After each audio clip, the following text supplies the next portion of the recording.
Okay, Bismillah. Welcome to another session. Alhamdulillah. I think this is session 15 or 16. I forget. Which means only 70 something left sessions for this series, inshallah. I don't really have any announcements. I guess we can leave that towards the end. I think maybe in the spirit of today's name, Al-Fattah, or the opener or the judge, probably one of the more difficult names to translate. I think we just get right into it. And anybody want to start us off? I think we have somebody that's ready to lead for us today. Anybody have any thoughts they want to share? Assalamualaikum. Walaikum assalam. Can you hear me? Yes, we can hear Okay. So, Bismillah. Yeah, this name is like basically I guess my opener to the other names. That makes sense. you. Um, so basically, I have some notes. I'm just gonna. It's just this name is just it means so much, and it's just so miraculous. So first of all, I'm gonna start with like the Jamali side. Like there's a Jamali side of it and a Jalali side of it. I guess I don't know what's the first impression of it is. I guess the first impression of it is very Jamali. It's just like, oh, someone who opens, gives victory, gives I guess the way that you translated it on the other one, the judge one might be, could be both. I guess it's a bit ambiguous, right? But yeah, for me, the Jamali side of this name has been that it is a name of flow and it's a name of ease. And so basically, you know how if you think about energy, right? When energy is flowing without any blocks, there's ease, there's joy, there's flow basically. Well, I think like flow, life is flow. And so in terms of like healing, in my experience as an energy healer, this name has been really important to me because in traditional Chinese medicine, there is like an axiom, I guess, or a principle where there's free flow, there is no pain. Where there's pain, there's no free flow. So there's an assumption that, chi, which is life energy, it's called different names in different systems of medicine. It's called pran in Ayurveda. So whenever there's like pain, you know that the life energy is actually not flowing there. So one thing that I do, I've done this for a few people, especially people who feel a lot of pain in their chest. Um, so just put my hand, like one hand I'll put in front of their chest and one hand at their back, and just like visualize and recite Ya Fatah, and visualize just like, the channels opening up. Not everyone believes in chakras, but let's say the lata'if, the subtle energy centers opening up. So that is something that is like almost an instant pain relief. And I'm going to get to the Jalali side of things because the thing is, I don't know if you guys read Yasmin's posts in the group about Fatiha. Yeah, It's definitely. also Yeah. really important. The other thing is like, in healing, there has to be like an open of what's it called? An open flow of life energy, but at the same time, there needs to be balance. So you can't have too much life energy flowing because if you have, for let's say, I don't know, too much life energy flowing in your head, you might go actually insane. Like, like it's like someone who's always on a high. Like that's, I think, psychosis or something. It's just not like, so that's why the Fatiha is such a beautiful example of this, it's such a beautiful, what's it called, tool for healing because it starts off with Bismillah ar-Rahman ar-Rahim, and ar-Rahman is the name of balance. Ar-Rahman, خلق الإنسان, وضع الميزان, right? So the two things that I do for healing are like, if anyone, and I really recommend this to anyone, is like to call Ya Fatah for healing, for opening. Like if anything hurts anywhere, there's at least two things that are wrong. There's not a life flow of energy, and then there's an imbalance of some sort. So then I call Ya Fatah for opening it up, and Rahman for balancing it up. Like I say, God, please unblock, open up the flow of whatever needs to be unblocked, and balance what needs to be balanced according to the divine balance. So then there's a story of like how I won a prize by reciting this name. It's really crazy. I'm gonna leave it for after everybody's reflections, inshallah. But yeah, Inshallah. so the other one is in terms of another, like this name is really almost in a way, it's really central to the Sufi path. and that's because it is also a name of lifting of veils.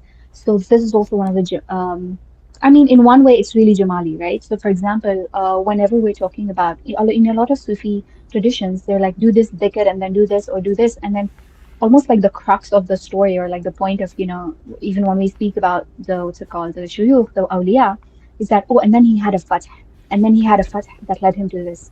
So it's like almost in one way, the goal, one of the goals of the dhikr, one of the goals of the path is to get to a fath, to get to an opening, to get to a realization. You might even call it ilham or even wahi, perhaps, right?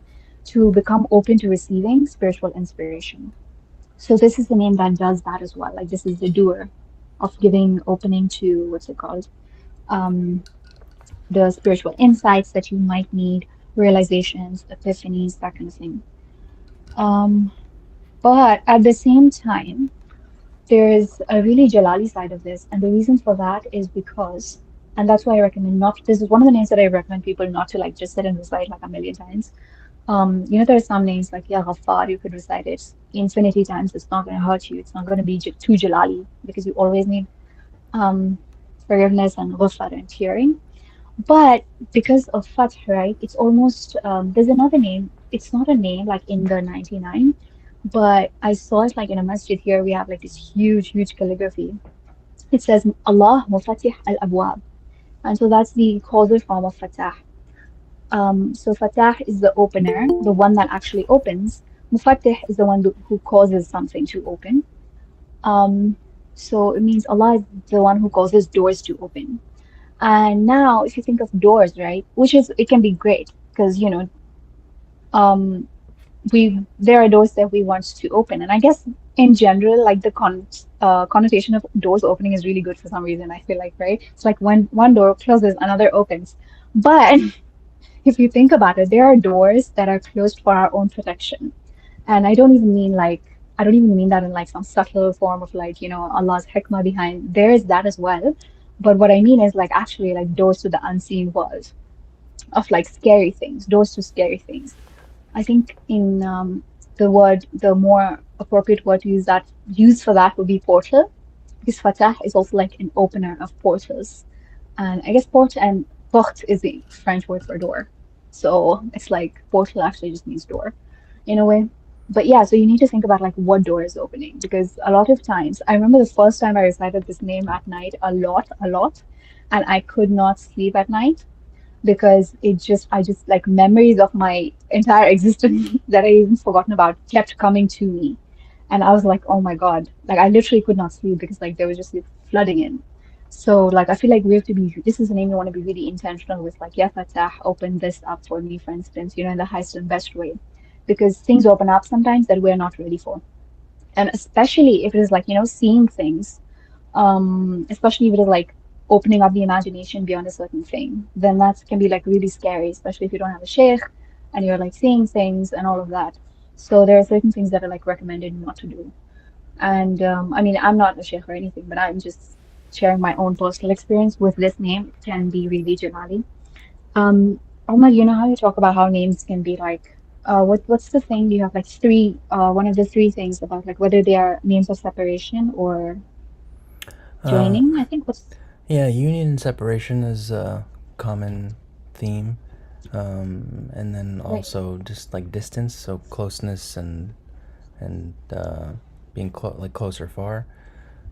Um, Hmm. and Right. So, yeah, yeah. and abstract and concrete is kind of another framing or binary framing that we've talked about. So I guess the concrete would just be like the door, right? So, and I think that's really good also. Like it's a really good metaphor. I don't think it's actually a metaphor. I think there are actually like there are actually doors. It means, there's 8 doors to Jannah and there's 7 doors to Jahannam. So doors are very real. Like they're very, yeah, they're not actually just metaphors. So that is actually linked to whether this name is a name of separation or union, which it is interesting because it's a name of both, which you also, if you think about the door, right?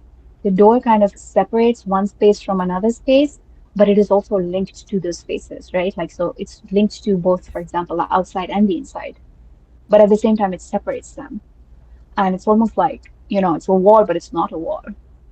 And it's like a passage, but it depends on whether it's open or not. So it's really interesting that, for instance, Fatah, if you think about like if you want to open your heart up to love, for example, for me, Fatah is a name of love for sure. Like people that are really easy to love, they're a manifestation of this name because they naturally open you up in a way that they make you feel comfortable, they make you feel want to be vulnerable with them, they make you feel, yeah, just make you feel open to life. That's a really good sign, I think, of people that are manifestations of this name. They make you feel like really high, like really exciting, excited, and at the same time, so I think this is like also a name that you want to recite if you feel around someone that you're like not, you feel a bit closed off, or it's not about like necessarily opening up to specific people, but if you just feel like someone has done something that has hurt your heart, and I feel like instinctively we close our heart off after certain things happen, like if they hurt, if something hurtful happens, or if we take something as an attack and we feel unsafe, instinctively, like energetically, what we do is we place a barrier. And I've seen this, like actually seen this, not in the physical world, but a lot of people have something called heart walls, and it's like an energetic barrier that people place around their heart. And the name for that is definitely Fatah. Like you can put your hand on your chest and just like Ya Fatah a few times, and you can just visualize the flow of energy, and that is just something so like powerful in opening you up because if when we put barriers up, we block things from we think we're protecting ourselves, and we might be, but we also block ourselves from receiving the good things. So it's like a balance. Again, the balance is needed with this name. Yeah, someone told me recently, this is an example of like the Jalali side. She told me she had been reciting Ya Fatah a lot, and she was like, I have no idea what is going on. I just feel like everything. She was basically experiencing a lot of deja vu, and she was like, getting like a lot of mixed memories and a lot of feeling that something has happened, but then it's happening again and again. And honestly, I have no idea what was going on with her, but she just told me that she was reciting Ya Fatah a lot. And so I just told her, yeah, stop reciting that for now. Because that might have, I mean, this is just my amateur diagnosis, that I think it might have opened her up to like some, I don't know, parallel realities, parallel timelines, that kind of stuff. This is actually the name that is like, I guess that's how miracles happen if you think about it. Like just you open up to different realities. But if you don't know how to handle it, it can be really confusing.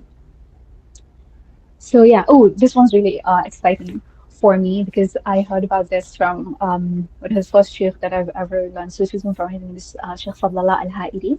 So he said, so this name is also a portal to the realm of the dead in a non scary way, I think. So basically, he said that if you wanna talk to somebody that has passed away, you can recite Fatiha, and then like for with the intention of talking to that person's spirit. Again, this isn't something I would have recommended to anybody because people have a shaitan, a qareen that stays with them, and the qareen can usually pretend to be that person's spirit. But this is what the sheikh said. But yeah, that's actually how like the qareen or the shaitan that lived with them, that knew their mannerisms, that knew everything about them. That's how a lot of mediums like access, dead people and say, "Oh, you're dead." I don't know, grandpa's or brother's spirit told me this, but it's actually their shaitan. But anyway, so Sheikh Fadlallah said that if you recite Al-Fatiha and then with the intention of speaking to someone that's passed, then you can basically you just recite it and then you speak to them, I guess. So then so he said this in like a talk, right? And then afterwards, a man's spirit came to him and told him, can you please tell my wife? She keeps calling me, basically. He died, okay? And the spirit came to Chef Fadlallah and said, can you please tell my wife to stop calling me, essentially? Because she kept reciting Fatiha to talk to him. And I don't know, he's like, I have a lot of things to do. That's actually what he said. I was like so confused. I was like, I don't know what things he had to do in the afterlife that he was like, please stop her. She's reciting the Fatiha too many times to talk to me. It's So interesting. yeah. Yeah, and then yeah, the reason why this is also like a miraculous name is because I believe that all the du'as that we make are answered. I mean, I don't believe this. Allah says, um, "Ujibu da'wat al-da'i iza da'an," right? But it's the issue is like we are always the issue. We be the problem. So I feel like yeah, so we're the ones that are not open to receiving the dua. We're not opening to receiving the ijaba, the response. And when we say ya fatah, like we can also do that with the intention of, open me up to receive the dua, the what's it called? Yeah, the answer. Because again, like I said about flow, like what blocks the flow is like resistance, right? And resistance is blocks, illness is blocks, and any sort of illness can almost be visualized, or it exists energetically as a knot. So Musa alayhi salam had this dua, right? Rabbi shrah li sadri wa yassir li amri wahlul 'uqdatam min lisani. Untie the knot from my tongue. And knots can be, really evil knots, like knots of black magic. But I think pretty much any illness could be a knot. Like it could just be that an energy is not flowing in a clear, I guess, easy way. It's just blocked somewhere, and the knots, not what knots do is block energy. So that's what Musa alayhi Islam recited, and so that's what this name does. It unties those things, like unblocks those knots. So that's why I think it's also a name of healing. Then the other thing is about Surah Al-Fath. Inna fatahna laka fathan mubina. Hmm. Rasulullah sallallahu alaihi wasallam, when he Alayhi entered salam. Makkah, he basically won over Makkah. This is the translation of Fath as like, the one who gives victory, right? And Fath Makkah is like the epitome of this because Rasulullah won without having to fight. Like there was no bloodshed. And Allah calls it Fathan Mubina, and absolutely, it's almost like undeniable, right? Like clear, clear, clear victory. And Allah says, Inna fatahna laka. We did that for you. Like we won you a clear victory. And I think that's really beautiful because it's like, when we think about fighting or victory, we think someone has to lose, right? But that's not necessarily the case in this like situation. Like definitely Rasulullah became the victor, conqueror, but nobody lost in terms of like nafs or amwal, right? Nobody lost their wealth, or nobody lost they lost control of the city. But they didn't lose, like, they didn't, there's no loss of blood, let's say. There's no loss of lives or property. So that's like a victory without even loss almost. And then, in my understanding, this name is also linked to another name that we've studied before, which is Aziz, because Allah says, "Inna fatahna laka fathan mubina, wa yansuraka Allahu nasran aziza." Fath and Nasr are things that go together in the Quran. Fath being victory, Nasr being divine help, and yeah, so Nasr is like it's a really powerful victory. And so even in the surah, إِذَا جَاءَ نَصْرُ اللَّهِ وَالْفَتْحُ, Nasr and Fath, they come together. And I think this is also like in the story of Nuh alayhi salam, it's really clear because Nuh alayhi salam, he begs God, like he's like, the epitome. A lot of people say Ayyub alayhi salam is the epitome of like sabr, but it's also Nuh alayhi salam because he was preaching to the homies for like 950 years. Right. And then eventually he said, Rabbi, ونوحا إذ نادى ربه أني مغلوب فانتصر. God, I am overpowered, so send help. And then Allah says, فَفَتَحْنَا أَبْوَابَ السَّمَاءِ بِمَاءٍ مُنْهَمِرٍ. So he asked for Nasr, and then he got Fath. So we opened up the doors of the heavens with so much like overflowing water. I don't know what Munhamir means, I'm just guessing. But like a lot of water, basically. And so much so that there is mention of a really overwhelming flood in pretty much all historical stories that people have of like a great flood that wipes out humanity, and to the point that all of us alive now, Allah says we are ذُرِّيَّةَ مَنْ حَمَلْنَا مَعَ نُوحٍ. We are we're the offspring, the descendants of the people that were on the boat with Nuh alayhi salam. So yeah, so that was a really, really big nasr for Nuh alayhi salam because he was like, what's it called? Um, mm, yeah, he was overpowered. And also, like, it's like, I guess for that also reminds me that this name is also kind of like an ending of waiting, like when you're waiting, like he'd been waiting for a really long time. And I feel like if you've been waiting for something for a really long time, you might also want to recite this name.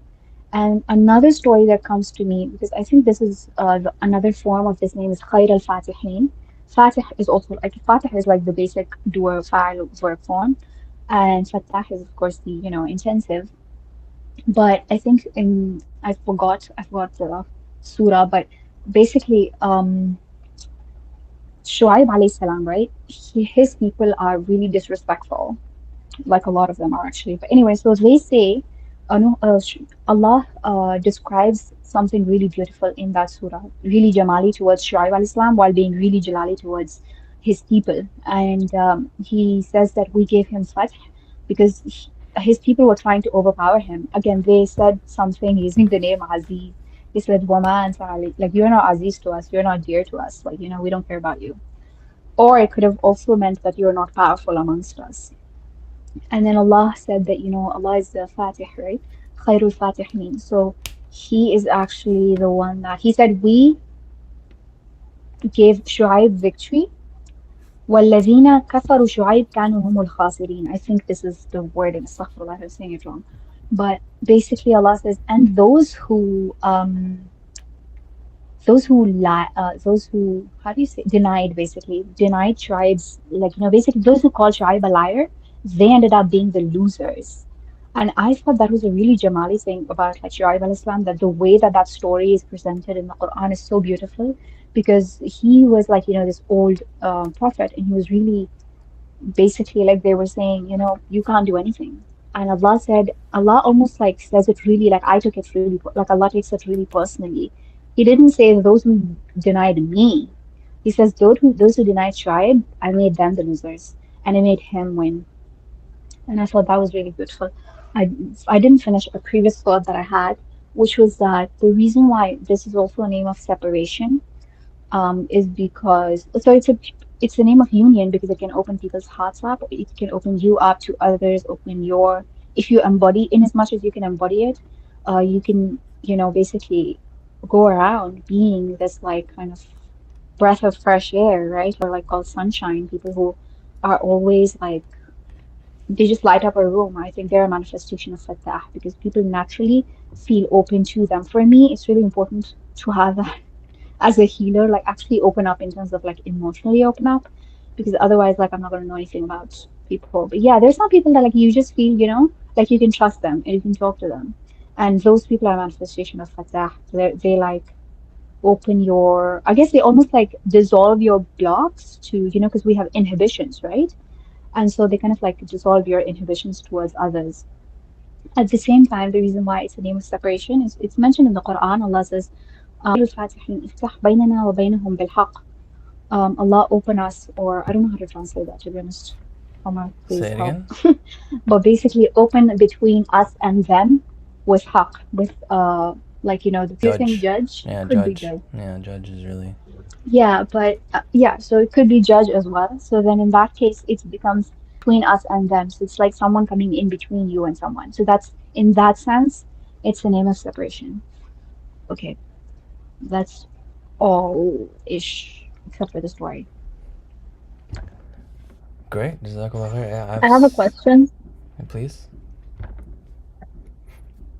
Zanira, how many times would you recommend reciting this name for healing or for kind of personal openings, like for one's like personal like path, or for like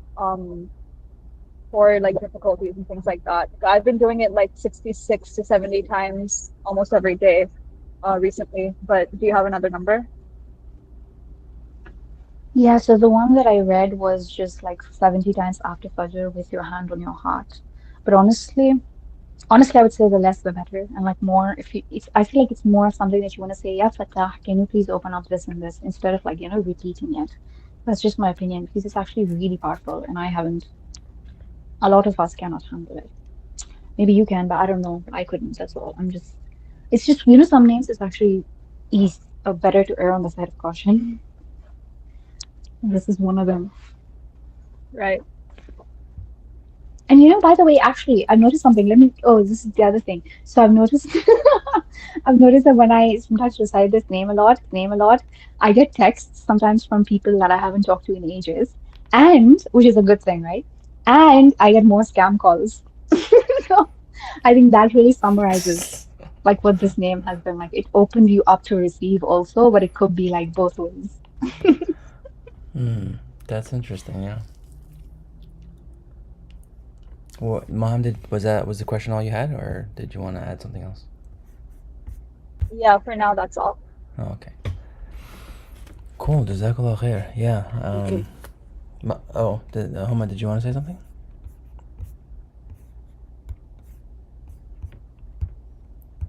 Okay. We can maybe switch here. Sure. I will have to leave at 10, so that's why I want to share before that.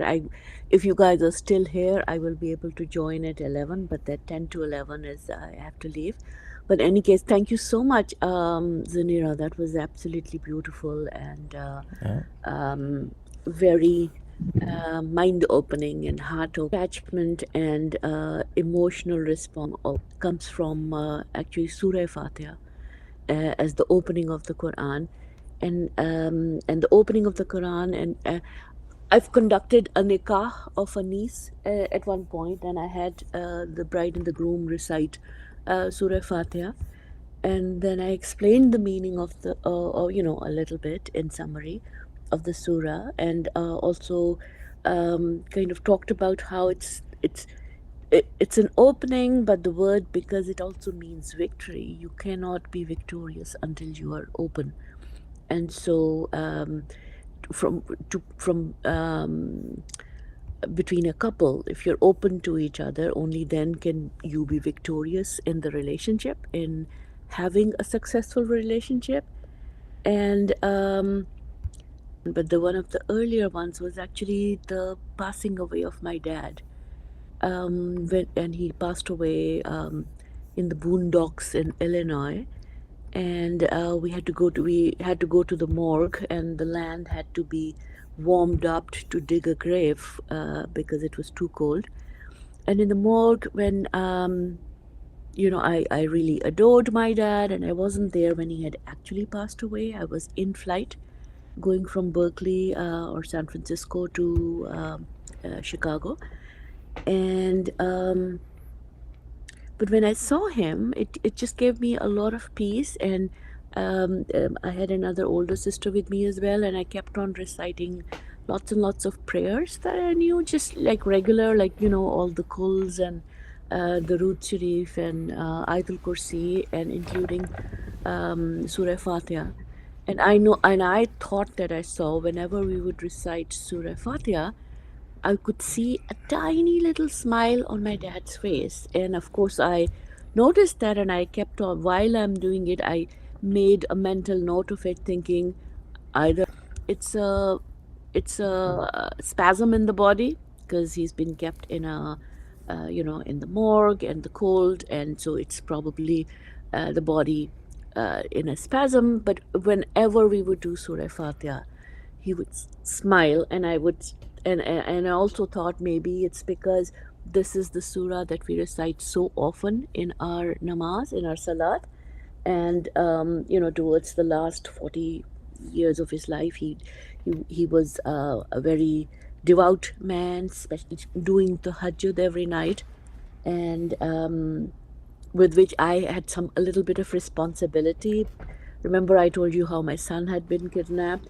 So it was after that kidnapping that my father started praying all 5 namazes, and then added tahajjud as well, and he never stopped Subhanallah. till he passed at age 91. He Subhanallah. did everything. And when at the burial, how, and everyone had said, oh well, this particular Muslim community in Rockport or Rockford or whatever the name of that place was, it's very conservative. But when after the namaz, after the salat of janaza, we went to the graveyard. It was just me, my son, and my nephew, and everyone else's car was way behind. And it was only because I had to run to kind of catch up with my kid and my nephew, because we could see the starting to go towards the graveyard. So we get there, and I was able to give my shoulder to the buyer, and it was just me, my son, my nephew, and some stranger whom we didn't know, and I would continue to recite La ilaha, whom we didn't know, and I would continue to recite La ilaha illallah, Surah Fatiha, related to this person, and I told him. And so I'd never been as a woman, as a I'd never attended any janaza before, like gone to the graveyard to bury someone before this ever in my life. But for some reason, I knew what to do. Like I didn't know. I just kept praying, and right at the lip of the grave when they put him down, as we were praying, and I was kind of leading the prayer, it felt actually beautiful because it felt like we were putting a baby back into the womb of the mother. And so Fatiha opening felt very apt for the opening of the earth. And the coffin, the shroud, felt like a swaddling cloth for the baby. And at the very end, and it was my son, who's the youngest grandchild, was the one who went into the grave and opened the shroud for my dad, and his face was turned on one side, and kissed him. And he felt my father really looked both like a baby and a seed. And I think we have all read that poem of Rumi's where he talks about how what can a seed do for 40 days in the ground, and what can a seed do for 40 weeks in a womb. And don't think I've died, don't cry for me, because I'm not dead. I will emerge on the other side. And I could it I had not I had thought it was more metaphorical, but when looking at that and being a witness to it, it literally felt that it was literal. The metaphor, it wasn't just a metaphor. My father felt like a seed, and a sprouted seed, because of the opening of the face. He looked like a beautiful seed, and with the sprout that it's even opened up, it's cracked open, and also a baby, because we come out of the mother's womb, and towards the end we become more and more incapacitated, become like a baby in some ways. And my father really, he had he was washed clean. He worked on himself to the extent that he had a dream of seeing the creator as well. And it was actually exquisite to see him. And it gave so much peace to my heart. And it made me think of how women have traditionally not been allowed to attend these things. But if we are allowed to do that, it is such a healing thing. And it was one of the most powerful spiritual occasions, this death and burial, and watching somebody's baby come out of womb. There's been no other, even the birth of my own children, because I didn't see them coming out. And I think there's something about that seeing, and not being too delirious with pain, I guess. But there was something about it. I could feel angels around us, all around us. So this was in 2016, and the second one was in Konya. In 2021 December, I went to Konya, and I have a sheikha in the Bay Area of the Mevlevi order, and she had told me, "Oh, Huma, take lots of tissue with you, because when you go to Konya, things with you, cry out." And and this was my very first time in Turkey. I did not landed in Istanbul, did not get off the airport. I wanted to go to Konya first, like kind of a protocol things.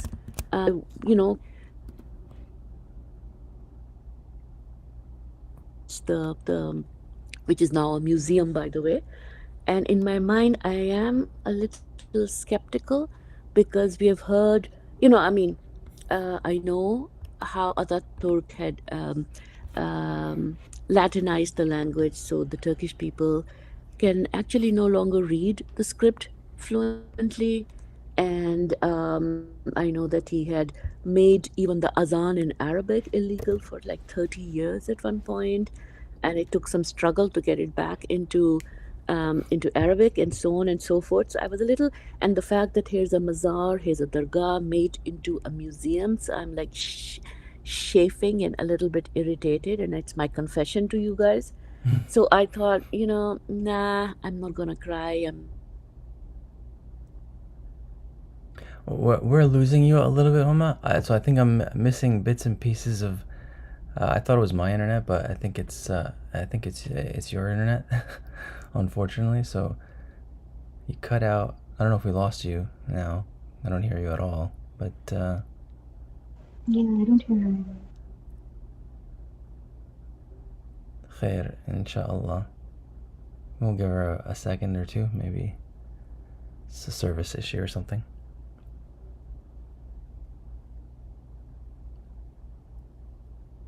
Okay, well, she can come back when she can, inshallah. Anybody have any other thoughts before I jump in? For me, um, it's kind of like today's session is making me a little bit sad. Well, And I don't know, like I think it really, it's like it's me. Um, so I've talked before about how we've discussed some of the Marjalal names that I feel like those names for me actually they felt more Jamali. And I think this is like the one name that I didn't even realize consciously until today. It's like this name maybe I feel like a little bit more Jalal in this name, but I think it's more because of like my own self. Um, but yeah, like this maybe not like I don't like it's not really like fear, it's not really, rejection or anything like that. It's more this name really like yeah. sitting it really like when I sit with this name I really feel like my hands are empty and I'm just like sitting, and I really feel like the vastness of space around me. Mm. And I trust Allah and I believe in him and like I believe in his will to open anything, like any door that he pleases for me. But I think it's like that's something that I've been dealing with is like kind of like my shadow and like my like imposter syndrome and all this kind of stuff. And like there's certain leaps that I've been trying to make for like a while and I keep getting stuck on the same thing over and over. And I understand that means that like there's still to be done where I am before I can like pass. Like when I'm making the effort and when there's dua and when there's everything and it's still not moving, like obviously there's hikmah in that. It's not like a thing of like, oh, I'm not worth change. I don't believe that, but yeah, so I don't know, it just kind of makes me a little bit sad. But also another thing I see, the graph is like rainy day. And it makes me think of how, the hour of like rain is like the hour, like it like increases acceptance of dua. So when it rains, like you're supposed to, also there's a hadith of like when it rains, Allah says, he said, you should go and expose your head to the rain for a little bit, because the rain was mostly in the presence of your Lord, and so it's come down fresh, like inspiration. And so that also kind of, inspiration is a thing. I think inspiration is another thing that we think about it more in terms of creativity, but I think also just in terms of like our daily decisions and our ability to make different choices and the way that we lead our lives and the tawfiq that we get to live well or to live for more than ourselves. I think all that is also part of inspiration and opening of ourselves and our points of views, and again that desire to look for something more than yourself. I think that's all a matter of like inspiration. And so that in itself, like we have it, and we have it in so many different ways on a day-to-day basis. It's not just about the big things. just something to be grateful for. And then, that makes me think about gratitude and how Allah says, like, if you're grateful for me, if you're grateful to me, then certainly I'll increase you. And so how gratitude is almost like, if touch is like the key, then one of the teeth of the key is like gratitude and belief and tawakkul, and like they're like the ones and stuff. How it all comes together in you, but also around you, and sometimes through you, and sometimes through like other means. But how you're kind of both the lock and the key and the thing that is experiencing the opening and the thing that is waiting for the opening to happen. How I think I get what. We lost you a little bit. I think it really alchemizes you into.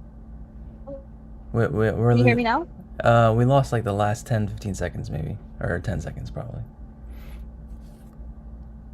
I was saying, like, you're kind of the lock, the key, Yeah. the thing that is waiting for an opening, and the thing that is kind of like being opened, and like all of these things. And so I think I get what Zanira meant when she said that this is like a very powerful name that can do a lot of things to you. I think this name really alchemizes you and kind of like it kind of changes you in a bit, not like permanently changes, but though it can. But I think it also really like stretches and squeezes you into different shapes and shows you the spectrum of like all the different roles that you can play or that you are playing as an existent being in relationship with other existent beings and all the whole rest of the universe and God himself. And so it can be a lot. That can be a lot, like, because you don't know what you're going to be shown. And if you're not ready for that, though I think the fact that you're being shown is like, can be an indication that you must prepare yourself or that you have the capacity to prepare yourself. And so it's maybe just like like it's an opening, no pun intended. But yeah, so there's just a bunch of like disjointed thoughts for now. Jazakumullah khair. Yeah, it's I mean, it's a blessing to have so many different perspectives and voices, especially how we're all kind of scattered all over the world. It's kind of beautiful. But we are losing a little bit of signal, I think. So just something to keep in mind, I guess. But yeah, I guess coming off of our maybe in response to what Maham was saying, something I've been thinking about myself. It was actually last session that was actually a bit sad for me. For a lot of the reasons that you mentioned, Maham, I think, but also because we talked about food and the dangers and the difficulties of actually just finding like halal and tayyiba, like pure halal food. So that was one thing. But also, I kind of want to bring it back to an open question that we've had, which we kind of answered a little bit, and that's the compilation of these names. And we mentioned, I think a few sessions ago, that I think Musawwir, Musawwir was when we finished, I think, I guess 10 or 11 names that are in sequence in the Quran in Surah Al-Hashr, right? So this order of the names is like in the Quran, that's the order. And I think there may be other instances of that as well. I'm not sure, actually. So the question of like, where did this list come from? We kind of answered because all of these names are the names that are found in the Quran, but the trick or the caveat or the footnote is that not all of them are directly in there. So some of them are like interpreted in through like verbiage or something like that. Like Allah uses a certain verb, so then they attribute that name to him. But it's still kind of an open question who compiled the list. I don't know if it's like an effort of many scholars or something like that. But yeah, ever since Qahar, really, I've kind of just felt this like I don't know, like a force, literally. Like, qahar, we talked about, God compelling. But yeah, I almost kind of feel like this. I don't know if it's because we're talking about like because we're also talking about wahab, of giving gifts, and razaq, of giving, providing, and then fath today. I mean, obviously all of these concepts are linked, right? So it's almost building an anticipation, for me. Like it's almost like I'm waiting for something. I mean, there's a lot going on in my life right now, but I mean, even just these sessions are, and this, as you guys know, these sessions are experimental in nature. So is the research, or so is this app, and it's constantly evolving. I'll talk more about that and some announcements and stuff happening at the end, inshallah.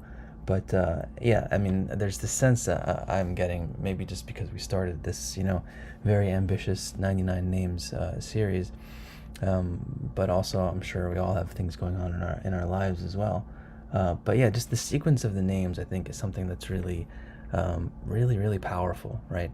It almost, and sometimes it seems like like some names can't really be separated. Like, we know Rahman and Rahim is really kind of considered one name. But Al-Khaliq, Al-Bari, Al-Musawwir, right? Like almost together kind of like feel like they're one name, in a way, because they all kind of like link, and even modify the previous name, right? So like when we say Al-Malik Al-Quddus, for example, that's the king and the holy one, but it's almost like we're saying, the most holy, or the most sanctified, the most pure king is kind of what we're saying. And then here too, when we have Al-Qahhar, Al-Wahhab, Al-Razzaq, Al-Fattah, all of these kind of seem to kind of modify each other.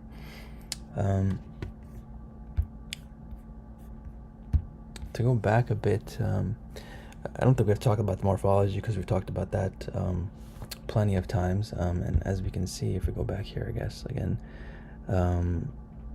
that's the end for a little bit of. I'm sure it's going to come up again, but this form, we went 4 sessions, I think, in a row. 1, 2, 3, or 3 in a, oh no, 4, yeah, 4 in a row with this fa'al, intensive agent noun.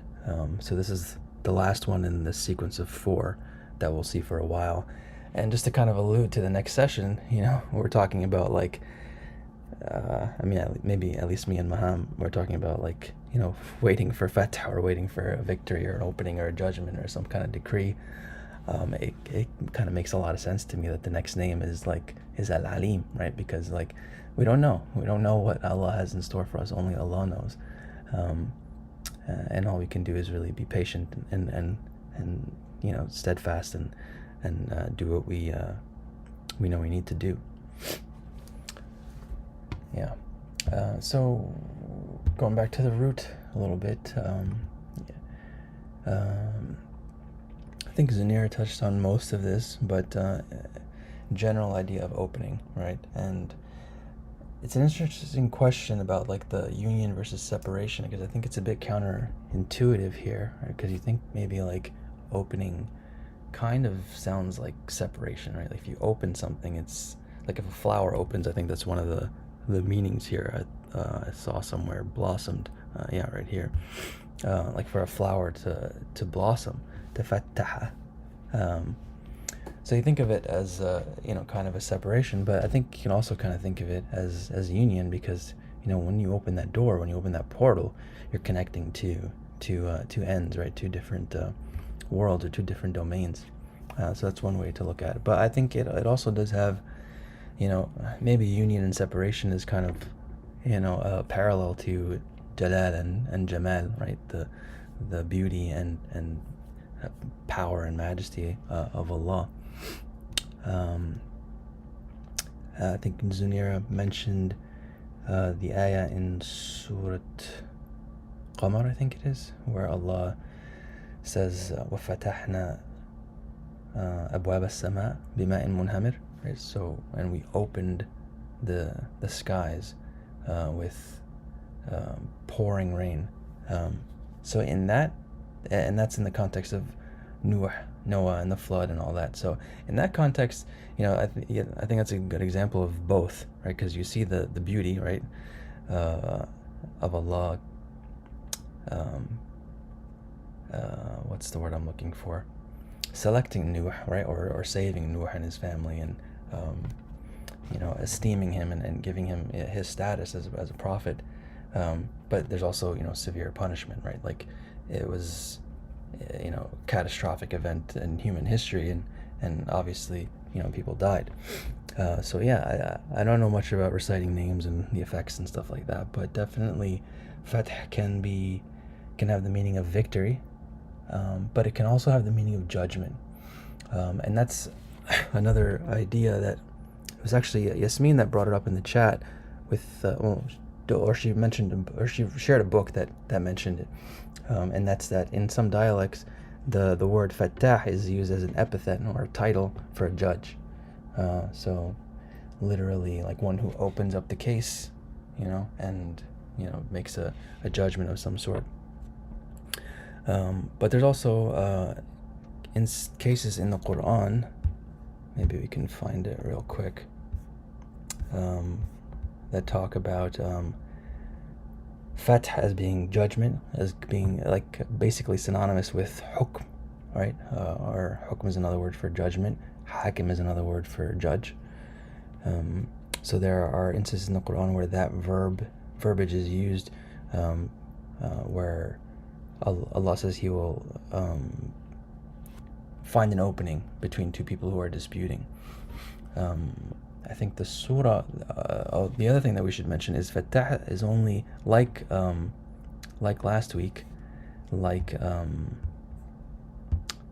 Razaq. It's only found once in the Quran in that form, which is interesting. I think it kind of gives me the sense of like, there's a lot of Raziq, right? There's a lot of providers, but there's only one Razaq. There's only one that like sustains continuously, over and over, repeatedly, in the best possible way.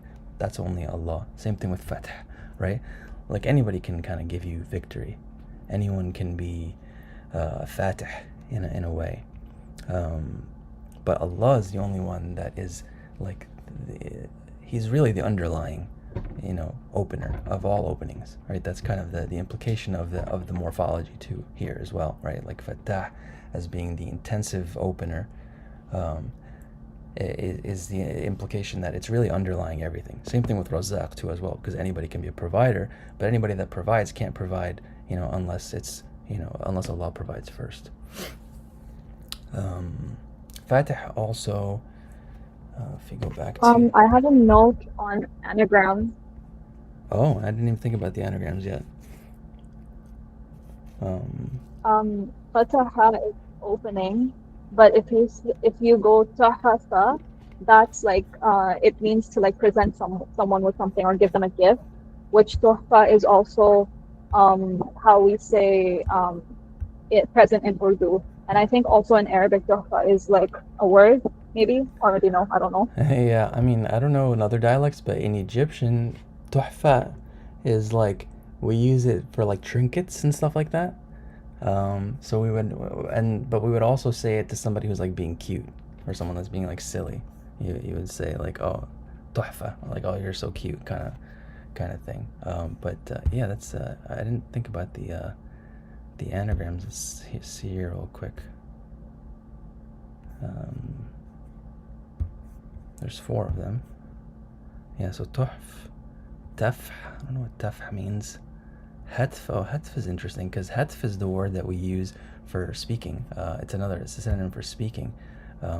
It's here it means death, but hatif, okay, this may be, hatafa means to die. That's very, well, hatif is how we say mobile phone in, oh, sorry, I'm confusing myself. This is a ha, not a ha. Yeah, whoops, sorry. Excuse me. But yeah, hatafa means to die. Interesting. Okay. Interesting. Tuhfa and fath are anagrams. A gift. Yeah, it could also mean a gift. Fath. Yeah, that's a really cool insight. Thanks for sharing that.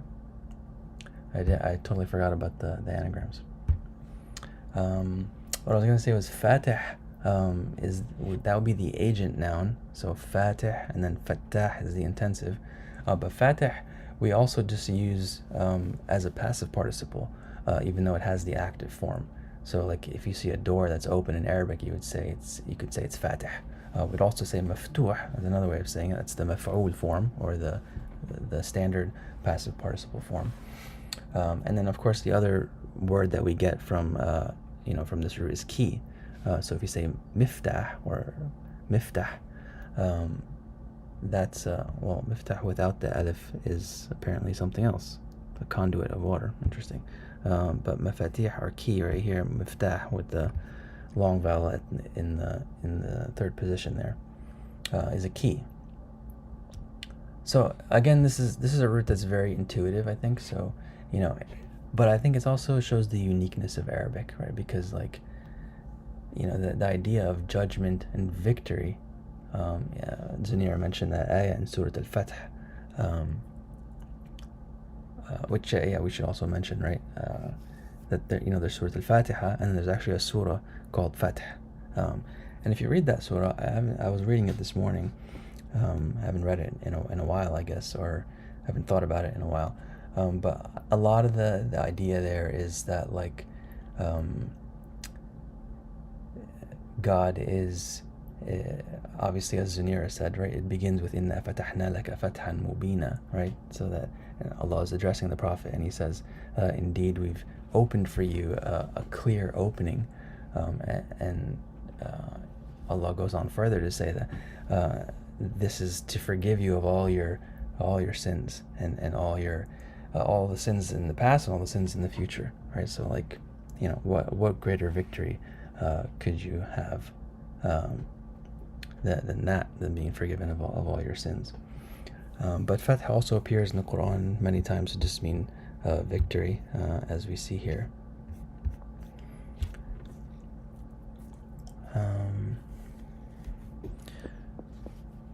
What was I going to say about Fath and victory?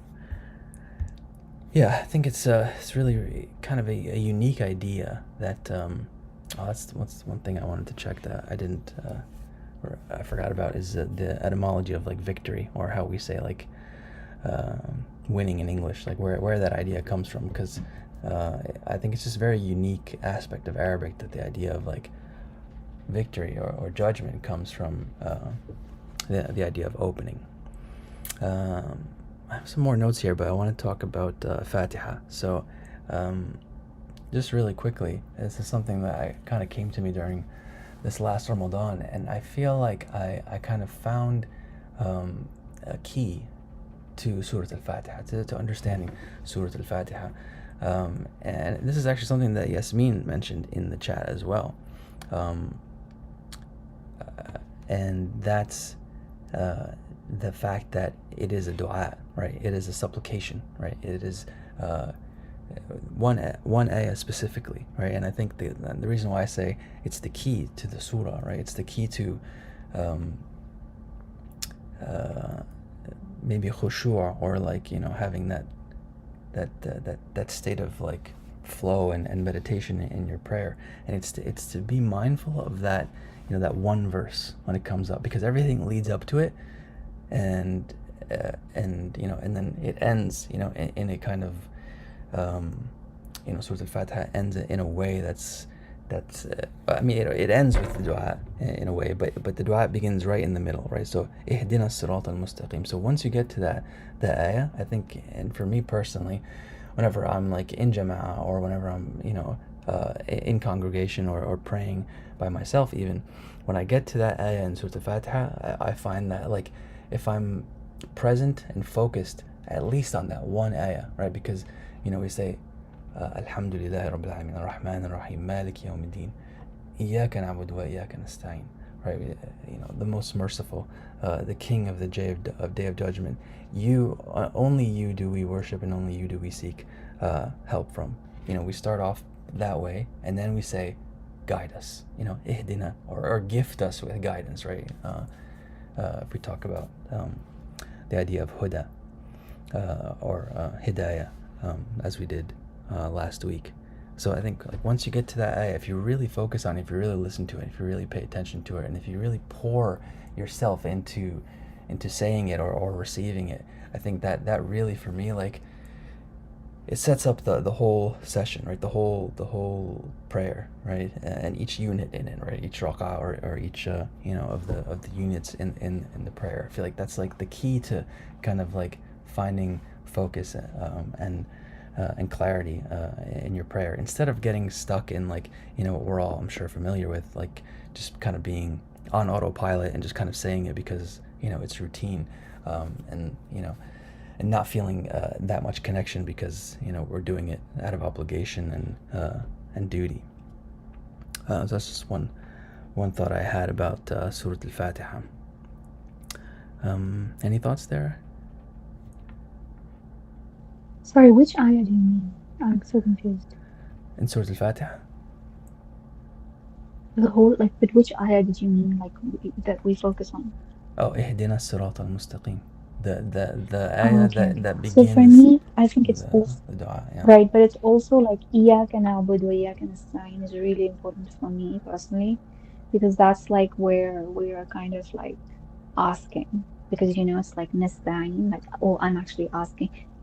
Yeah, I'm asking you right now for help. Yeah, that's true. And I'm only asking you. And then, so like that's for me, like that's where I would start. Like it would, I think for me, both of those ayahs are a dua. Like إياك نعبد وإياك نستعين اهدنا الصراط المستقيم. Yeah, I would Because say here I that. am asking for help.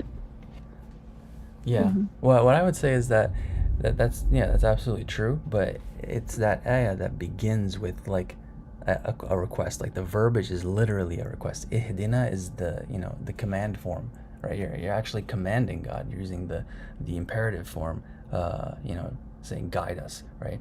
That doesn't happen in the previous ayah. That's saying you're the only one that we seek guidance from, right? You're the only one that I'm going to ask, and then you ask, right? And it's such like it's so much adab, right? It's so much like manners in Surah Al-Fatiha, right? Because like think about how you ask anybody for anything, right? You go into a store, you buy something, you just expect them to give it to you, right?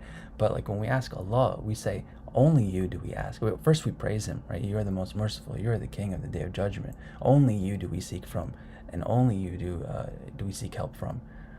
Only you do we worship, and only you do we seek help from, and then you ask, right? That's why I'm saying that. I mean, that's why for me, I feel like that ayah specifically is like the key for consciousness or awareness in your meditation and in your prayers. But yeah, I mean, every ayah, of course, is super important. But that's the beginning of So that reminded the me of dua. Yeah. there's a hadith actually. Sorry.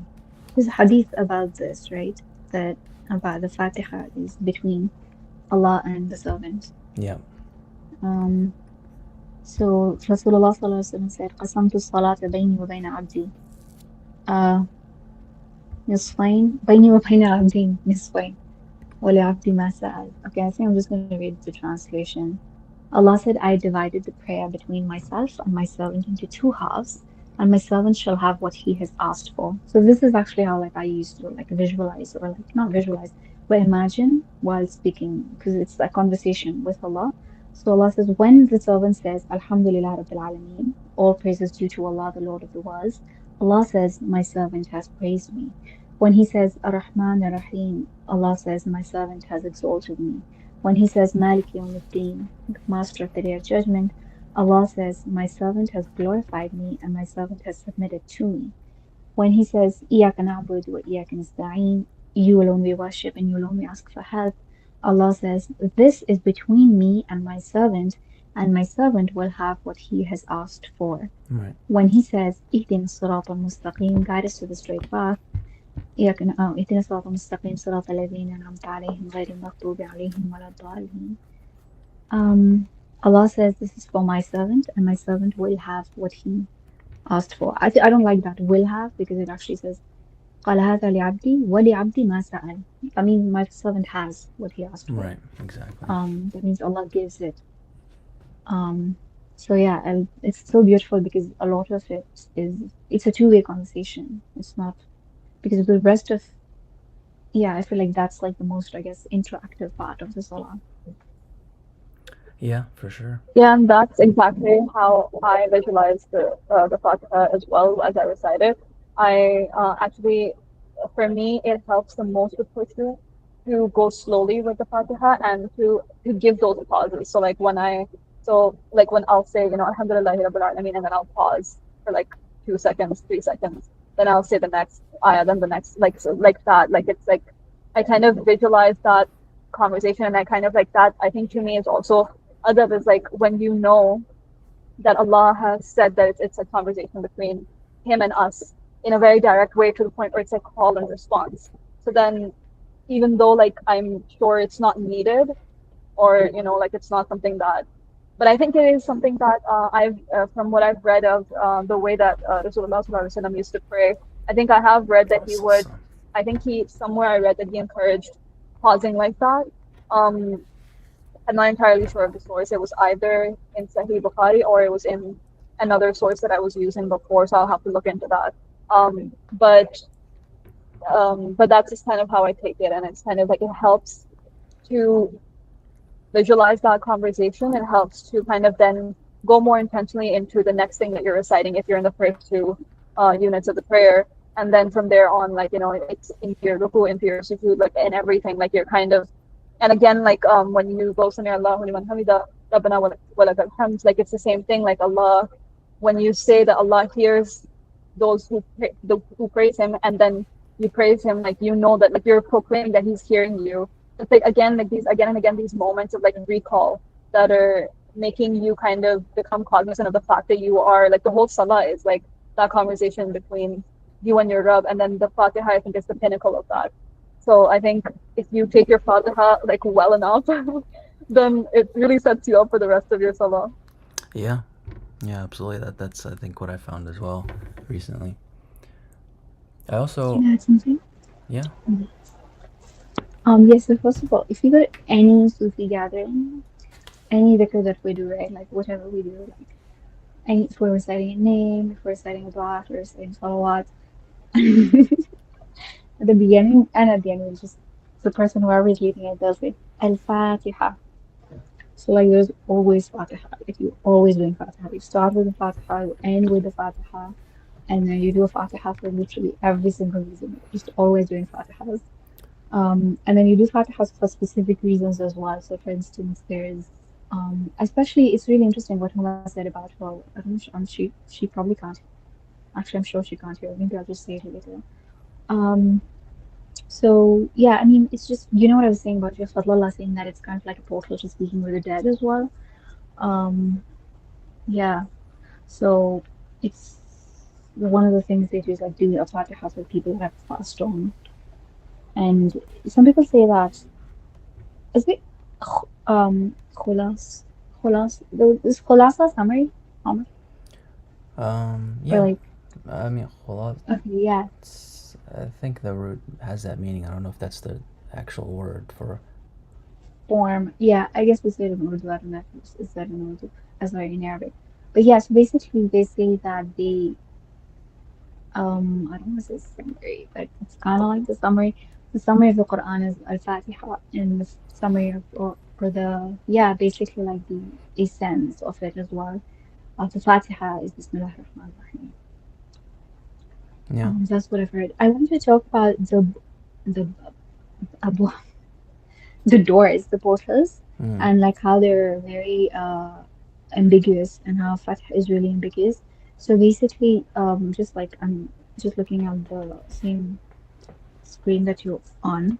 And I realized that, it's really, yeah, it's really ambiguous because it can be something good as well as something bad.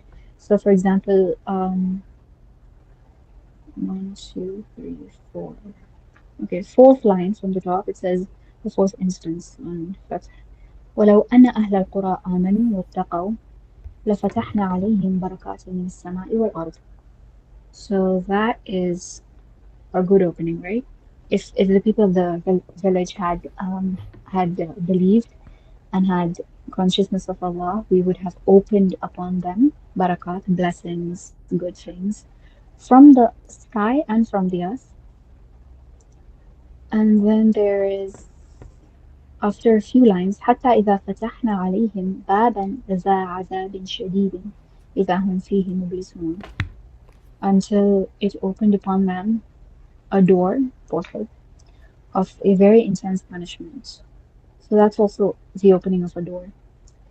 And then there's another opening of the door of Jannah حتى إذا جاءوها وفتحت أبوابها وقال لهم خزنتها سلام عليكم طبتم. When they reach, when they reach it, the doors open and its gatekeepers, I guess, say Salamun Alaikum. And so that is a good opening, of course, because that's the opening of the doors of Jannah. So that's a good opening, but then there's also doors of opening of Azab. So that's also why I would say, we need to be careful about, like, Fatah can be both Jamali as well as Jilali, but this one is also really terrifying because, again, it goes back to kind of like barriers and like why barriers can be good. So in Surah Kahf, Surah Qarnayn says, they say to Dhul Qarnayn, تجعل بيننا وبينهم سدا. And then he says, أجعل بينكم وبينهم ردما. I place a barrier between them. إن ياجوج وماجوج مفسدون في الأرض, right? So he reaches that place and they say, Yajuj and Majuj are causing havoc, wreaking havoc in the earth. Can you place a barrier between us and them? And so he says, yes. And then later, here it says, حتى إذا فتحت ياجوج وماجوج وهم من كل حدب ينسلون. Terrifying. Until when, it says here in translation within brackets, the dam of Yajuj and Majuj has been opened and they from every elevation descend. So yeah, that's also an opening of like a barrier, and maybe that's an opening we don't want to be there to witness. So but then there's also this one when you talk about like separation versus union. I should look at. It's under noun to seek victory. قل يجمع بيننا ربنا ثم يفتح بيننا بالحق وهو الفتاح العليم. I don't know, Omar, what does that sound like to you? Because yajma is definitely union. So in that case, it's coming as an opposite, it feels like. Which, what were you reading? Then, it's 3426. It's under noun, where noun form 10 to seek victory. This ayah? Yeah, I think so. يجمع بيننا ربنا. Yeah. One thing I've heard about this name is that it's also synonymous, I guess, with like al-musharri', right? Or the one who, not judge, but the one who gives sharia, right? The one who provides sharia. I think the instance where Fattah appears is in this ayah right here. This ayah is from I forget what the surah is, but it's this surah deals a lot with conflict between two tribes, and so I forget who I think it's Shu'aib, is it? I forget who the prophet is, but he asks for fatah from Allah to settle the dispute between the two tribes or the two peoples. So fatah, like we said, has that meaning of judgment, but also like law in a way too. Yeah. What was I gonna say?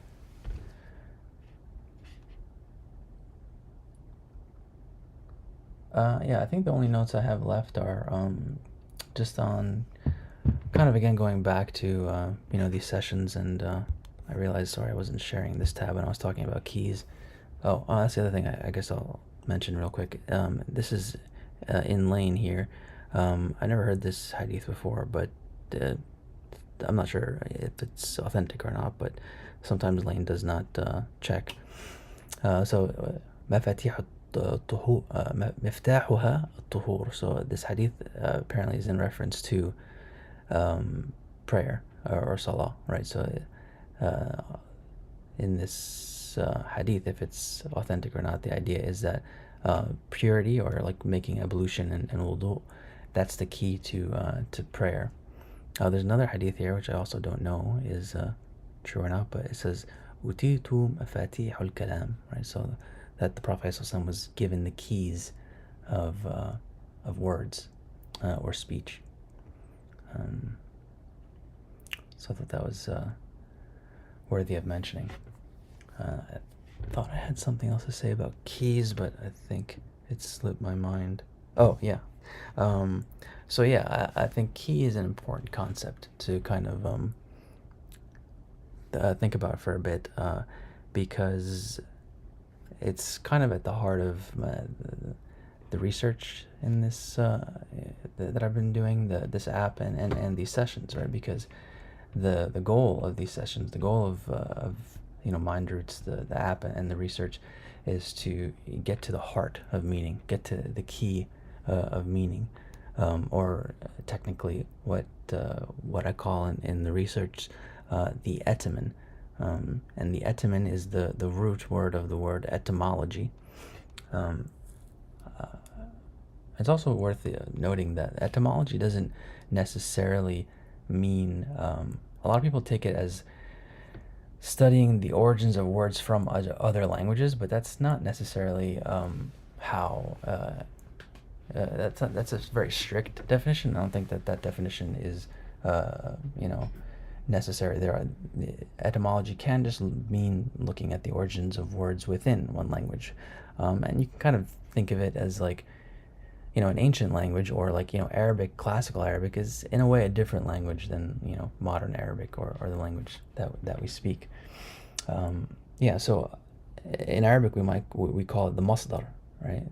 And masdar comes from the word for sadr, the word for chest, which is sadr. So masdar, it has that instrument or causal form, and that means kind of like the place where the chest comes from, right? Or the place where like a central kind of thing comes from. So that's the idea with these sessions, right?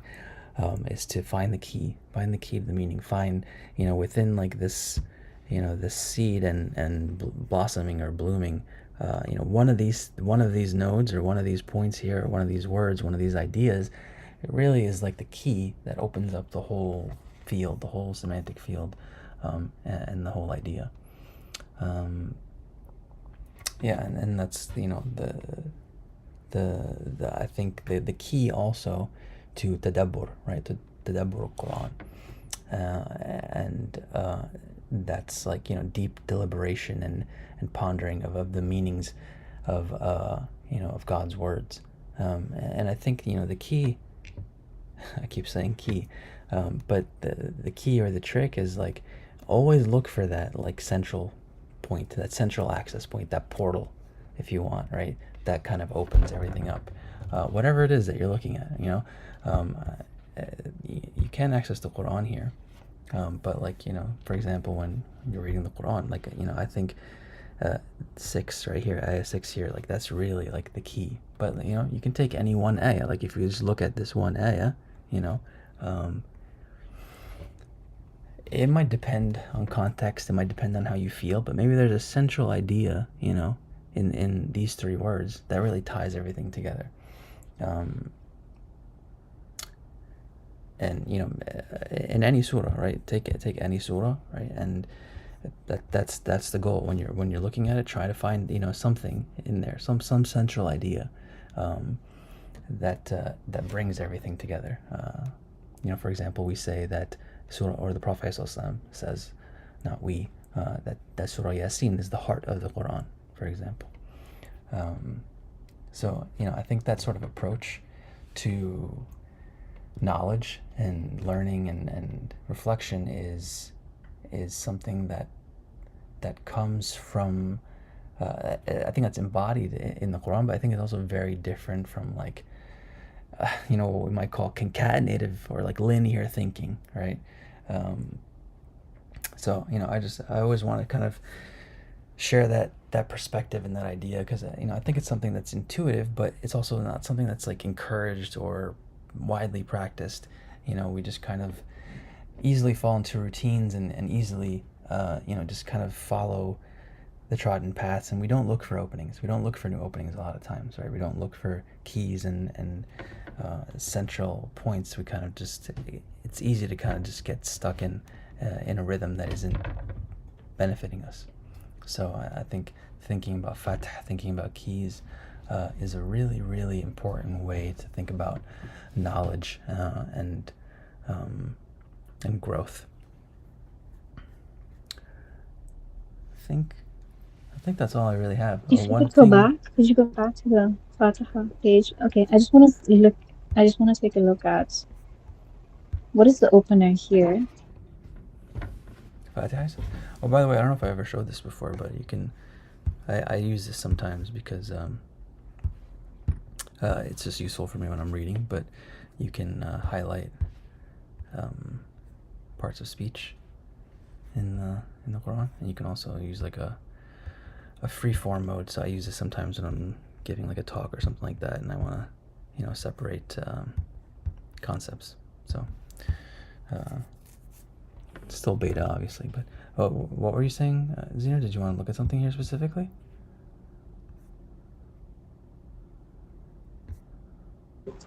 I was just pointing out that what both these surahs open with is Bismillah Rahman Rahim. That's the opener. That's what every surah opens with.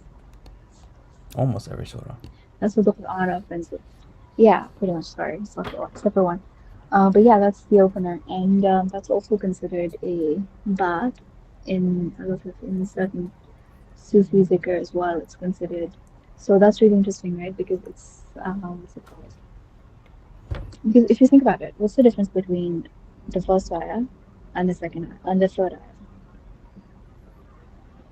It's the name. Like it's literally the mention of the name of the name.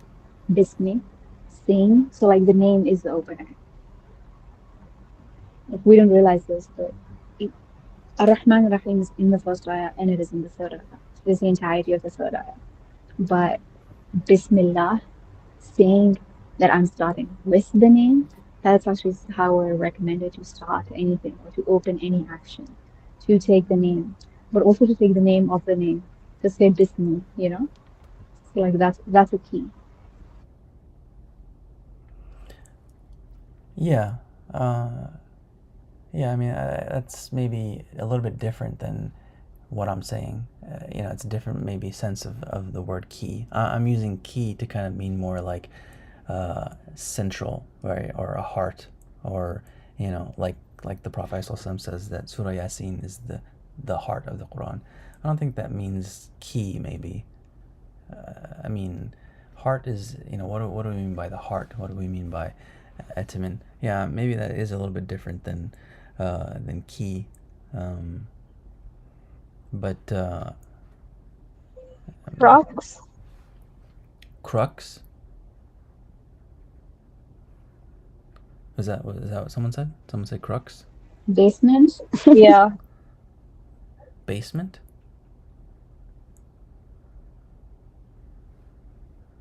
I'm just joking. It's like, I don't know, it's just like something deep, like the heart is really deep. But I was just making up. Yeah, like it's because it's like something that's really deep. Yeah.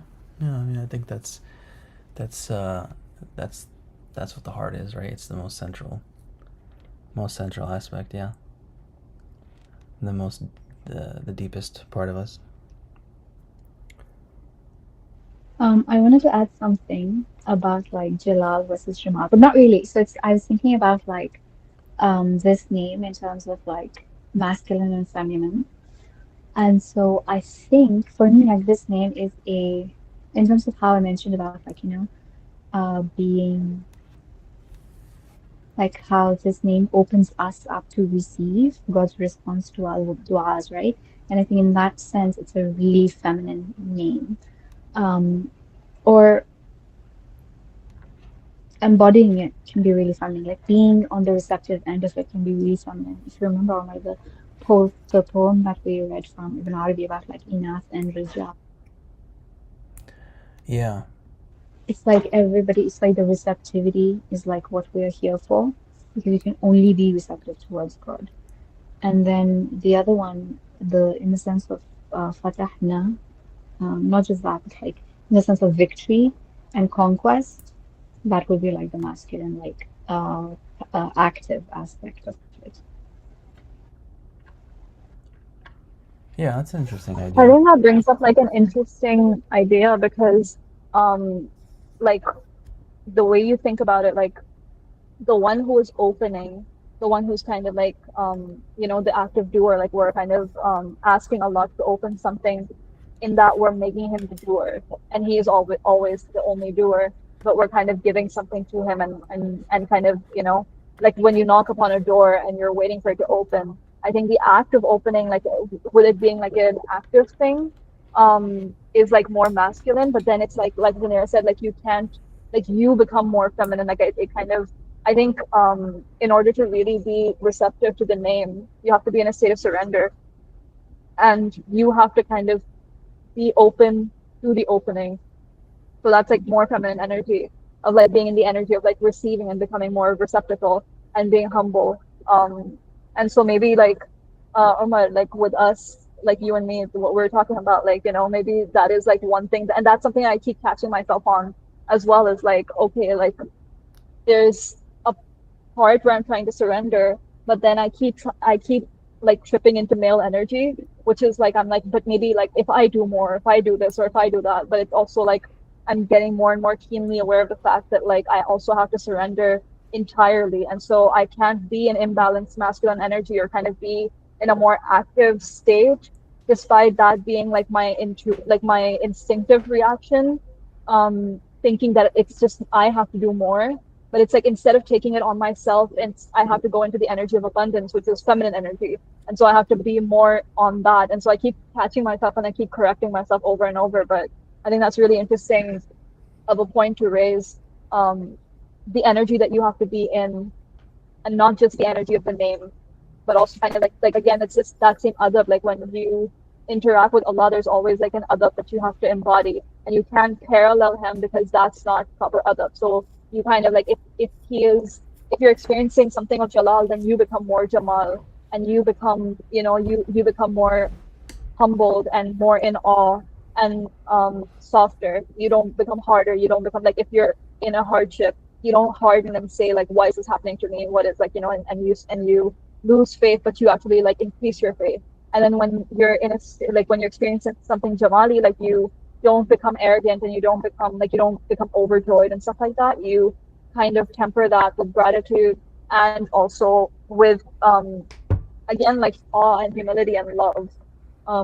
So yeah. Yeah, Fatah actually makes me kind of think of masculine energy, because an opening kind of is an invitation to push forward. So with Qahar and like Wahab and Razaq, I felt more feminine energy as being not. Uh, I don't really know about like I'm talking about energy, within ourselves, right? Like I think the names maybe appeal to energy, different energies within ourselves. So like Qahar, Wahab, Razaq, those names kind of, for me, I think inspired a sort of feminine energy, right? Because it was like receive, right? Like just be like a leaf in the wind, just like go with the flow, go where go where God moves you. But Fath, and Fath, we should say, we should also bring it up, is often tied very closely to war, right? Like we talk about victory, right? And in Surah Al-Fath, there's a lot of reference to like conflict and war, right? Also the idea of junudu rabbika, right? Like your God's troops, are on your side, or God's troops are,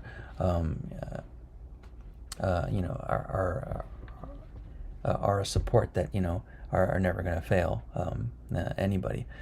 So yeah, so I guess it kind of makes me feel a little bit more like I got to push, and I'm also like at a point in different stages of work and stuff that I really do have to focus and push forward here. Yeah, so that's interesting. I mean, That's interesting you mentioned the war thing because I wanted to say the same thing. yeah. Let me see if I can find the ayah. Might take me a minute, but Can I say something while you look for it? of course, yeah. That's actually so interesting because I was thinking I didn't know if it's too much of a stretch or not, but I was thinking No such thing. These like in such. history. Yeah, that's right. In history books, there's always like a leading figure. So he's basically like, especially in medieval times, there was always a leader opening up the battle. He was the most courageous, the bravest, the one with the most power, and it just made me think of more of a question. As I was thinking, I personally love this name, but I was thinking Al Fatah. Does anyone else feel some sort of awe, of course, but also a bit of like, does anyone else feel a bit afraid? Meaning, in Bildungsromans, when like in fairy tales, when the protagonist goes on his development story and initiates the action he has in many stories, especially folklore. He has a road ahead of him, so a road opens up, and by the end of that road there's usually like a castle, and he will be king and so and so. But it is on that road that he experiences uh, like the idea of Bildungsroman. He experiences growth and a lot of changes, and he's being stripped, like we talked many weeks ago, like a snake. He's shedding all skin, and it just makes me think. I mean, when we talk about openings and when we talk about new beginnings, we are also excited because obviously they bring hope and possibly happiness and possibly everything we ever wished for. But when I have a road ahead of me, any kind of road that might be, I also experience some kind of fear because I know that I will. I mean, change is uncomfortable 99% of the times. I probably, that 1% is something you don't have a problem changing about yourself because it's not something you really like have a hard time changing anyway. And it's just that uncomfortable feeling of actually, like, maybe sacrifice is too much of a word, but actually you actually have to work your muscle, whether that is like improve your character or like physically work your muscles, or any kind of effort, any kind of sacrifice, which in the end, yeah, it takes you where you want it to be, but it doesn't feel like that. Like along the road, it definitely doesn't feel like that. And I was just wondering, because if there was any name, probably also Al Haq, of course, but if there was any name that brings me a lot of hope and awe, and at the same time a bit of fear, I think this one would be one, definitely. Yeah, I completely agree. Um, because you have no idea. It's funny. During this session, it started raining pretty hard, so the skies opened up a bit. Um, yeah, it's definitely, I think, scary in to some degree. I think that's what Zanir was mentioning in the beginning, that there's the Jalali aspect maybe is more. I feel like this. I mean, I feel like this name becomes very neutral in that sense because it can go both ways. I think it's more often used in the Jamali way, in the beautiful way. There's a common du'at that I don't know if all Arabs say it, but like Egyptians say it very, very often. and it's usually in praise of somebody. Like if they recite Quran well, if they do something well, uh, or if they give you something, or they're just nice to you, they'll say like, "Oh, Allah iftah alik," may Allah open upon you. Um, so it's an interesting dua that we have in colloquial Arabic, and that's actually what I think of most, because that's probably the first time I ever heard it colloquially. Growing up and hearing Arabic is in that phrase, Allah iftah alik, which is often said to, like, as I said, speakers or leaders, or anybody that's in a providing or support role. Do you guys think a broken heart can truly open? I mean, I know the break is really an opening in and of itself, and it is like the kind of crack through which light enters and expansion enters. But when it comes to like a broken heart, that's kind of like more, I guess, passively broken, which I don't even know if that makes any sense to say. And then you're trying to push yourself and you're trying to like expand, and like, do you think that's like possible? Because surely something in the break, something in that like keeps holding you back. Because So yeah, I think like healing from, sorry, oh, no, so I want to answer that. I think I want to go back to what I was trying to say before about like keys, like finding the keys, and not to disagree with you too much, Zinira, because yeah, of course, the Fatiha is the key to the Quran. It's the key to Surah Al-Fatiha itself. It's the key to every surah. That's absolutely true. But what I'm trying to get at is that everything has a key, and in its essence, right? I feel like Fatiha or the Basmala, right? Saying Bismillah, that's the key, like, to yourself in a way, right? It's a key to like engaging with anything in the world. But anything in, like, just look around you, right? Like your phone or your computer or a notebook, or the mess of clothes you might have somewhere. Everything around you has like a key to it, and especially the language that we use. So when you say something like, "Can a broken heart ever open up again?" or "Can a broken heart be healed?" um, I think you have to find the key in the language that you're using. What do you mean by break, right? What do you mean by a broken heart? And I think that's what I was trying to say before about how, like, it's not something that we're encouraged to do in the modern world, to think about things in that way, to think about the underlying, the between the lines, the hidden. Um, and yeah, I mean, we can have a conversation about what a broken heart is for sure. There's a famous poetic saying, إن القلوب إذا تنافر ودها مثل الزجاجة كسرها لا يجبر. So the saying is that, or the line of poetry is like, the hearts are like glass bottles.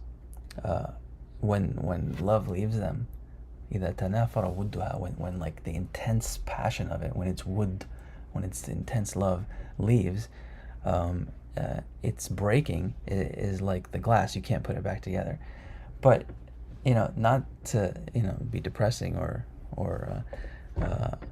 hopeless, but I think that just means, like, it reminds me of the idea of that, like, if you're going to hell, you already are in hell, right? If you're going to heaven, you're there already in a way. And a lot of the language in the Quran is in the present tense, in that, like, like you're already there, like it's already happening and you don't realize it.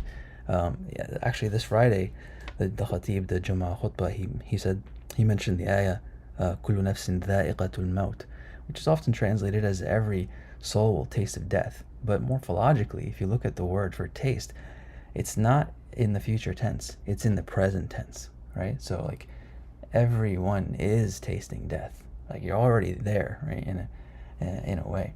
So if your heart is broken, then I don't think it can open, right? But then when it does open, you realize it was never actually broken. I think it's kind of just like, it's the paradox of, like, knowledge. It's like the limit of knowledge. Like you reach a point of like knowledge and self-awareness that like everything is paradoxical. Everything is everything, and nothing is everything. That's a common idea, I think, in Ibn Arabi too. So yeah, I think my main point, to be simple and direct, is like you just can't lose hope, right? You always have to have hope, and that's I'm thinking of when we talked about Musa, how Allah says فأصبحت فؤاد موسى فارغة, right? The passion, or the depth of Musa's heart was almost empty, or empty, if it wasn't for the fact that Allah tied it down. And that's what I think language does. Language is what ties us down. So yeah, I think you just have to maybe think, uh, or talk more about what you mean by a broken heart. Um, I think you mentioned Rumi, right? Like the break is where the light comes in, or that's where the healing comes in. Um, yeah. So Can I add something? yeah, If of you're course. done. Yeah, I was just gonna say, Yeah. yeah, just to sum it up in a sentence, like if the heart is truly broken, then of course Allah can heal it, but oftentimes we think it's broken, and maybe it's not, or like we just need to be a little bit more clear about what we mean by broken.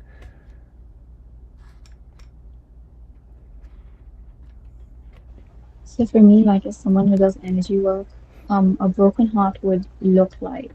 I mean, again, like what you said, like we have to be careful about the language, because it's just like just because it says broken doesn't mean it's actually broken, right? Like that's just how we express it in English. In Maybe English, right? maybe in Urdu too. Specifically in English. Maybe in Urdu as well. How do you say it? How Yeah, would I you say it in mean we Urdu? do say that. Dil toot gaya, Oh, you a say. heart broke, like this. Oh, you Yeah, say it the same literally thing. means the same thing. Yeah, You but wait. Sorry. Say it again. It's literally the word for break. yeah, it is. Okay. So basically, the thing is, that's not what it would look like. So for me, if I'm reading someone's energy and they're heartbroken, that would feel like sad, right? That would feel sad and depressed and not open to life. And so that is closed energy. That is closed to life, that is closed to joy. Whereas an open heart is open to life and is open to joy and it is open to receiving good things. Whereas a closed heart is, I'm sorry, a broken heart, again, it's not broken. It's closed. Like it is like it might even have like a barrier in front of it actually, like which is a very almost I would say almost tangible because like there are emotions such as for instance heartbreak or depression or betrayal or things that like add up and build like literally I don't know how to say it literally, but like literally metaphorically. They build a space that is really heavy around your heart space, like around your chest, basically, around people's chests who have had heartbreak, that becomes a barrier to them physically letting in like love and other good things. And that there's ways to, clear that, but that would not be an open heart. Like, but I think it means, yeah, I don't know what the other thing means. I want to go back to what I was saying about feminine energy.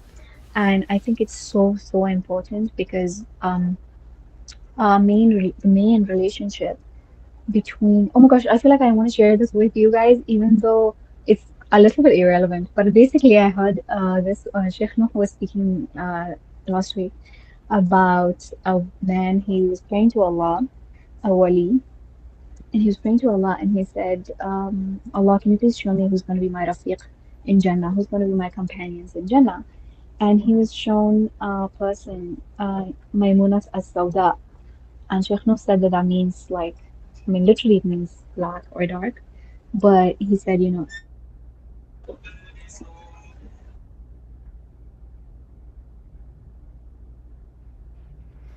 means like that someone who is dark, Arab, like who's Arab, who's dark for an Arab person at the time, not that they were African or Indian. That's what Sheikh Nur said. Anyway, that was just her name.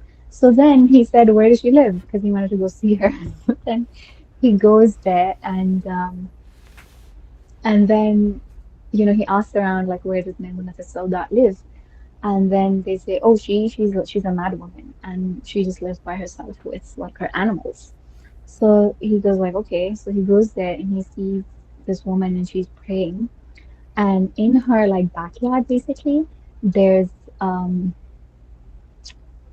wolves and sheep playing together, like goats, sheep, wolves, all like just vibing. And so she sees him, and then she's wearing something. The story was just like ajaib, like it was just so ajib. And I don't remember most of it, but this is just slightly relevant to what I was talking about. So he says, so she sees him, and she immediately she like shortens her prayer basically, and then she says, Ibn Zayd, your married is not today, it's tomorrow. Like which means today's not the day, tomorrow's your day, come back. Hmm. And Sheikh was like, she's saying, oh, not so fast. And then he goes like, how did you know my name? And she goes like, um, haven't you heard?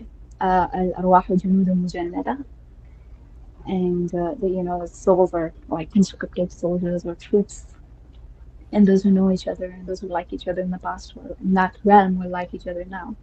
So then he asks her a bunch of questions, and she tells him a bunch of things, like which basically criticizing him, like things that he hasn't been good about in his deed. But anyway, one of the interesting things was he asks her, "What is the deal with these wolves and goats playing together? Like, what happened?" And so she says, "أصلحت ما بيني وبين سيدي." I did islah, or I resolved, or I made good what is between me and my master, God. So he resolved and he did islah of what was between the wolves and the sheep. And I just thought, I don't know, that just struck me as like, I don't know, that just stayed with me. I just keep thinking of it for some reason. But it's just so interesting because we just think that it's, like this natural order of like conflict between carnivores and herbivores. But she was like able to, she's like, oh, I resolved, like my relationship with Allah was my focus. And so now like there's, things that are literally going out of the natural order to become like, what's like a jama, right? It's a union that is beyond the natural order. Like wolves and sheep don't, like we even have a saying, wolf in sheep's clothing, to show that they're not supposed to go together. So I just thought that was so interesting. But that reminded me, the reason why I'm saying all of this is that our main relationship, like what she said, was about ma baini wa baini sayyidi. My main relationship is what is between me and my master. So that means, and that relationship is one where the master is always going to be masculine, and I can only be feminine. I can only be receptive because I don't have anything that I can give God that God is not already own, including, my own nafs, right? So then it's so important to learn how to be feminine, and that's what Ibn Arabi, the Shaykh al-Akbar, says in those lines of poetry about unuf and rijal, that it's actually we need the real men of those that are feminine, because you have to be not just receptive but passive. It means you don't do anything, and that's really interesting because that means everyone needs to learn how to be feminine. And that reminds me also of Rumi when he says, it's become New Age spirituality vibe guru teachers slogan now about like law of attraction, where Rumi says, "When I run after what I think I want, my days are a furnace of stress and anxiety. If I sit in my own place of patience, what I need flows to me and without pain. From this, I understand that what I want also wants me, is looking for me and attracting me. There's this great secret here for anyone who can grasp it." So he's talking about being in the receiving feminine energy versus being in the chasing energy, and of like the masculine. And that's what I was talking about when I spoke about like fatah. And I don't want to just say chasing, I want us to be a bit more explicit and say penetrative masculine energy, because that is the energy of God, like giving us, like God enter me, like let your names like flow into me. I cannot make God do things. I can only open myself up to receive. That is all I can do. And that's why like we can only be, what's it called, feminine towards Allah. And we can only be receptive because I'm not going to be able to, like, I cannot enter God, I cannot conquer God, right? Like I cannot be fatah towards God in the sense of I'm going to conquer you, I'm going to come into you. No, you come into me, which means I need to be open. And the I think a really good, like sort of like the biological, the concrete example of this is like in reproduction, where there's the egg and the sperm, the human egg and the sperm, and the egg actually doesn't chase. The feminine is not meant to chase, whereas the sperm goes in, right? Like it goes in, it penetrates, which I think is like the manifestation of the name Fatah, as much as it is conqueror or victor, which is someone who goes into a land and takes over, right? Whereas the egg, they found that the egg actually doesn't seem to do anything. Physically, it doesn't move, but it sends out chemical signals or catalysts that basically send make certain sperm more it made it easier for certain sperm to come in versus other sperm based on who the egg thinks. Yeah, I don't know. I'm like personifying the egg, but that's what they said. That's what the science says apparently is that yeah, like certain sperm have better chances of survival, and so the egg kind of just by letting out certain signals or being more open to certain sperm versus other sperm, like it lets them come in. So it's like this thing about allowing the feminine of Fatah, being open and allowing yourself to receive anything, even if it's a specific thing. It's not about like surrendering, being like anything goes. That's not it. Versus being going in like with intention, like a penetration of like, or even like if you think about in war, like penetrating a sword into like someone's body, like that. I guess that was part of winning wars, right? And then when it comes to marriage specifically, it's also the metaphor of the earth, the hith, and the farmer. Like the farmer puts the seed inside the ground. Like that's an active, you know, putting in some puts insertion, right? And then the earth is not supposed to do anything. The earth just needs to be like fertile. The earth needs to be open to receiving and to holding it and to nurturing it. But um yeah, but I feel like that's what we need to be with God. Like we can't make God put a specific seed in us. Like we can't make God do anything. And we can only receive whatever God gives us. Um so yeah, I just thought it was so interesting that both these names, like they can kind of manifest in interpersonal relationships. Of course, it depends on who the feminine and the masculine is. And I think it's not necessarily linked to gender, to like biological sex, because, some people can be, a lot of women are put by the systems into really masculine, go for it energy, hustle energy. And yeah, but I was just saying that in terms of, so interesting that in terms of like, especially our relationship, ma baini wa baini sayyidi, it's really important to be like, only be feminine. Not only be feminine because that's the only thing you can do, but to learn how to actually be that. Yeah, that's actually really Yes, interesting. That actually. oh, you didn't. Oh, Can I just add, like, there's a couplet by Amir Khusro that this reminded me of like allowing penetration, allowing yourself to be opened. mm, The word blossoming, that's part of the root system of Buddha. And just this whole thing of like, to receive, like being, like learning how to be passive. But there's this couplet, it's Khusro दरिया प्रेम का उल्टे वा की धार जो उतरा सो डूब गया जो डूबा सो पार. O Khusro, the river of love runs in strange directions. The one who jumps into it drowns. The one who drowns gets across.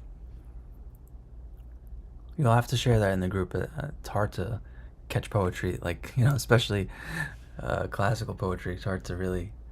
But please share that in the group, inshallah, or in the chat, whichever is easier.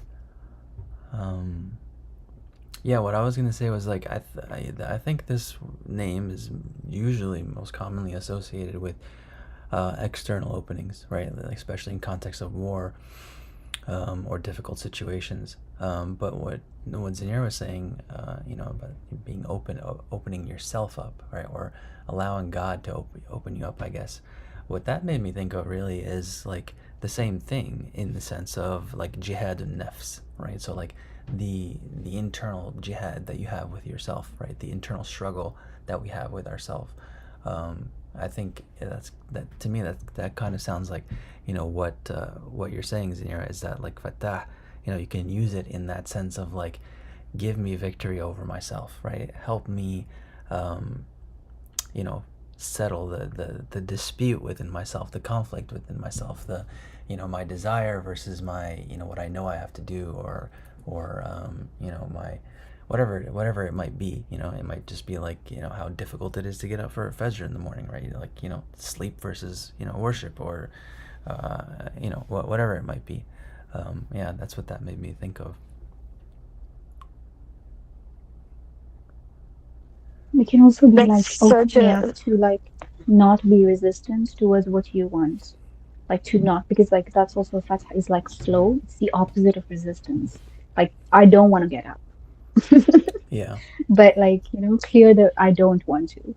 And I feel like that's the resistance. Like there's so many good things that like even want to come to us themselves. Like Rumi is saying that what I seek is seeking me, but then there's so much resistance. So I feel like that's why for me Fatah is a really Jamali name. And it's like it clears the resistance. It's like stop saying no, no, no, I don't want to. No, please don't make me. That's what the nafs is saying a lot of times. Like no, please, I can't. Yeah. So yeah, that's all. Sorry, Mara was saying. No, I was just gonna say it's such a interesting thing. You gave the example with waking up for Fajr. So one time I was like I prayed before sleep to get help to wake up for Fajr. So in the very next morning, mashallah, I'm not even like making this up. I wake up. So obviously I put an alarm, and I wake up I think like half an hour before the alarm, and I realize that I wake up in time for Fajr. So I say, okay, 10 more minutes. And then I swear, like a cockroach, like half the size of my hand, passes through like a few inches before my face. Oh my God. And I was just Oh my thinking, God, it's horrifying. Yeah, Fatah, like, subhanallah. mashallah, he completely helped me. Mashallah, he gave me like 10 minutes Subhanallah. to do it without on my own. Like, you can wake up now and we will avoid the cockroach situation. Or if you want to snooze for other 10 minutes, I'm sorry, but this cockroach is here to help you wake up for Fajr. I Subhanallah. will never. Yeah, no, that was so. That's funny. So, in the spirit of that cockroach, I'll finish the story that I started before I Oh, lost my yes. internet. Please do, So yes. it was, I was feeling that You cut out a bit skepticism. before too, so I don't know if you can begin again maybe, because I think at Okay, least I lost some okay, context. okay. I will move to a place where the signal is a little Oh, no, stronger. no, no, now Am you're I better fine. now? No, no, no, now you're fine. I Okay, just meant great. before, when you Okay. started the story before, I think we lost a lot of it before you cut out. Yeah. Oh, that's really sad. Okay. Yeah, I was in We Konya. caught This up was. when you were talking about the tissues, and then that's where you kind of cut out, and after Oh, that, okay. I Okay. got it. So the sheikha had mentioned that you should take a lot of tissue because I cry really easily, and I was like a little skeptical, I have to confess, and I told her, I told her that afterwards as well, because I thought, it's extremely beautiful. I was looking at all the names of the doors, and they're all in Farsi. So Babe Khamosha, those of you who understand Farsi, I think Zanira, Mara, Maham, you would understand, Babe Darvisha, Babe Khamosha, and they're so poetic. And Khamosh was also a takhallus, a pen name of Rumi. It was his first pen name before he started using Shams as his pen name. And so they were beautiful doors, and I kind of resisted looking inside the openings. So again, the little um, the fatahs on the enclosing concrete wall. I did not look inside because I wanted to savor it slowly, like a labyrinth, and I'm going outside and then entering inside. Before I enter the main door, there's only one main door to enter. The other door is for exiting.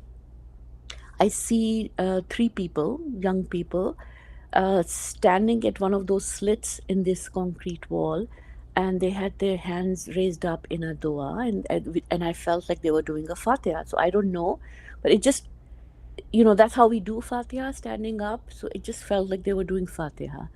And so when I passed that point, I looked inside. This was the first time I looked inside the slit into the opening. So I saw them doing Fatiha, and I look into the Fateh in the wall, and what I see is a memorial of this particular person. And again, Pakistani sisters, you would know who this is, Allama Muhammad Iqbal, right? And he's buried in Lahore in Pakistan, but his doctoral work in Munich University and his lifelong, he's written books about Rumi, and they had a memorial from him. He's also my granduncle's and my grandfather's, especially my granduncle's best friend. Their correspondence is saved in the Lahore Museum that is devoted to this poet laureate of Pakistan. He's the one who suggested the idea of Pakistan, and he had written many books, Israr-e Khudi, Rumuz-e Be-Khudi, Secrets of the Self, the very deeply Sufi and philosophical text. And from his text, now that I read it, he's clearly deeply influenced by not just by Rumi but by Ibn Arabi as well, and his idea of khudi. So anyway, so I look at it, and he's Kashmiri, and I'm from Kashmir, and I started crying, and it was my heart that was opened through those people doing the Surah Fatiha for Allama Iqbal in that opening in the wall. And when I picked in, I cried so much, and I knew instantly that that was Allah talking to me. And I said, okay, Allah Mia. With Mia is this word that we use in Indo-Pak to say, Allah Sahib or something, right? And got it. I was way offline, and lesson learned, checked. I was being arrogant, thinking I will not need the tissues, I will not cry, and here I am, bawling like a baby.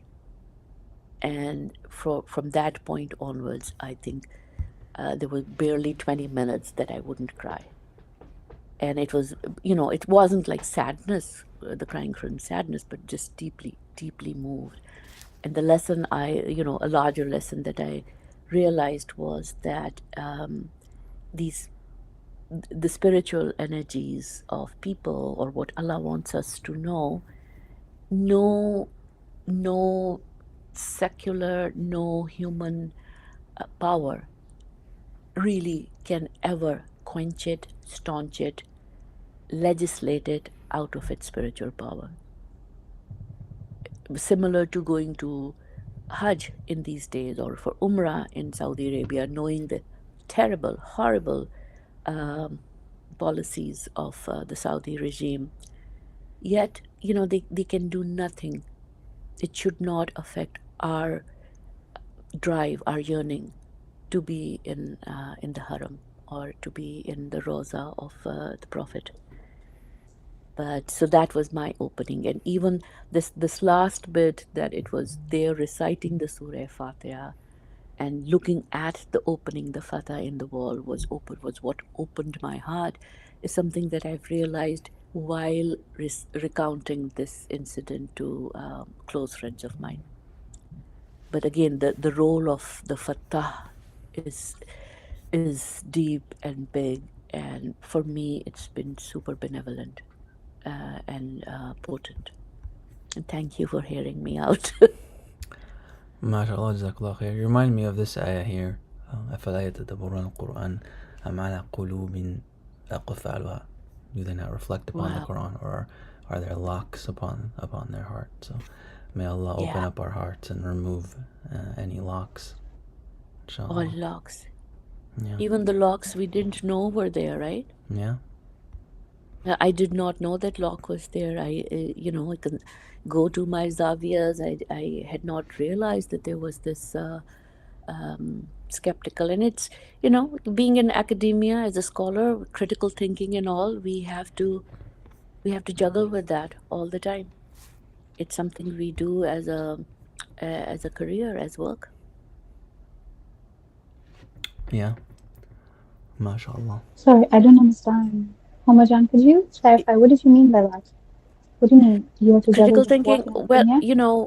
to have a critical analysis of stuff, to have to be able to think from different angles, and to have like a um, to not be what is the word? I heard something um, that might explain it this earlier this week, and is like yeah. he said something like there's it's very generalistic, but he said, you know, there's just two kinds of people, right? There's people that they want to defend what they know, or they want to expand what they know. Uh, Oh wow, that's good. yeah, Okay. I think it's overly simplistic, right? I think those are moods that we have, right? I think sometimes we're in a mood where Yeah. we want to know, where we Yeah. want to expand on, and sometimes we're not in a mood where we want to expand what we know. But Yeah. yeah, The critical thinking is not necessarily defending what you know, but it's trying to look at something from all angles, historical basis, historicize something. For example, to say, I'm not going to vote for, I didn't vote for Kamala Harris because she was not responsive. She enabled, she funded the war, and then she was actually hypocritical. Um, Instead of taking a more, what could have been thought as a softer stance, saying, well, at least he'll be better than Trump. So I yeah, sorry, go ahead. no, please continue. I will say after it. Yeah, to think through, like really split hairs. Actually, that's it, to split hairs, to really want to think through. And I think at some point, the thinking has to stop, and the heart, the qalb, it's the thing between akal and the qalb has to lead.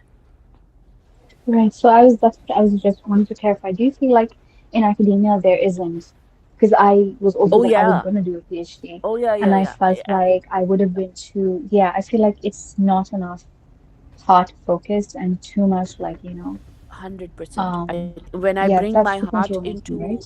my teaching, and I or in my work, it's like I have to apologize, or I have to tell my students, I have to frame it as, we talk about decolonial theories, think about this as a decolonial theory, because this is not your regular Western colonial way of thinking about knowledge. And I want to suggest that we actually learn from both our mind as well as our heart. And the heart is the major entry point. So to to be able to shift between thinking analytically and then thinking from the heart, feeling from the heart, allowing our emotional responses as well. absolutely, absolutely. Sorry, Mara, I don't want to cut you off, but yeah, that's, yeah, also like a big, part of these sessions, the app, the research, is, not disregarding, not buying into the Cartesian dualism of just like there's logic and then there's everything else, right? Everything else Exactly. is actually, there's really three things, right? There's logic, right, and then there's the creative aspect, right? There's the heart, but then there's Mm-hmm. also the body, right? That's the other aspect Mm-hmm. that so, Exactly. Corporeal. yeah, Completely. so those three dimensions are very important, but it's definitely not, there's not just one way to receive, or to grow, or to understand, or to learn, or anything like that. We need to be aware of all three dimensions. Eh, Mashallah, eh, yeah, I completely agree. I just wanted to say that because you brought up critical thinking, and I just wanted to say that for me, it's like a love language because like something that I wish from I offer, and I also like it's literally a love language because I think it's so valuable to listen to someone and listen to their story and listen to their perspective and not immediately default, and this happens a lot, and it's something that I try as much as possible not to do it and to avoid it in conversations in general, because when I share something or when someone else shares something to me, I feel like it's such an act of love to do your best and use your critical thinking and listen and find a way to communicate in a genuine and original as much as possible way, not just um say we live in times because of social media and everything. There are like a gazillion phrases everyone uses to kind of summarize a situation or a feeling or a I don't know event, and it's just yeah. Sometimes these are welcomed, but I feel like oftentimes they are just used as a default mode to be in a conversation and also be absent, and it's just it I can feel it and I can sense it, and it bothers me every time, and I have such a hard time actually. Like I genuinely do this. Wake up, please. I can see you're not paying attention. I can see you're not moving Present. your Yeah. mechanisms to actually Yeah. participate in the, and I think it's a really valuable and um thing to offer to someone, to use your critical thinking. Yeah. I But think. also hadara, right? Your presence Yeah. with critical thinking, Yeah. that is like a gift we bring to anyone around us. And so I'm always moved when I realize that in South Asia we call people we love and very deeply respect. Like so we always say Hazrat Muhammad sallallahu alaihi wasallam, which is Hadra Muhammad sallallahu alaihi wasallam, right? Zanira and Maham, please corroborate if this is our experience. So it's recognizing their presence, and it's a presence when, and to me, I've been thinking about it, that it's like we are confessing, we are realizing their presence in our lives, in our world, in the moment, not just when they were born and if they passed away, but some people have, and obviously our beloved prophet amongst them, his presence is here with us. The moment we beckon him, we feel his presence. Yeah, in Arabic we also, and this is more a colloquial thing. I think Hadrat, we say it sometimes. I do see it more in like Desi or Urdu Uh-huh. context, but we say Hadratak in like colloquial. So like, that's kind of how we say. It's a very formal and polite way of saying like, sir or Mister, or those are not good translations at all. But I think your presence or Uh-huh. your or yeah, It's the that's way we say sahab in Urdu. It's that's something that I learned when I was learning how to politely address people. Because when I was starting to learn Arabic, I was like, okay, a lot of these things are very like, artini or like whatever. Like it's like I'm like if I'm talking to someone in real life and they're older than me, and this is like very like embodied for me, like in Western speech and Western culture, like that's not so much the case that like you like if you even if you're talking to someone older than you, you just call them by their name and stuff. But in our culture in South Asia and everything, like it's very like you're very respectful of like somebody who's older than you. So you call someone sahab, or like you can call people uncle or auntie, like but if it's someone that you don't know, then it's like you bestow terms of respect on them. And so I looked at that. I was like, what is like the polite way to address someone older than you or like whatever in Arabic? And so it's like hadrat, like you said, or my like hadratak was like another like oh, so you like guys say the same way? Yeah. Oh wow. no, in No, Urdu we say we it say like differently. yeah, No, I mean like like but it's kind of like it's bestow, like in Arabic it's more bestow. So it's like keep like hadratak, like right, like that's how he would say that, like or he, keep like hadratak or something like that. right, Where yeah. in Urdu we just use the word aap to like it's kind of Oh, like like aap you kaise but hai, yeah. older, you but with respect. And hazrat is like something that you say like kind of like as a title for example like the prophet or something. But then if it's someone in real life, you'll if you're addressing them or if you're referring to them, then you'll say like person sahab or sahiba. And but it doesn't come into the conversation. Like in Arabic it's like very much like when you're addressing somebody, you're addressing them with the title. You can also do that in Urdu when you're like, but it's kind of like when you're in flow, like it doesn't flow the same way. But there is like specific words for like up instead of tum. Like tum is like you, but like somebody maybe your who's your peer or Yeah. your age or someone younger than you. And then up is for someone who's specifically like older than you or has position or like respect or whatever. There's a Sorry, that third was one so as long. well in Urdu, right? There's an aap, tum, and tu. So there are three levels of politeness in the second person singular in Urdu. Aap, tum and tu. But if you're married to a Desi, you already know that, right, Omar? I know op. Maybe you haven't heard the tu, because that is Maybe he the hasn't most heard the up. formal. Sorry. No, I've heard op. But I have Me not. being inappropriate. I So didn't. I Did have I get used it? the I word didn't get. tu only for Allah, but it Uh, has that intimacy in it, that you only use it either for somebody who's really beneath you or somebody who's super close to you. So mm. tu, I the only entity for whom I've ever used the word, the most informal one is for Allah. But Allah you. तूने क्यों ऐसे किया, right? So, and in Kashmiri we actually use haz. So we Hazrat, we the greeting when we greet a Muslim Kashmiri is Ware Haz, which means Hazrat, how does it go? So Kafa Haz and Kafa Hazrat. Oh. And if you're speaking to a Hindu, we would say Kafa Mahar. Mahar is short for Maharaj. Oh. So, considering every Hindu, and there historically over the last couple of centuries, there were only Brahmin Hindus left in Kashmir. So, everyone was considered a Raja, and Muslims were, because of colonialism, we were like super oppressed, left with less than 2% of the land and the wealth, whereas the 3-4% Hindus owned more than 90% of all the wealth around us. But within us, within Muslims, we would always address, everyone. Ware Haz. How are you, Hazrat? The Haz is the shortened form from Hazrat.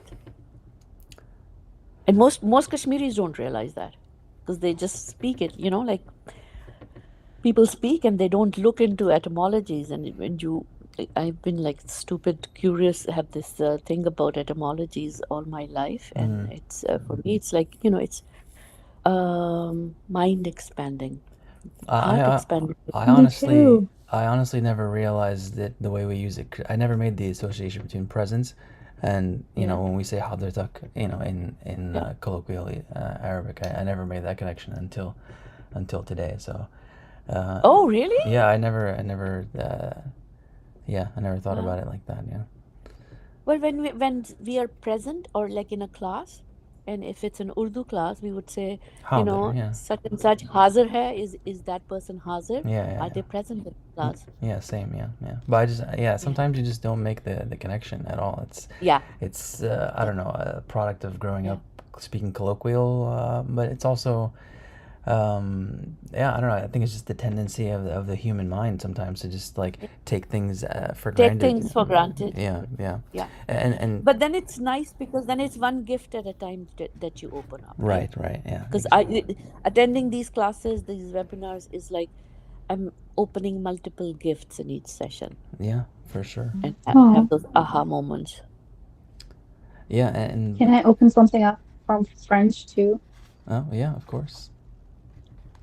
So yeah, I feel like I don't know. I feel like Urdu too might be cognate with French too, because French Yes, also it has is. vous and tu, right? Yeah, Yeah. So, yeah, yeah, but I thought it was so interesting that so French has vous and tu, and so but vous is the formal second person pronoun. It can be used first. Sorry, second person singular or second person singular formal, right?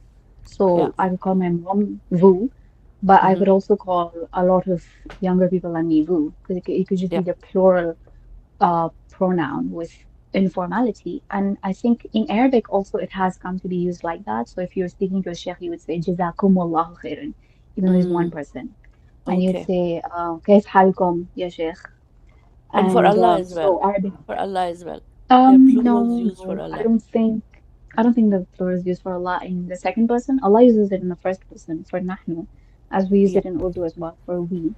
But it's also interesting that in English, when I was in school, I went to an Indian school, but like we live in Muslim country.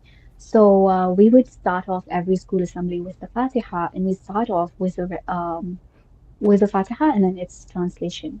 So we say, for instance, the ayah we were speaking about Omar, إياك نعبد وإياك نستعين. That was translated in our like school diary and like our assembly as thee alone do we worship, thee alone do we ask for help. yeah, Yeah. And so thee and thou and thine were actually the originally singular second person pronoun in English, whereas Yeah. you was the plural and the formal one. Mm. And then there are several theories as to why thou and thee fell out of use. And so then English only has one second person pronoun, which is you. But I thought Mm. it was really interesting because when I was at school, we would think that thee and thou, because we're speaking to God, is the formal pronoun. Mm. But it Mm. actually turns out that it is the informal pronoun. It Mm. was the informal pronoun in use that was like to, like Huma said about using to for God, which you wouldn't, which in my house, if I say to somebody, that's really like, that's not allowed. It's really disrespectful. You don't say that to anybody. But if Mm. I say, Ya Allah, tu ne, it's like, yeah, and it's like, it's Mm-hmm. all like, Mm-hmm. I love you so much. It's Exactly. like adoration. Wait, And, what? Wait. I, I'm confused. So if you say yeah. you can't say colloquially? Like it's disrespectful to say colloquially? It's really, yeah, it is. Yeah. Unless So if like, we talk it's to like is really Zainab, disrespectful or really Maham, and I informal. talk, yeah, if we talk to each other, we would probably say up to each other, I thought op which was is the the. most formal. Oh, If we right. get really close, then we would say tum, but we would probably never use tu. Oh, so you use the informal when you're speaking with God. Yes. Yes. Oh, okay. Or somebody like super close friend, my lifelong friend, maybe that person I could say tu to. I see. Okay.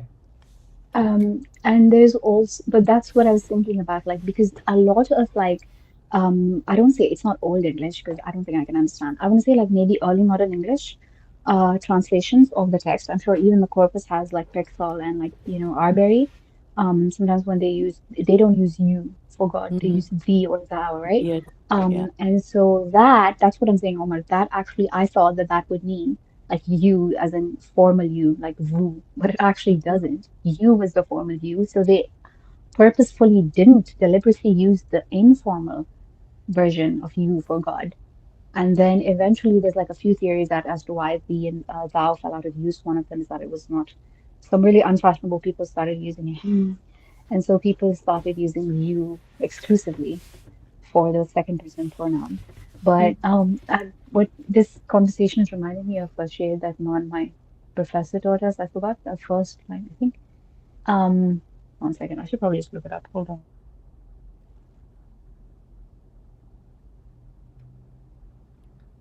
Fath also means rain in a colloquial, Mm. according to Lane here. So, or the first rain that falls Like, down, actually. mhm, like an opening in the sky, right? It feels like an opening in the sky. Yeah, yeah.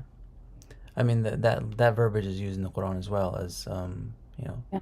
Allah opens the sky to send down Yeah. rain. Yeah. And that's why there's rahmat in the rain. Yeah, for sure. Going back to that, the relationship between akal and kalb. One of the stories I'd heard of the Miraj was that the Burak could take our beloved Prophet because it was love. It was an embodiment of love, and so the Prophet could go all and Hazrat Jibrail. So notice how I'm saying Hazrat Jibrail. He had to stop at the Sidratul Muntaha. He could not go further than that. But it was and he is an embodiment. Jibrail is an embodiment of aql, of rationality. But Burak could take our Prophet, who is an embodiment of love, all the way, and then he is right there with Allah because he is love. So love can take you to a place way higher than aql. And this poet whom we mentioned, Allama Iqbal, one of his, he actually talks about this competition between aql and love repeatedly. And one of his ashar is, what is it? बेखतर कूद पड़ा आतिशे नमरूद में इश्क अक्ल है महवे तमाशाए लबे balm abhi.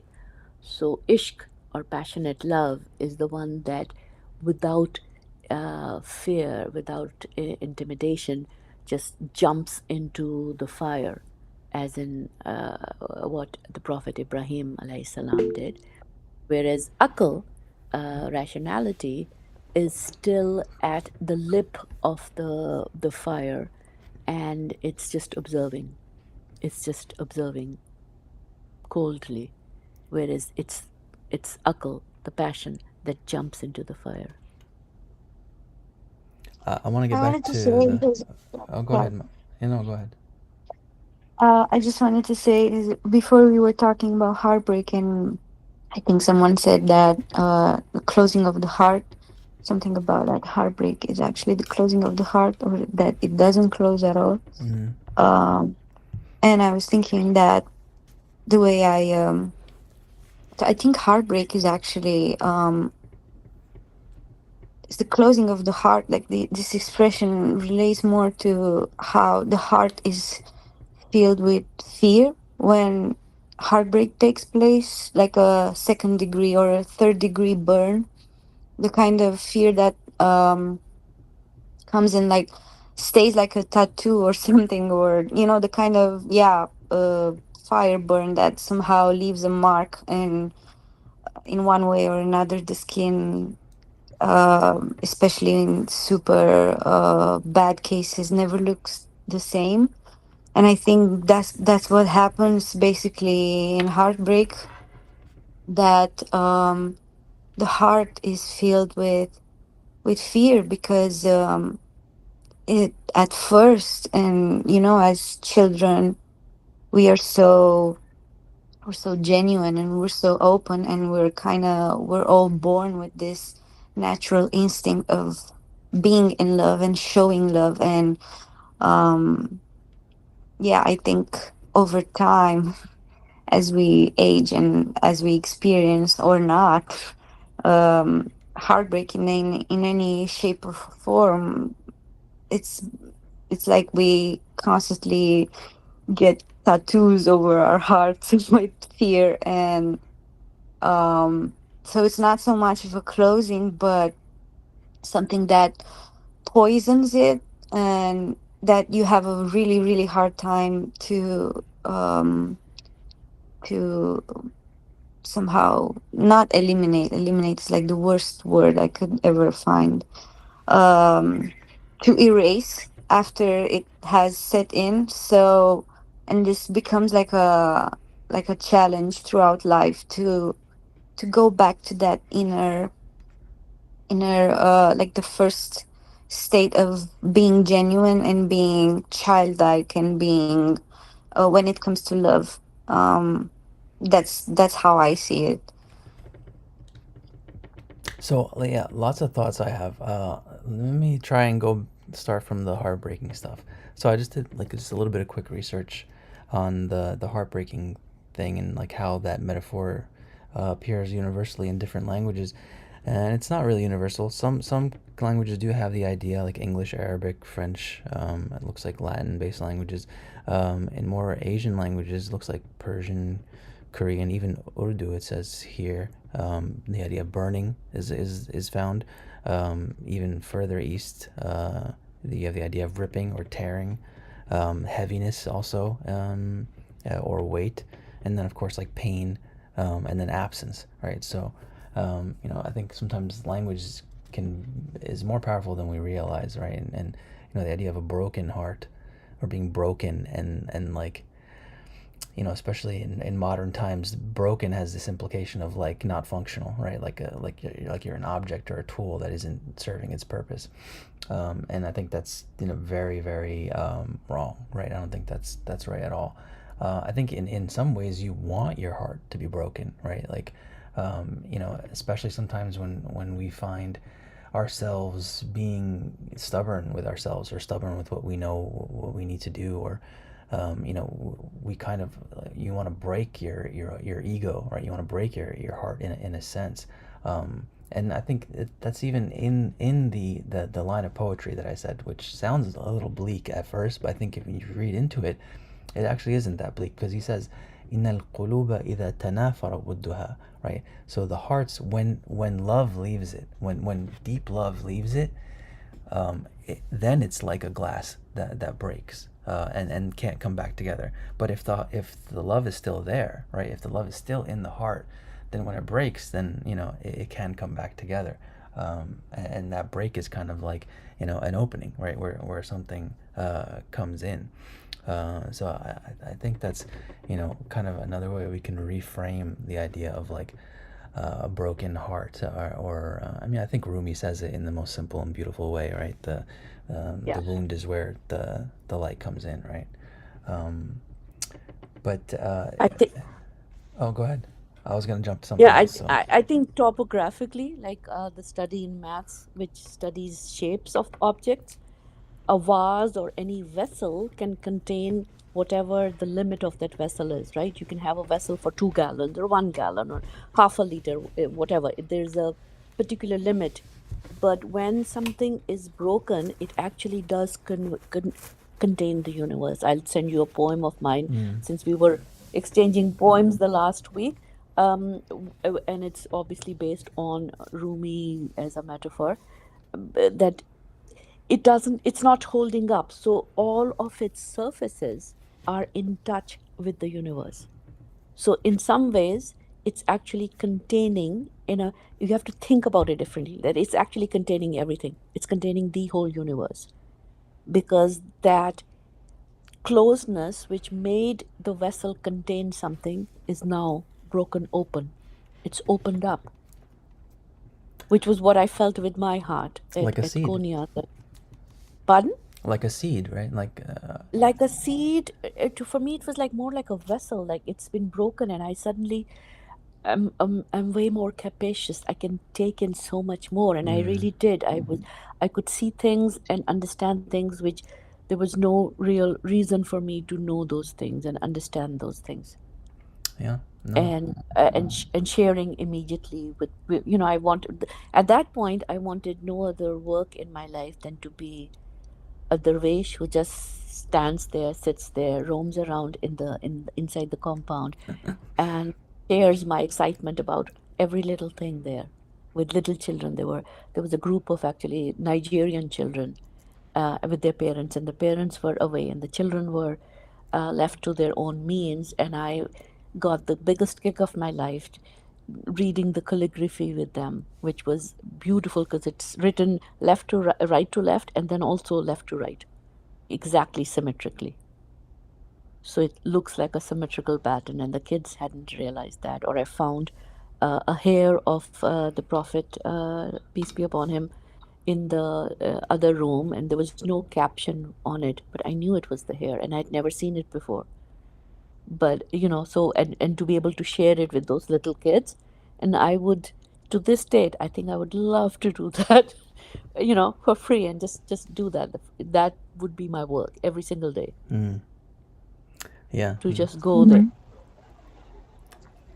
yeah. Sorry, I have to disagree with you on this whole like breaking thing, especially just from like a Quranic Arabic perspective. So again, like just to go back to like the original, like in terms of Anwar's question about like, breaking versus opening, and just like how I see it, like energetically, right? It can almost be sensed, but never mind that, because I want to focus on what the Quran says, because the Quran is talking about what is the most useful thing, not most, what's the only useful thing on the day of judgment. That is qalbun salim, illa man atallaha bi qalbin salim. And when we spoke about salam, as-salam, salim means something that is unbroken, that is sound. Allah does not say a broken heart is going to be useful for you on the day of judgment. So I think we need to realize that there's an inherent problem with using this word, broken. That doesn't mean if you're sad, you're not going to go to Jannah, right? But that means broken is not the goal.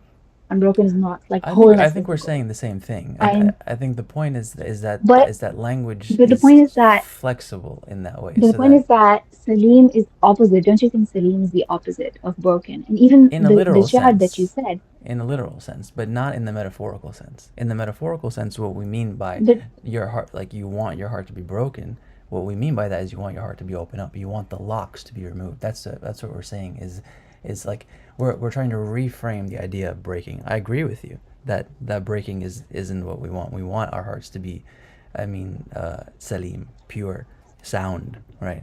But when you think that it's metaphorical, but not everything in the Quran is literal and real as well. No, no, It's not just I'm not saying the metaphorical. Quran is metaphorical. I'm saying that the English language, the phrase of a broken heart, Right. is a metaphor that we can reframe, right? Because it comes from something that's it comes from an intuition, right? Like we feel broken, we feel like something is ruptured or not right in the simplest sense, right? Just make it even really simple, right? And don't forget the metaphors, right? Either you feel good or you feel bad, but that bad feeling is actually sometimes an opening. It's actually a pathway forward. That's all we're really trying to say. We're not It's a saying that. Right. seal No, but that's I don't broken. disagree It with feels that. like a seal that's broken. So Yeah. it's Okay, not the thank you so heart much. that's broken, Eh, it's literally the Yeah, seal that's exactly. broken, Yeah, yeah, yeah. We're just right? that's so reframing. great. It's That's not so the heart beautiful. itself that's broken. Yeah, yeah. We're just Right, so reframing this is what I'm bad talking about. language. Yeah. Omar, but the way that you said the shi'r about like, la yujbar, that is that wording is wording of qasr, right? That's wording of brokenness, which God does not use in the Quran as far as I know. And what going back to what you said about the aqfaluha, right? So this is the actual wording that God is using. It is aqfaluha am ala qulubin aqfaluha. Are their hearts locked? That is one word. Huma said something sealed. ختم الله على قلوبهم. Allah has placed a seal on their hearts. Seal on their وعلى hearts. أبصارهم غشاوة. There is a veil on their eyes. وأولئك الذين طبع الله على قلوبهم. And then another like taba or stamp or seal on their hearts again. So this is the wording of the Quran, and I feel like all of that contributes to an imagery of being closed. Seal is something, it is closed. Rasulullah sallallahu alaihi wasallam is the seal of messengers. He's Khatam al-Nabiyyin. That means nothing is going to come after this. Messengerhood is closed. And that means the heart is the wording that Allah is using is one of closing and opening. It is not one of breaking and I don't know, whatever the opposite of that would be. But it's so interesting because it's like either breaking, oh, sorry, either being open versus having like an external stamp on it, or like a ghashawa. Like there's different wordings used to describe. Again, I don't think these are metaphors. These are very, because once actually I had a heart opening, like I was doing a heart opening meditation. I literally looked down at my chest to see because I felt like a blanket was removed from my chest, but nothing was actually there. But it was like a rishawa, or like, the wording that God uses in the Quran about like a veil being placed. I felt it in a very visceral sense. And I realized that these words, they are not even Rasul Musa alayhi salam saying, um, وَاحْلُلْ عُقْدَةً مِنْ لِسَانِي. You think that's I don't know, a metaphor, but it's not a metaphor. There are knots. There are even, نَفَّثَاتِ فِي الْعُقَدِ, right? We seek refuge from Allah from the women who blow on knots. That is a knot, basically a woman, a magician, black magician woman places a knot on a doll or somewhere, I don't know, wherever, like even when black magic is done on Rasulullah and a person feels it in their body, that is a very literal, in terms of black magic, it is a very literal concrete knot. So these are concrete things, and I don't think they're not just metaphors. That is my first point. And that is why it's also really important to know, like, why is God using certain imagery. And I mean, I'm not saying I know it, I don't know it, but I'm just saying that brokenness is not part of that imagery. In fact, it is contradictory to that imagery, because the goal is not to be broken. Just because Rumi said it, I love Rumi, I respect Rumi, he's amazing, Allah Mabarak. But again, I don't know what the Farsi, connotations of those words are. And I'm just saying that this metaphor or this usage is not found in the Quran. In fact, God is saying, be unbroken, bring me a Salim heart. And that means bring me, one of the very literal meanings of that word is to be unbroken. And the reason why this is really important is because, again, it is going back to, two things. Al-Fatah, because that means that the healing or the antidotes to what we are calling broken heart, which is I think we should say is actually closed or locked or sealed or stamped or covered heart. It is an India Fatah. That means what we actually need is opening. But if you say it is broken, it's a broken heart. If you're going to continue to use that terminology, then you don't need Fatah, right? Because it's already open. And I feel like that doesn't actually make any sense. You do need Fatah when you're sad and depressed, which some people in English might call heartbroken. And the other thing is we also need salam, which means balance, because heartbrokenness is also, um, you know, extreme, right? It's like an extreme sadness, extreme depression, extreme despair, extreme. going away from life, extremes, feeling like nothing good is ever going to happen to you ever again. You're never going to love ever again. Whereas salam is balance and it is wholeness and it is completeness, feeling peace. And yeah, heartbrokenness is actually, in one way, it's the very opposite of peace. It's like you feel like you're never going to be at peace again. So that's one thing. Those are the two, like, I think that's why it's really important. It's because these two names, like for me, it always comes back to the names. And I don't see how brokenness fits in. It's. Glorifying I think we're saying brokenness the same thing. fits in. I think we're saying the same thing. Maybe there's just a misunderstanding. The point that I think I'm making, and I think we're all trying to make, is reclaiming language. We're not talking about metaphors in the Quran or anything like that. Obviously, the metaphysics of the Quran and the language of the Quran, is the best. But we can reclaim bad language, and that's kind of what I think I'm trying to say. Is that a broken heart really is like, I mean, you can take it how you want to take it, but I think that you can take it in a positive way. That's really all we're saying. Obviously, you can use the language of the Quran too. You can think of a broken heart and in as like a veil that's over your heart, right? Or like a lock, right? Like the ayah says, right? Like you can think of it that way as well as like an obstacle or something that you have to overcome. So I don't think we're in disagreement there. I'm just and again that line of poetry, he's saying that the hearts don't break or they break in a way that isn't like ordinary, Regular yeah, break. ordinary breaking, right? They, especially when there's love in there, when there's love in the heart, they don't break in a way that is unrepairable, yeah. So I think that's really all we're saying there, is that we can reclaim bad language by Yeah, by looking deeper into where it's coming from. Why did the phrase broken heart come from? That's kind yeah. of the point that I think we're trying to make there. And a Yeah, I bad also want to say translation. something about metaphor because we were talking. I think we could use the word metaphor, and I think we could say there are some things that are metaphors.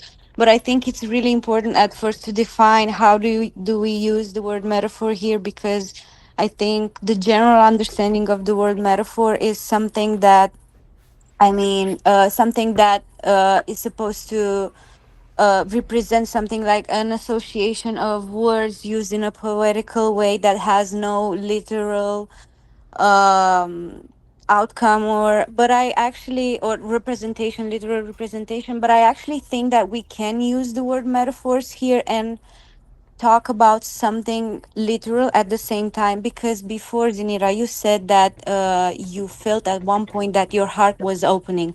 Well, that is in itself a metaphor and an literal representation of what you were discussing before, because basically we could also like argue that opening is something that happens to a door, or like something that happens to a bridge, or like what's something that happens to, I don't know, the earth when during an earthquake, but and that is an opening. But you also experienced an opening which is quite literal as well, but it, compared to the opening of a door, it becomes metaphorical. And so I think we could dabble with metaphor here, but we would just have to, I think we could use, it would be useful to realize that we have certain expressions that we define as metaphors. Like, for example, we would not be able to say, I see yellow in front of me, if we wouldn't have the word yellow. But yellow can be the literal color, yellow can be a feeling, and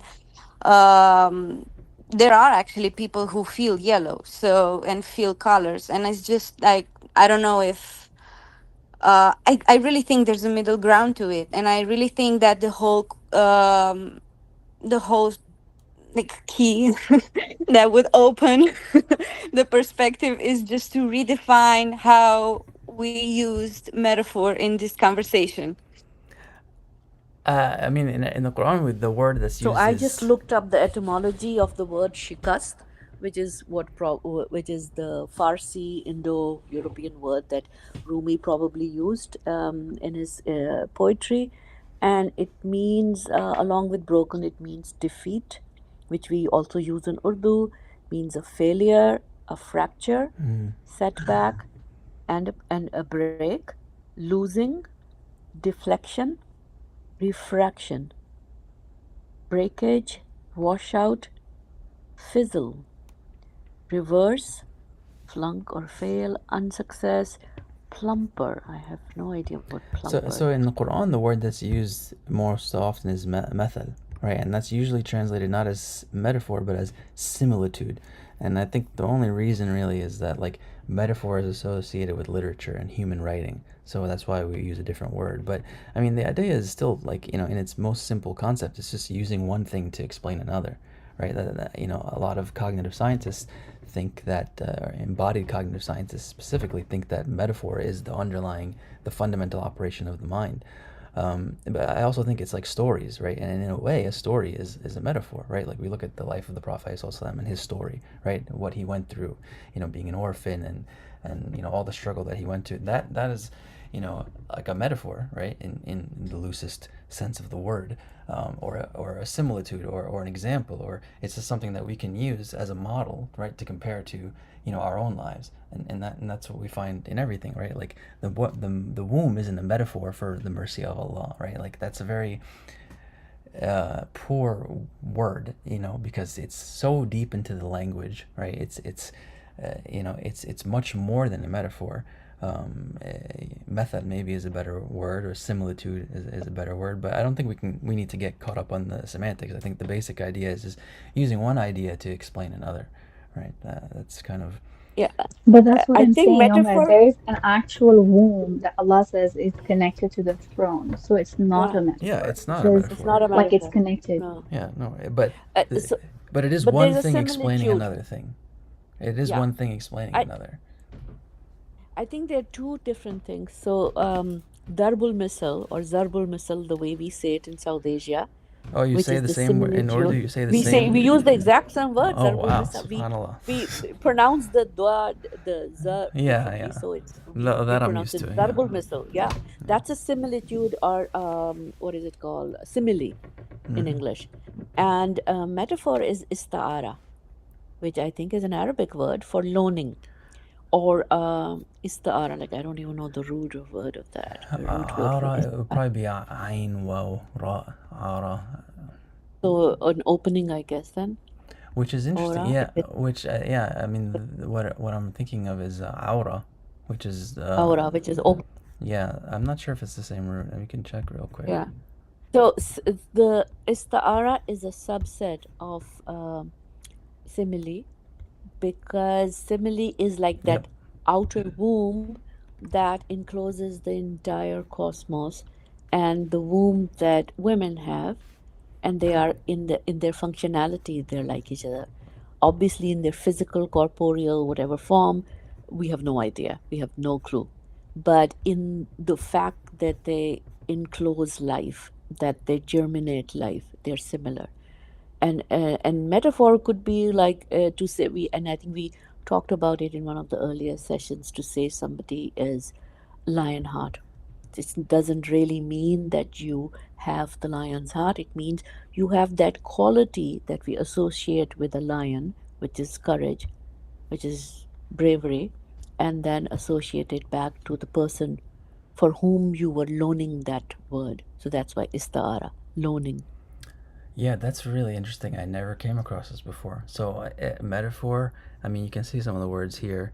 Loan, as you said, or disgrace, defect. These are all kind of all tied together in this root here, which is really interesting. I only really, yeah, I never made the connection between isti'ara and aura. Mm-hmm. Yeah. Mm. Is that the other thing Can that I just clarify something? oh, please. Yeah, so you know what Mara said? Like I'm actually saying that there are, for example, you know when I say, for instance, portal, right? Like Fatah is going to open a portal, a door. You might think that's a metaphorical door, but there are actual doors as well. Like that is a literal word because it says فتحنا أبواب السماء, right? And this is the issue. The issue is that we project metaphor a lot of times onto the Quran, whereas a lot of times Allah often specifies. Allah says, ضرب الله مثلا. This is specifically God saying, here's an example or here's an allegory. But a lot of times Allah doesn't say that, and we assume that that's a metaphor. That's what I'm saying. But like, who said that? But that was a metaphor because Allah says, "Fatahna abwab as-sama," right? Can I see the door literally? Like, I don't see a door open up on my head when it rains, but apparently there are doors that open up when it rains because Allah said so. And in I guess when it rains, we can sort of see in a literal sense, right? Because the rain is falling onto us. But then, so it is a literal door. That's what I'm saying. Same with energetic things such as coverings of hearts, or such as felt while doing istighfar, I have felt like my ear pop open up. And Allah says, about ghishawa being in the ear as well, being like a covering on the ear. Like when you do sins, your ear gets covered up. Oh, also more what's it called? There's something more explicit than that, which is in Rasulullah Sallallahu Alaihi Wasallam when he was a kid with Halima, radiyallahu anha, I guess.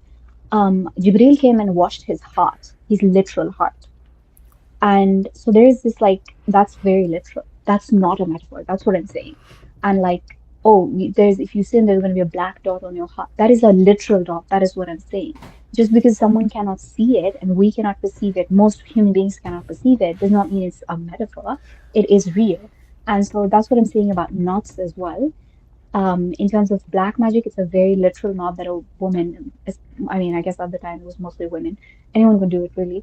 But that's a literal knot. But if there is a person who is an energy reader, they can also see in people's like chakra system knots and other blockages in the shape of knots. That's what I'm saying. So there is an energetic thing as a knot. Just because it's not a physical concrete thing doesn't mean it's a metaphor. And someone, I'm sure, shuyukh and awliya, they can see like people there, there's different degrees of firasa. There's um I don't know if it's a hadith, but someone said that beware of the sight of the believer because he sees with the eyes of Allah. And depending on your faith, you can see like different levels. And I've had this experience myself where Shaykh has just bred me without like, just seeing me 1 second and just like knowing basically everything. And that is because our things, for example, if we think about like, yeah, like, sins being a darkness, that sin might have been on me as a darkness, that this sheikh, we think that the darkness is a metaphor, but it's not. Someone who's able to see it will see it literally, right? And so just because I can't see it and just because I don't know, or I can't imagine there being an actual knot in Musa alayhi salam's tongue, doesn't mean that there wasn't an actual knot. And does that mean if it was a physical knot? Probably it was probably physical because depending on whether he had, there's difference of opinion. If he had a stutter, if he wasn't able to express himself clearly, that was like a physical manifestation of it. But there was an energetic knot. And so what I'm saying is, we don't need to assume. Like I feel like when Allah talks about imagery, our default is to assume that it's a metaphor. That's what I'm saying. Like that might be problematic and limited in vision because we are limited in vision. Like I can't see it, but that doesn't mean that that's a metaphor. And the other thing is about when it, just going back to the heartbroken thing, even what Homa looked it up, shikast literally is the opposite of fath. Shikast means losing. It means being defeated. Fath means the victory. So how are you going to say that a heart that is defeated is an open heart? Because it literally it is up.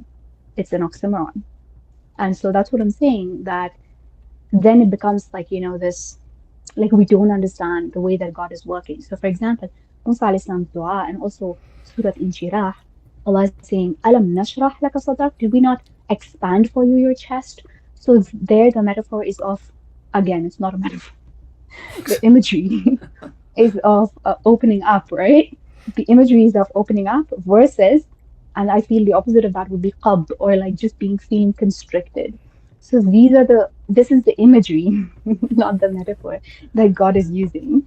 It is not brokenness. It is being stamped, being closed, being locked, being covered, being reconstructed versus being expanded.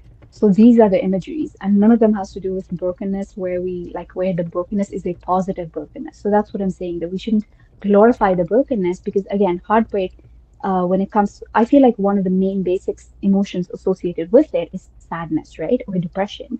And Allah does not glorify depression or sadness. Allah says, لا تحزن, لا تحزني, do not be sad. These are lower vibrational emotions that, even though we all experience them, Allah does not want us to experience them. In fact, shaitan is happy when we experience them. And that is why Allah is saying, ألا إن أولياء الله لا خوف عليهم ولا هم يحزنون. The friends of Allah, the saints, translated usually saints, friends of Allah, they will not be sad. So then he's not saying if you have a broken heart and you're sad, that's great. Then you're gonna have an opening. So that's my problem. Like, why are we glorifying this? I feel like we can see it as like in essential, what's it called, a necessary evil that everybody sort of deals with, and then it can lead to like, good things. But that doesn't mean in and of itself being sad, being depressed is like how you necessarily find God, or like that is a necessarily good thing. When Yeah, it is the I don't opposite think of such. anybody's. I don't think anybody's saying that. I I don't think anybody's I saying think that. I think it's something to what Zinara is saying. I'm sorry, it's super short. I completely agree, Zinira, with what you said, and I want to applaud your invitation too, because it is true. We tend sometimes, I think we tend to sleep on the idea of metaphor, to speak about something abstract, even though we can at the same time believe that something was literal. And so I think it's a beautiful invitation to remind everyone and to remind ourselves that something expressed what in what might seem as, what did you use in imagery, because I don't want to use metaphorical here, just to show that I agree, can be literal. And I also agree on the heartbreak, glorification of heartbreak. I have a hard time seeing something good when it comes to heartbreak. I won't delve into depression because that's another. I would like to make the distinction because I didn't experience it, so I wouldn't have a appropriate opinion. But I still feel that the glorification of heartbreak comes as a human need to. So heartbreak also implies, is basically grieving something really beautiful and meaningful to us, coming to an end, like dying.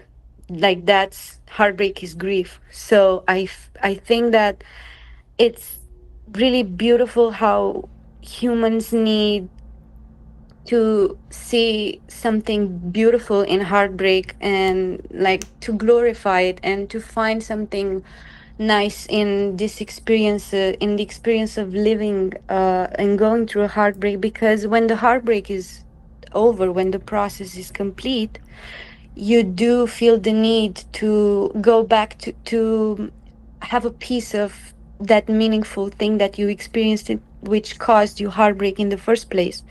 So I really think that the glorification of heartbreak is some sort of homage to what died, and what we really had to say goodbye to. And that's probably why the glorification takes place.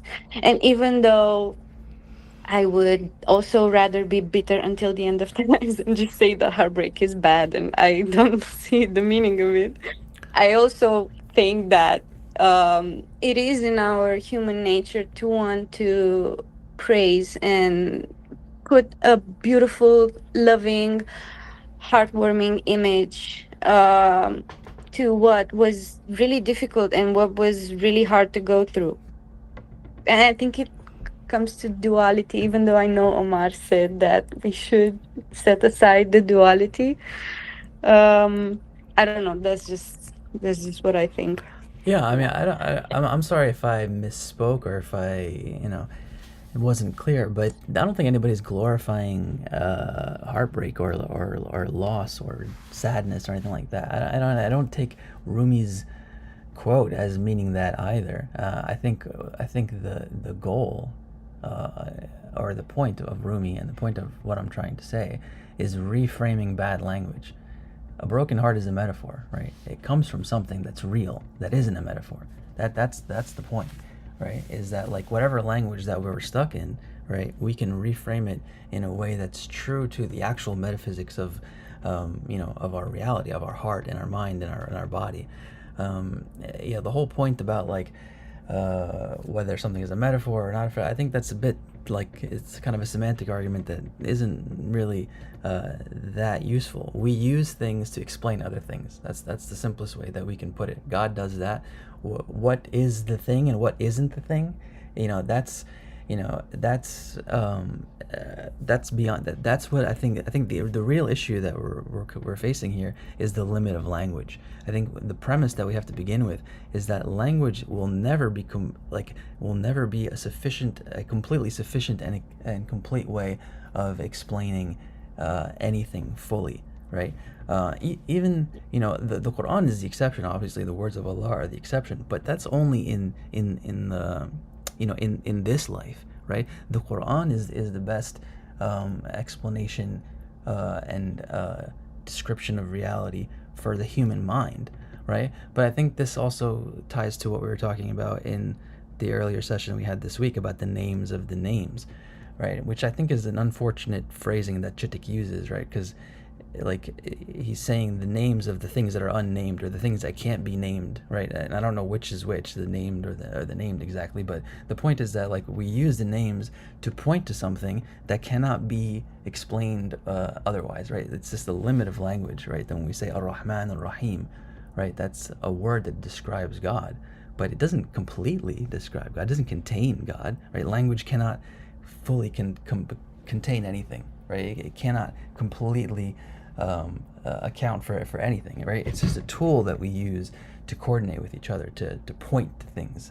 It was Wittgenstein, I think, that said this the best, right? And the limits of our language are the limits of our thought, in a way. So yeah, Of our world. yeah, of our world, right? So that's a really that's the heart of like a lot of what we're talking about here, is that there's more than meets the eye, and I think to bring it back to Fath really, and critical thinking as Homa was saying, I think we have to all also be really conscious of the fact that of the powers that be, right? Of the forces that want us to move in a certain direction, that want us to think of things in a certain way, that frame things for us in a certain way, that frame love for us in a certain way, as like this Hollywood ideal of like flowers and roses, and I think it's a human nature to want to avoid pain at all costs, right? I think that's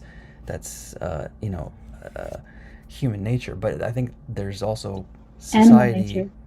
Yeah, I think that's for sure. And but there's also societies and systems in place that encourage that, right? They instead of encourage you to critically think and to look deeper, and to think that to reframe loss, to reframe pain, right, as an opportunity, right? Every door that's closed for you is another door opens, right? That's all that we're saying, I think, or that's all that I was trying to say, with the idea of like wanting your heart to be broken, right? I mean, that's unfortunate language, right? But like I'm just kind of saying it in the sense of like the westernized or the modern or the Hollywood idea of a broken heart, isn't like we shouldn't be so afraid of pain, right? And we shouldn't be so afraid of you know finding ourselves in difficult situations, because often those difficult situations are there for a reason, right? They're there to guide us in one direction or another. Yeah, and that's the whole, that's my whole mission in life, I feel like, right? Is to kind of just find the heart of the matter, find the central ideas that help us understand anything in reality. Can I propose yet another way to synthesize this seeming difficulty we have with the break as a quote unquote metaphor? And I think I agree with both of you, and it's just, the thought just occurred to me that the way the Al-Jabbar presses the broken bone, and where a bone is broken, when it heals, it's much stronger than a bone that was unbroken. Yeah. Yeah. So a heart with that pain of feeling, of having the audacity to love and to fail in love, or heartbreak through betrayal or whatever, when it's an invitation to the Al Jabbar to heal it. And when it is healed, it is much more salim than a heart that had never experimented, that had not tried to love. And we know from the examples of all beloved prophets and many awliyas' life that their hearts were broken, Yeah. or their hearts were saddened. Our beloved prophet, the last, the seal of prophethood, he had to bury all of his children except for Hazrat Fatima alayhi salam. He had to bury every child of his in his lifetime, and born as an orphan without a father, then losing his mother at age 6. So those are all examples of a heart that hurt, and that Allah made hurt. Allah made it so that it hurt, so He could build it up. So his heart was sensitive and yet stronger and fully Salim in every which way. Does that make sense? Yeah, Well, absolutely. I I'm keep not thinking of just starts one thing. I keep thinking of this famous Egyptian sheikh who was like very very famous, and he would do this thing where he felt like if his ego was getting to him, if people were praising him too much, he would go to the Yeah. mosques in Egypt, the public mosques, and he would Mm-hmm. clean the bathrooms. You know. Yeah. Uh, Yeah. The Malamati Sufis do the same. They bring Malamat, blame, onto themselves because they do not want it to go to their heads and to make to get into to feel takabbur, Yeah, I to mean, feel arrogant. it's absolutely a balance, right? Like you could be. I mean, that's why there are melancholics and of sanguines and very fiery people and very like it's all about balance, right? That's I Yeah. think the real key. Mizan. Mm.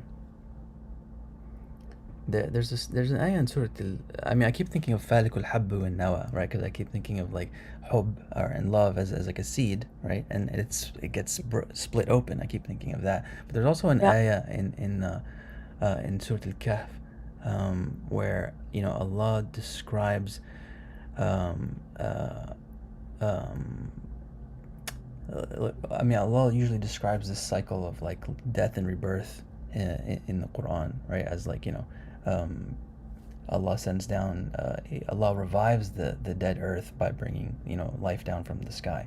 But in this one ayah in Surah Al-Kahf, he kind of like flips the script there a little bit, and he talks about water coming down, giving life to the earth. But in the end, it just تصبح هشيما تذروه الرياح, I think is or maybe I'm mixing up the ayah. But basically, the idea is like life comes and then it goes away, right? And then it withers away. So I think there's also the idea of like how life and death are also created, right? And I'm thinking again back to that idea of like كل نفس ذائقة الموت. Every soul is currently in its present state tasting death, right? That's what that ayah means. And even more specifically, right, in the Quran, Allah says to the Prophet, إِنَّكَ مَيِّت, right? You are dead, right? And there are إِنَّكَ مَيِّتُ إِنَّهُمْ لَمَيِّتُونَ. Indeed, you are dead, and they are dead too. Your companions are dead too. And in the present tense, in very like direct language. And I'm not a scholar of tafsir, but so I'm not going to go into it too much. You can think of that, however you want, or we can dive into it a bit deeper, and I can maybe share some scholars' thoughts on it. But I think the simple idea is that life is positive and negative, right? And we have to find the balance. Also, You know, the broken heart is mentioned by Allah in the Hadith, where Allah says that like you seek Him with those who have broken hearts, who are brokenhearted, because He is with like the heart that is broken, that has like that feels like it has nothing and no one else. Allah is with that heart. He is the one strengthening it and then keeping it together. I think the demonization of brokenness kind of is a little bit like of a privileged take, because it's like there are people, this is a reality that there are people who their whole lives like are like, and it's not because of something that they do, or it's not because of even mindset or whatever. It's genuinely like the circumstances that present, or the things that happen, because that's just the way that that story has been written by Allah, and He knows best, right? And it's not that like that blame is like on them in any way. And so I think like, and also like brokenness, I think is like the fastest and easiest way and in a way, like if you find, again, like it doesn't have to like be such a negative um connotation to it. I think brokenness is like it's the fastest way for you to humble yourself and to remember Allah and to remember like who He is to you and what you are in front of Him. And to really like find that door to like connect with Him, because sometimes like the ego gets lazy and it gets in the way, or you just your heart is hardened for this reason or that reason. And then sometimes when you're broken, that's like how tears come the easiest to you, and crying is like seen as a huge mercy. It's like an indication that your heart is alive and soft, and that you like it's a mercy from Allah, the ability to be able to cry, and the ability to be able to cry easily, but also just even when you're hurting. Because I've seen people who like being in the worst places in their lives, like going through some of the hardest things, they're just unable to cry, like they're just shut down. And like that is like a nervous system response, obviously, but I mean that speaks to the fact that like like there is something inside them that's like hardened to the point where, and their soul, I think, like it's not in their body enough, like because their body just feels so unsafe, like their capacity, like like to hold that pain and to kind of stay present with the pain is like less, in a way that it like they just aren't able to like stay like non-dissociated and in the moment and stuff. And so it's like yeah, so it's like they kind of they're unable to kind of hold that emotion, and so they kind of dissociate, and they're not able to be present enough. Their body doesn't feel safe enough to be able to release, and so they can't cry, and when you can't cry, when you can't kind of return, because all of these things, like they are points of return to Allah, that like I really do believe that the whole thing of like brokenness, like if you take the image of something actually being broken, like that is like before you're cracked open, like you like there's really no place for light to enter from, in a way that like when you're two together, you almost become arrogant, and you become like you forget what it is to like need, and you forget what it is to you know um feel that kind of relationship with Allah and your place in that role. um and it's not necessary, I'm not saying like it's like that's the only way. Obviously there's like 100 million, like there's as many paths to Allah as there are like souls on earth. Like that's like I don't know if that's like quote from someone, but it's like the movie Babar Aziz starts with that quote, and it's kind of stuck with me. But again, also like I think the inability to sit with pain and to be open and stuff like that is also another thing that kind of leads us to see it as, and see brokenness as like something that's just like absolutely like like something that we should avoid, or something that's like very, very demonized in our thought. But I don't think it is. I think that's just like another point of separation. I think anything you can only navigate this life and everything that we go through, the entirety of our experiences, to see Allah in and behind everything. And brokenness is like is like no different to that. Like it's no different to feeling love. Some of like my most like horrifying like periods of like my life are when I felt Allah the closest, and without that I wouldn't have been able to feel Him in the same way.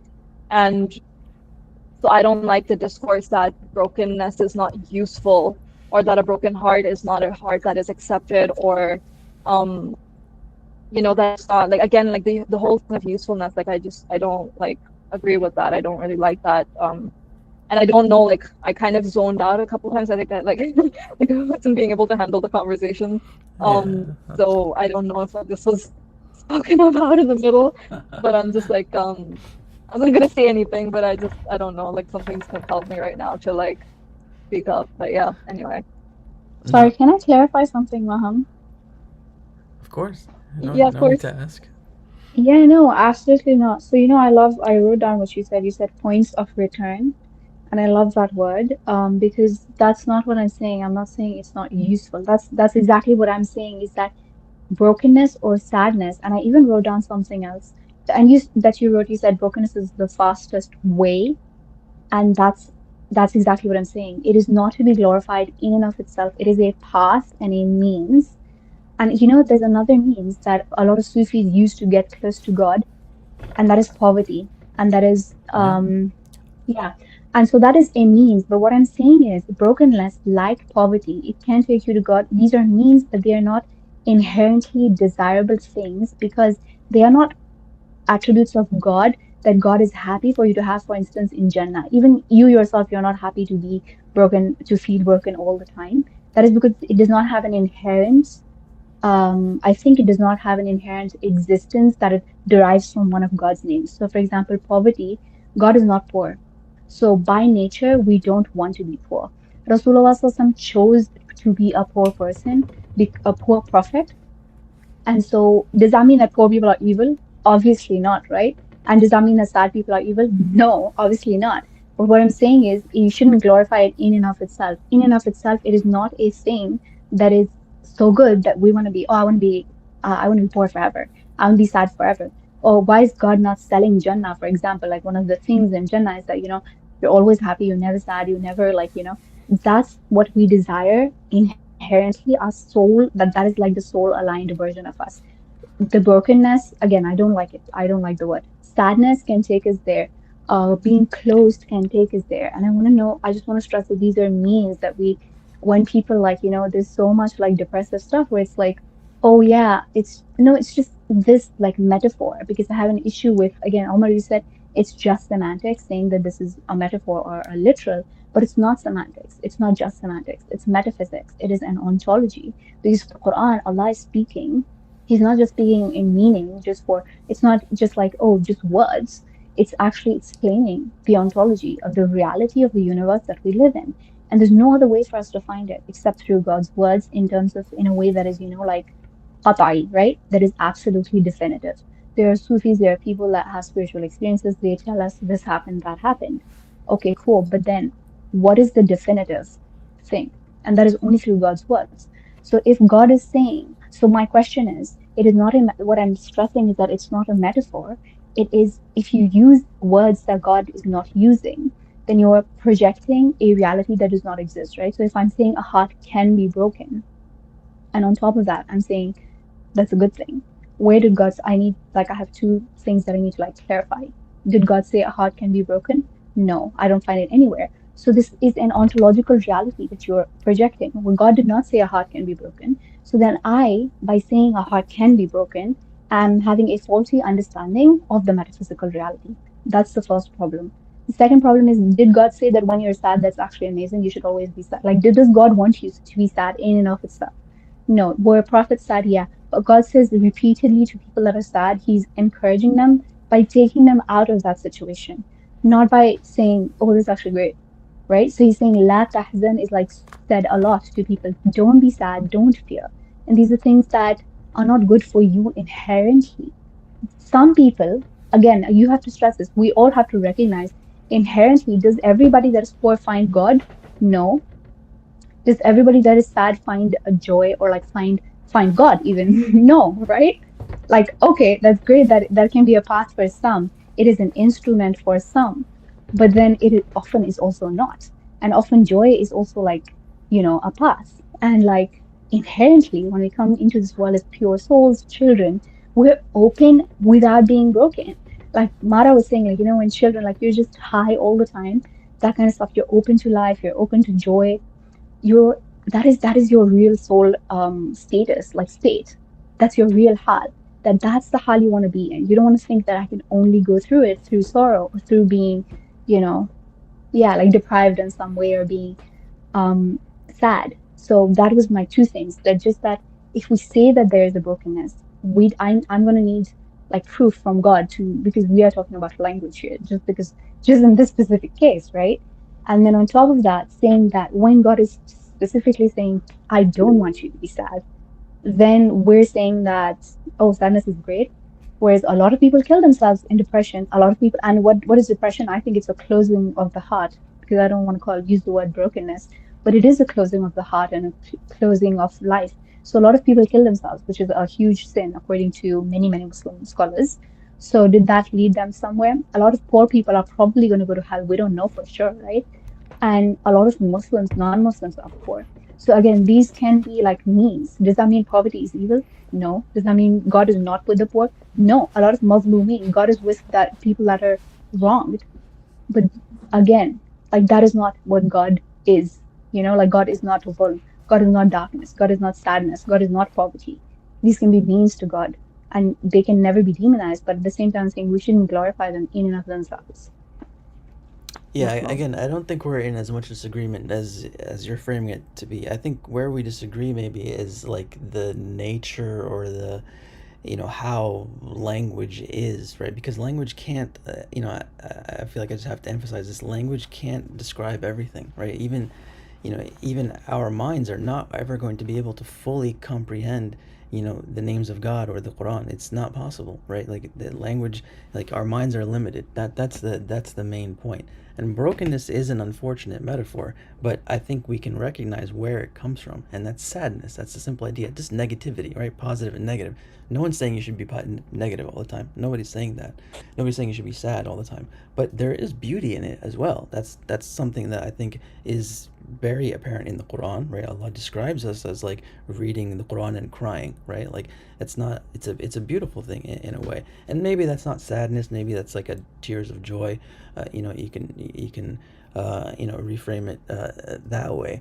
But yeah, I'm trying to take bad metaphors and bad language that we have, especially in the modern world, and reframe it and get to the like root of like what is the actual metaphysics, right?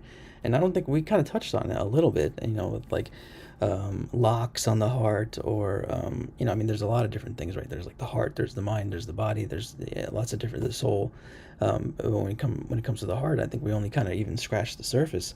One thing that keeps coming to mind, when we talk about qalbin salim, is how Allah says, I think in Surah Al-Mutaffifin, بَلْ رَانَ عَلَى قُلُوبِهِمْ, right? So Allah describes the impure heart, or the heart that isn't sound, as having like the Prophet explained this ayah as being like black dots that every time you do a sin, or you do something wrong, or do something against what Allah, you get like a black dot on your heart. So yeah, the idea of like brokenness isn't there, but like uncleanliness or corruption, is another kind of movement or metaphysics that we can kind of think about. But yeah, I don't think anybody is saying, anybody's glorifying sadness. Definitely not in the sense of it being like the only way. I think it's just the idea of that like loss is a perception thing, right? It's a limit of perception. Like sometimes you feel like you lost somebody, right? And it could be even somebody that died, right? And Allah says in the Quran, بَلْ أَحْيَاءٌ وَلَكِنْ لَا تَشْعُرُونَ, right? Like those who die in the path of God, you think they're dead, but you just can't feel them. You can't feel that they're still alive, but they are, right? So yeah, sorry, a bit of a ramble there, but yeah, I think we're on much more the same page. I mean, I agree with everything that you're saying, Zanira, except for maybe, I mean, yeah, I agree with everything that you're saying. It's just, I think maybe how we talk about language is like, I get the sense sometimes when you talk about words and language that like this is how it is, right? Like this is absolute in a sense, but language can't do that. Language can't really be absolute. Even the words of Allah, which are absolute, uh, we can never contain them all, right? We can never comprehend them in their fullness. Is an important point, I think, to understand, because otherwise, we take things for granted. Or otherwise, we take things at face value. We don't look deeper. We don't try and see other angles of the same thing, right? Like all these names of God, for example, right? They're not like different gods, right? They're not like different aspects of God. They all point to one God, right? But they're separate, right? They're distinct in a way that helps our feeble minds kind of get like even a glimpse or a small sense of what it means to be what it means what God is, or God's nature, or um, yeah. Uh, Can I share something about what seems to be the metaphysics of the issue here? And I think it's about, at least two ways. There are obviously infinitely many more, but at least two ways of getting closer to Allah. And one of them is being the lover of Allah, the ashik of Allah, and the other one is mashuk of Allah. And I think I've shared this anecdote here. If I have, please remind me and I will stop. But this was about Hazrat Nizamuddin Aulia, the patron saint of Delhi, when he was a young novice with Baba Farid Ganchakar, and the Yes, yes, he shared that. right. So and the Baba who dies, who tells him that, choose to be the beloved of Allah. That's the easier way, and Mm-hmm. for that you just have to love the Prophet, and anyone who loves the Prophet, peace be upon him, Allah loves Nice him. also. So that's a shorter, easier, beautiful way. The other one was to be the ashik, which is the one I think where the heart gets that pain, and it, in some ways, it's not to say that that doesn't get to Allah. It obviously also gets to Allah, but it won't necessarily be glorified. You won't have a big maqbara and a mazar. You won't have people coming and doing Fatiha for you 24/7. You just But reminded who knows about the barakah of that way as well, right? Who knows? you just reminded And me. and but Satan could be thought of as another lover of God too, right? In that way, Interesting. Shaitan could be thought of as being the lover of Allah, that he loves Allah so much that he refuses to prostrate towards anyone else but Allah. And Mm, I think Allama Iqbal has a poem about that interesting. in his maybe it is in Javed Nama. I'm forgetting where it is, but he has a poem about Satan being getting a bad rep, but he's just a lover of Allah. You And in reminded. that way he, it's, yeah, sorry, he's the one who ends up with the blackened face, and he gets the burden of carrying sins as such. Who knows? That's an interesting framing. I think usually it's framed as like he loves Satan loves himself so much. He thinks he's so much better than the human being, and that's why he refuses. He disobeys Allah. But the idea of him loving Allah so much that he refuses to bow is interesting, because I think it kind of um, mirrors a very human defect or weakness, right? Going back to the idea of like two types of moods or two types of people wanting to defend what you Right. know or wanting to expand. So I think that links there. But what you were saying But he also. loves, Go ahead. yeah, but I think he loves his idea Right. Exactly. of love of Allah more than actually Right. loving Allah. Right. Right. Right. He's Exactly. so engrossed in the idea of his love for Allah that he refuses to prostrate. Yeah. If had he loved Allah, he would follow him unconditionally, which is what we're supposed to do. But speaking of metaphysics of the heart, you reminded me of the ayahs in Surah Al-Baqarah, and I think these are maybe the most poignant in terms of, describing the metaphysics of the heart. But Allah describes the like three types of hearts, right? So hearts that Hmm. يهبط من خشية الله, I think, is one of them. Like they sink in the uh, they sink into the depths of the water. I think the other heart is one that Like a like. rock. Yeah, yeah, oh yeah. He describes hearts as rocks. Allah compares. It's probably better if we just find the ayah so I'm not stumbling here. But he describes the three types of hearts as rocks. One being one that like sinks to the bottom of a body of water. One that breaks and water comes out of it. Um, what's the third one?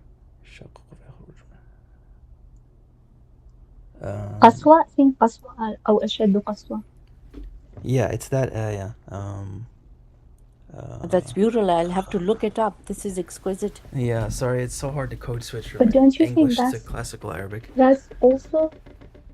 that's also like that for me, that's also another manifestation of Fattah, because that's what it is, right? Like Rocks, nothing penetrates them. Like Yeah, nothing can go in. So that's the heart that is closed. Again, that's what I was yeah. saying.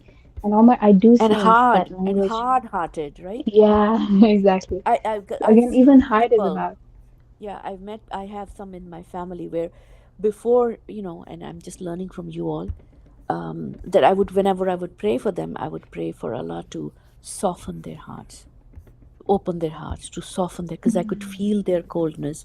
And after many years in this, they at one point they actually shared with me, this is one of my eldest sisters, that, oh, I don't, you crying so easily, my father had cancer or something, and I can't cry, don't feel I don't feel the sorrow, I don't feel that pain. It's as if it's made of stones. And it's so uncanny a description of what I had felt from her. And you use that as a metaphor in Urdu, right? Patthar dil ho jana kisi ka, to have a right. So here, stony see, heart. here, this is so interesting because it says فَهِيَ كَالْحِجَارَةِ. This is what I'm talking about. So this is a simile, or some might even say Mm. metaphor, Yeah, it is a right? simile. But that's It- what I'm saying. That doesn't like mean, that means, something, kal, ka, yeah, like, yeah, exactly. yeah. But so, Omar, you know what you said about like that language is not absolute even, but I'm saying the language is absolute. Quran's language is absolute. So, for example, and then we need to like mold our expectations of reality according to that. So when it's, for example, Allah says in the Quran, um, بل أعمى القلوب التي في الصدور, right? Like it's not their eyes that are blind, but it is the hearts that are blind. And then even similar to that, he says, are blind, are those who are blind equal to those who are seeing? No, no, they're not. So is it the blind? When I say blind, what is the thing that comes up to your mind? Someone who has a visual impairment that they cannot see the physical world around them, right? That is our understanding of blind. And we think God saying blind in the Quran is a metaphor, whereas we think literally blind means that you need visual aid or like you cannot see the physical world. But that's not reality. That's the metaphor. Because God is saying that someone who is really blind is someone whose heart is blind. So then that's what I'm saying. Then it's not a matter of semantics, it's a matter of reality. Because we think by believing that someone who's blind is someone who's walking with a walking stick because they cannot see the physical world around them, that's an issue of, that's a fault in the understanding of metaphysics. Because you think the physical world is the real world. Whereas Allah didn't say that. And then why is Allah blaming people who are blind in the Quran, right? Because Hmm. then people who are blind to the physical world, does that mean they're evil people? No, God made them that way. He's Hmm. blaming the people that are whose hearts are blind. That he's saying this is a problem. I mean, And I then if we actually just, do agree with you that if we take the word to be literal, to be honest, it's actually way more potent. And it's sometimes when we use metaphor or similes too much, we forget the power that is implicit and inherent in the actual word, in the actual language. And I think Ibn Arabi actually does it quite a lot, right? To not always yeah. take something as a metaphor, but actually take it literally. Because then it's like, oh my God, your mind is blown off. Again, I think like we're stumbling on semantics because and I'm not saying that like well God's words are I'm not, yeah, I think there's maybe I think I'm just not being clear here, but um like for example, when Romeo calls Juliet the sun, right? That's a metaphor, right? Because Shakespeare wrote that. Shakespeare was a human being, and it's a play, it's poetic, whatever. It's a metaphor. We call it a metaphor, right? But when we find that rahma is linked to and in in Arabic, I have to point out that we call etymology ishtiqaq, which literally means splitting, right? But when we say rahma and rahim, womb and mercy, that's not a metaphor. Why? Because nobody wrote that, right? No, but the same thing is happening in the brain when Romeo calls Juliet the sun, or as when we see, God giving a metaphor of hearts being like rocks or hearts being blind, right? The same thing is happening in the mind. That's the point I'm trying to make, right? And that's the power and the beauty of language, and that's what these sessions are about. That's what finding the heart of the matter is about. That's what etymology is about. That's what the etymon is, right? Is the heart of meaning, right? And yeah, so it's not about you know yeah, we don't say that, like God's shin and God's hand and God's in Surah Al-Fath, actually, to bring it back to Fath, Allah says yadullahi fawqa aydihim, right? God's hand is above their hand, right? And we don't say that that's a metaphor, because God is not a writer, like, trying to, sell books, right? He's trying to explain something to us that cannot be explained. That's the point, right? That language can't, like, the word of God is absolute, the Quran is absolute, but we cannot contain its absoluteness. That's the point, right? And going back to, like, different ways that Allah talks about the heart, that's a big point, right? So we already covered like 3 or 4 different metaphysical things, or metaphysical language of the heart, right? بَلْ رَانَ عَلَى قُلُوبِهِمْ, right? You get these dots on your heart, or locks on the heart. That's another thing. Or this metaphor here of so yeah, to go back to it here, Allah describes, he's talking about the Jews, right? And he says your hearts became hard like rocks. But then he says rocks are even better than your heart, right? Because rocks, some of them, there are stones from which rivers burst forth, right? So this, I think you have to think about this in you have to suspend belief a little bit,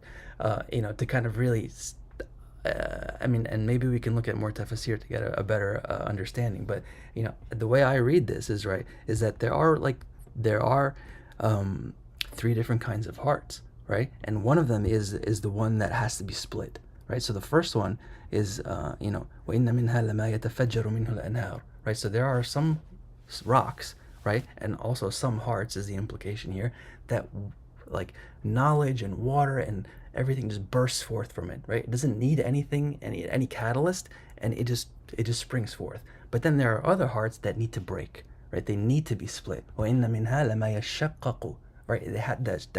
That shaq has to happen first. That splitting has to happen first, and then the water comes out, and then their knowledge, or their whatever it is, their rizq, or whatever comes out of the heart comes out, the light, let's say, right? And then the last one is there are hearts that don't do either, right? They don't burst forth, whether on their own or whether they're split open. They just fall down, right? They just yahbitu min khashyatillah, right? They just completely submit, for out of the fear of Allah. And that to me is still also a kind of brokenness, right? Again, brokenness is a really unfortunate metaphor, but think about Islam, right, and silm, and the idea of submission, and the idea of peace through submission, right? The idea of, like, in the middle of the night when everyone's sleeping, your head is on the ground, right? Like, brokenness is just one angle, right? It's just one way that we can kind of describe, the state of a human being in that way. It's just one way of doing it. Just like how the Quran gives us many different angles, right? And I think the reason for that is that because there is no one way. There's no one way to kind of like describe something to somebody and like, oh, okay, I got it. That's it. No, it doesn't work like that, right? Even this ayah, right? Like, you'll come to it maybe multiple times, or the idea of like hearts being blind, or the idea of like locks on hearts, or the idea of like dots on your heart. Rust, I think, actually is the better translation, that the heart becomes rusted, right? That's one translation of Rana, right? So all these are different angles that kind of point to the same thing that cannot be spoken, right? They're all just like the names of God are all pointing to God in because God cannot be spoken in a way, right? There's no language that can completely capture the essence of Allah to the human mind.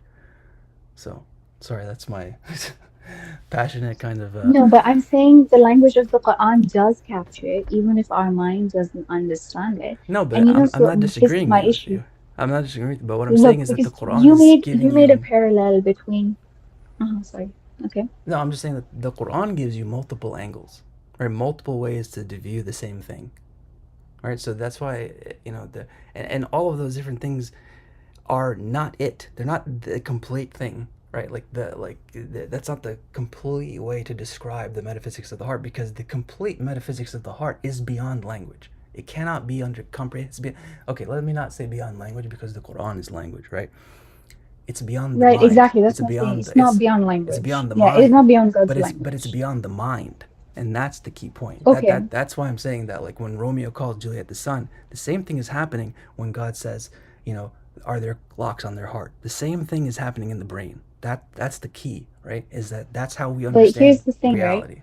That's what I'm saying. The reason why the same thing is happening is because we're assuming we have like a almost like a common, let's say, even maybe like a shared communal assumption Yeah, but what that most happens? of What what God happens is otherwise? saying is a metaphor.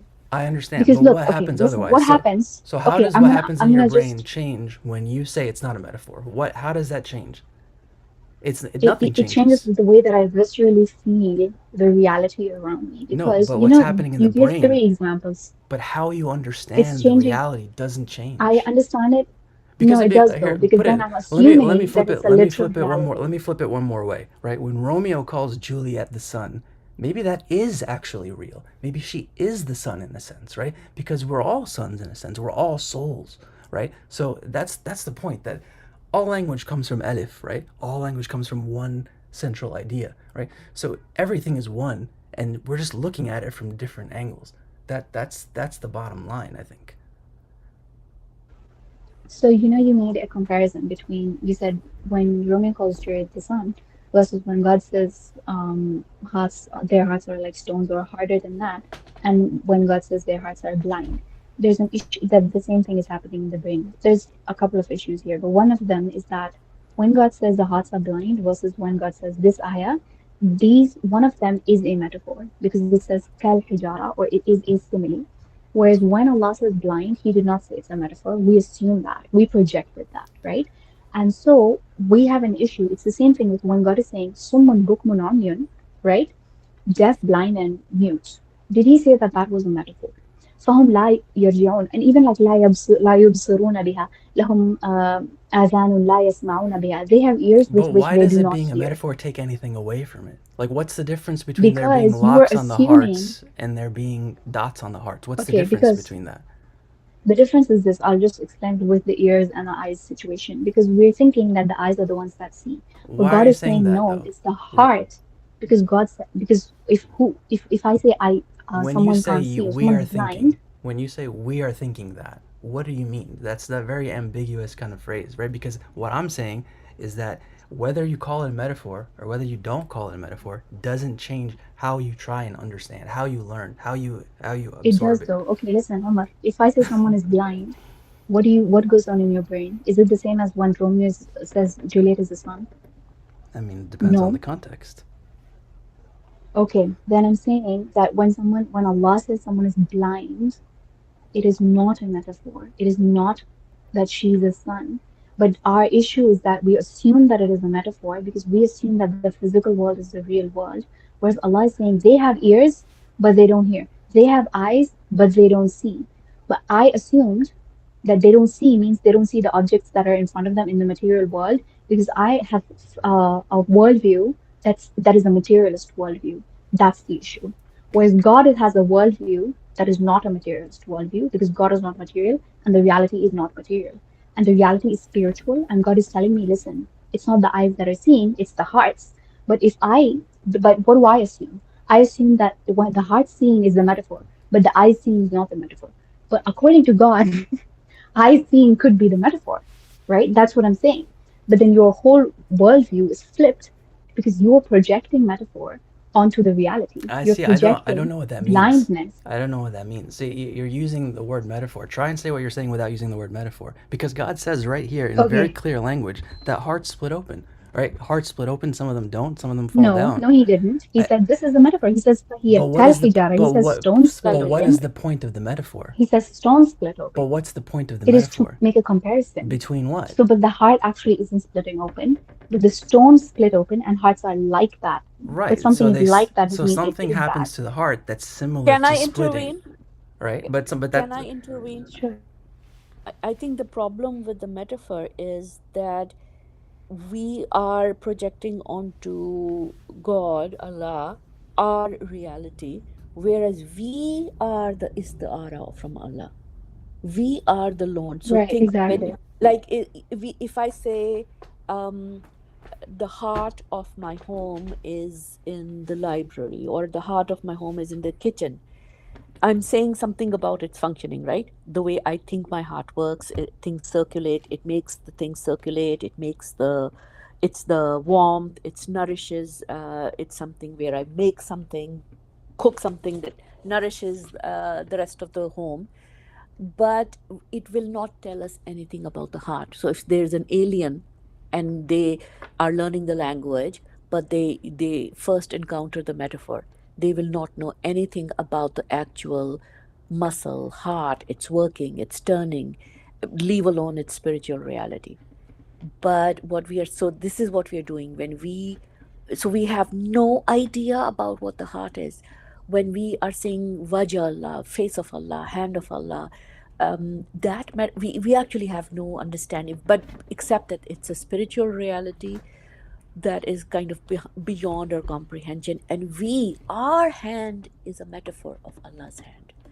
Our womb is a metaphor of the womb that embraces the cosmos. Does that make sense? Because we are actually made from Allah's imagination and then given a body. From the alimul khayal to the alimul what is it called, ajsam, or the corporeal reality, we are projecting back. So I think that is the problem with metaphor. It's not that it is not crucial to learning. It is. I do think this is how human beings learn, but there is a deeper and much stronger, much potent thing to actually what Zanira is saying, and which I think Ibn Arabi, we covered it in the Fusus, maybe even the very first um, Adam, the first opening of the Fususul Hikam with Adam alayhi salam, was about this. The very first paragraph had something to do with this, how we are the metaphor. We can't project it Right. back to Allah. Like there's no hand with 5 fingers, 4 fingers, one thumb. No, no, no. Our hand is a metaphor for whatever it is that Allah's hand is. Because He mentions these things, right? He mentions them in the Quran, yet He also tells us that He is unlike anything that we could ever imagine. And that is our hint. I think that is our hint, Omar, that when he tells us, Qul huwallahu ahad, Allahu samad, lam yalid walam yulad walam yakul lahu kufuwan ahad, we can't even imagine, so we can't project it back to him. So in that same way, the metaphor, we can't, and it for English speakers and for Farsi speakers, it could be a productive metaphor. And maybe if you use the jabar, maybe that's like a I'm trying too hard to make it fit in. But if he does not use it in the Quran, I think there are very beautiful, subtle lessons that we need to explore more. Doesn't mean that what Shakespeare wrote about Romeo and Juliet, or if and Rumi, of course, there we saw that there are many more etymologies of shikasta, including inkasar, which is humility. And when we approach Allah, we are supposed to be humble. But did was I clear, Omar, in saying what's the problem? What's the difficulty with with not differentiating very clearly where Allah uses a simile, and He's very clear. He uses the ka word with it, the harf ka. So like it is like a stone. He doesn't. So it is a stone.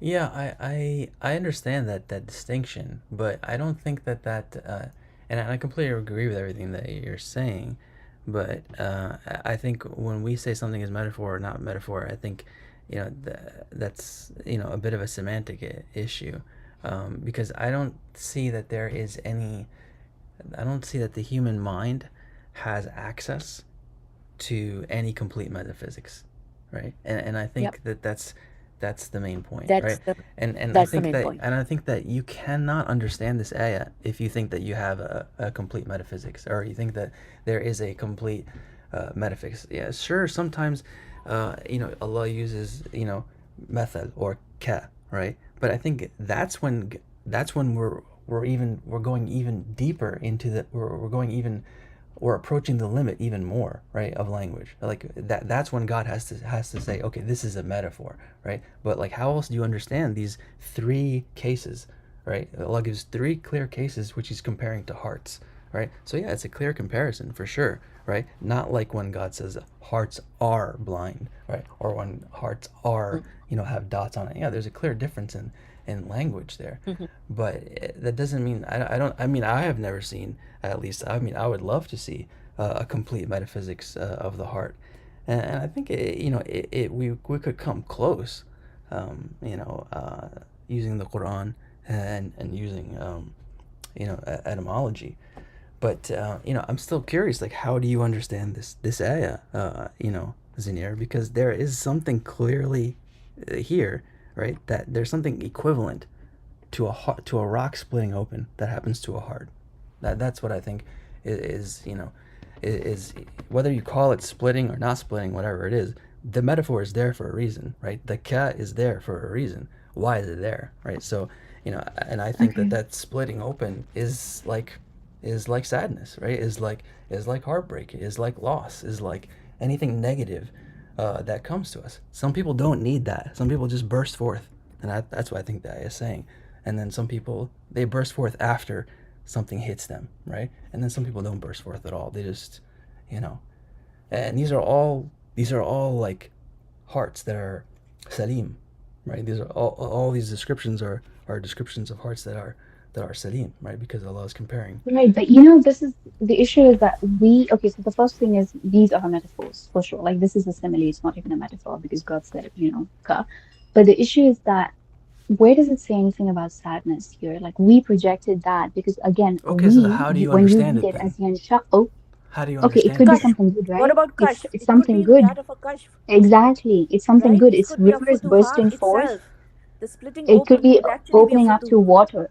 It could It be could be opening up to fatah. It joy. could be the opening, not the Exactly. breaking, but the futuhat, like the opening of the heart could be this It splitting could be open. joy. Mm-hmm. It could be joy. And your Yeah. heart explodes with And love. love. Yeah, Yeah. I don't disagree with that at all. All I'm saying is that there is something that happens to the heart, which is similar That to is this analogous to splitting. the Right. splitting of But the it is heart. Yeah, not splitting. That's what I'm saying.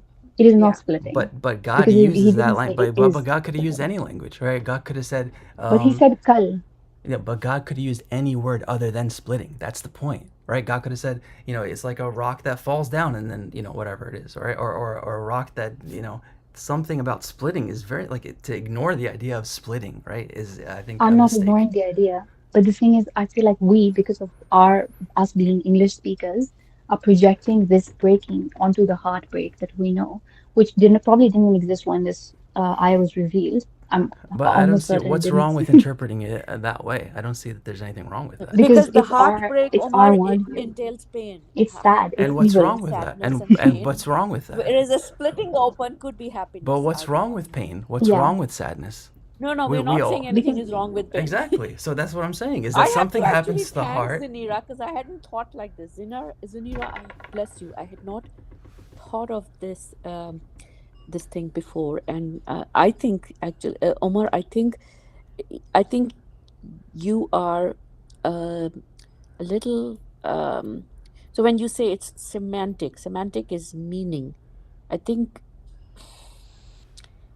When people I say think you're not. it's It's as if you're not allowing yourself to hear to hear what the he's saying. reality.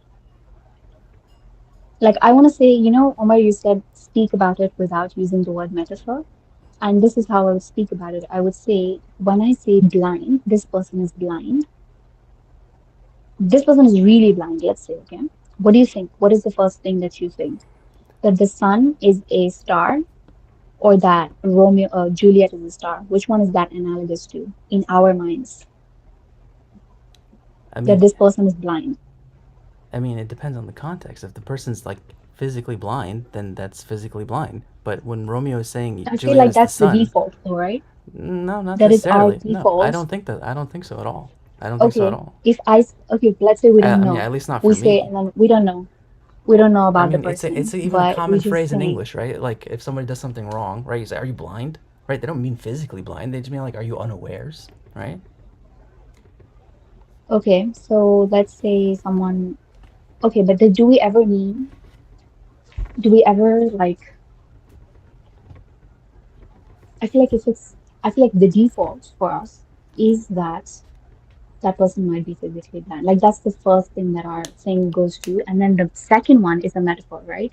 That they might not have brains or they might not have forethought. I mean, That's the metaphor. I mean, maybe for you, but I don't like in some contexts. No, I don't think so. Especially as somebody who is more, as someone who writes more metaphorically or poetically, I'm going to be inclined to look at the figurative speech rather than the literal, right? Somebody who's like a mathematician or something like that might like almost never think of it in a figurative sense, right? So it's all about context.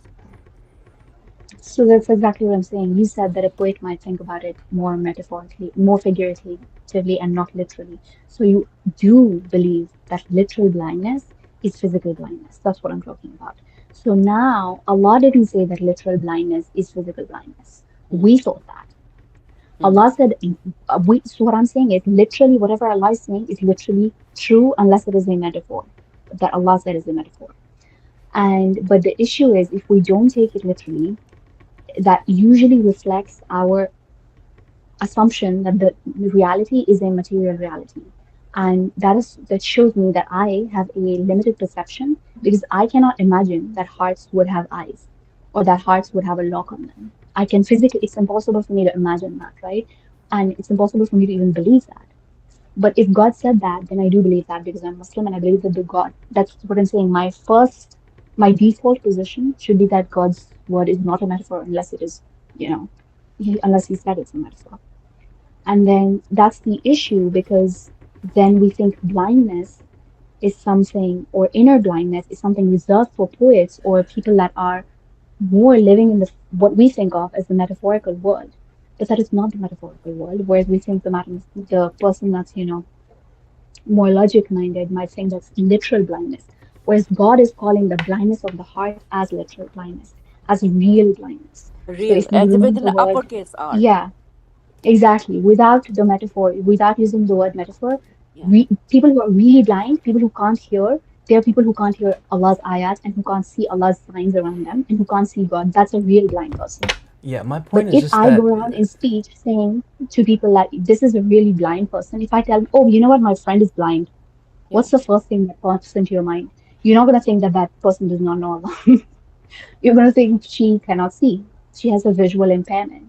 And that's the issue that our language is steeped in the metaphysics of the materialist worldview. Corporeal world, denying the Exactly. That's what I'm reality, saying. unseeing the reality.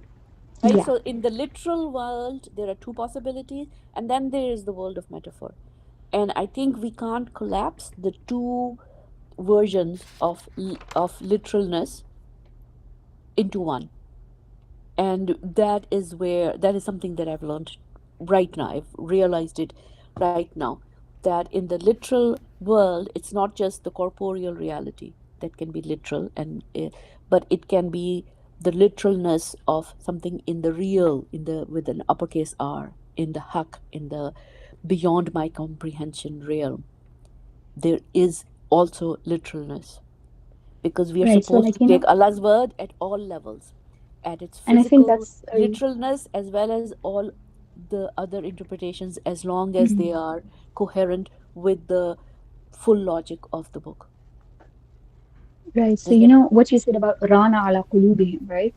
I think this is the best, like, what's it called, proof of that. When God is speaking in those words, you might think rust is a metaphor, but it's not. Then Jibreel alayhi salam is sent to literally wash the corporeal heart of Rasulullah Yeah. sallallahu alaihi wasallam, which we don't think that if I say there's rust on someone's heart, and there's actually something beyond that.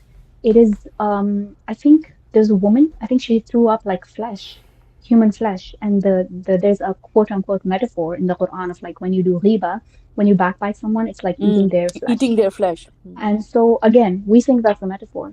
Maybe that actually happened. I don't know how it would happen, right? Again, my mind cannot They fathom say it, in Jahannam, but this is she one had of it. their punishments, that they would have to actually, Exactly. But yeah, I the think one flesh woman would came have to Rasulullah and she actually had that in her stomach. She had like dead, rotting flesh because she had backbitten someone. And so I feel like that's what I'm saying. That when God says something, even though my mind cannot think that there would be a lock on the heart or there would be a rust on the heart, so in order to understand it, I'm gonna say, oh, this must be a metaphor. But then Jibril came and actually washed his heart, like his physical corporeal heart. So then that means God was not using a metaphor, unless he explicitly said he was using a metaphor. And that means there is a deficiency in my understanding of reality if I keep on assuming that God is using metaphors when he didn't say that he was using metaphors. And that means the way that God is looking at reality is completely different, which is normal, right? Because obviously our eyes are limited. Again, what does eye mean? Because is it the heart that has eyes? Is it the physical eyes? But even our physical and spiritual eyes are both limited. But then again, the physical is not the real eye, is what I'm saying. Yeah. And if we keep calling everything metaphor, then it becomes a problem. Like everything that God says, metaphor. And kind of what makes Ibn Arabi a powerful interpreter is precisely that he takes every word of the Quran at both these levels of literalness as well. Not just the metaphoric level, but also the literalness. Because Yeah, it can be read, if it can be read in some way, then one needs to look at that. And I think with Zanira and our discussion in the last hour or so is to not allow to enlarge the possibility, but in this case to actually restrict the possibilities of states of the heart, right? Does that make sense? And sometimes we are more open to enlarging the possibilities rather, and we sometimes resist the restricting because you want us not to think about the metaphysics of heart as broken, and which is something we are so used to. And so it is taking something that a crutch, a way of thinking that we have relied upon, and to think of it as outside of the metaphysics of the this Quran, reminds me. right? Yeah. I'm just saying And so, and that my is why it is challenging. That is why what you've said is challenging. hmm, Because we're so, as students, we're so open and happy to take something new and add it to our toolbox. We're not very happy taking things out. Does that make sense? If we're not happy, and but it is learning nonetheless. It's actually um, huge learning. unlearning. Yeah, Yeah. unlearning, and we have not convinced Omar. I honestly don't think Well, that I we I are convinced in. you, so I'm happy at least. I You don't. I have mean, I was just convinced me. talking. You've taught I me, was just thinking mashallah, out loud. mashallah. No, I mean, You've I taught don't me, Alhamdulillah. think mashallah. we're in disagreement. I think I'm just failing to articulate what I'm trying to what I'm saying. I think I'm in complete agreement with everything that everyone's saying about metaphor and yeah, I'm not. Literalness. Yeah, I'm not disagreeing with any of that. I think that there's more to it though, and I think I'm failing to articulate that. But yeah, and I think how you understand this ayah really is maybe maybe a good bridge. I don't know where else to kind of go with it. I mean, I keep thinking of like the ayah in the Quran where Allah says, "Inna Allah la yastahi an yadriba mathalan." Allah is not shy to strike examples. So yeah, I understand that certain things Allah, clearly delineates as metaphor, and certain things Allah clearly delineates as reality.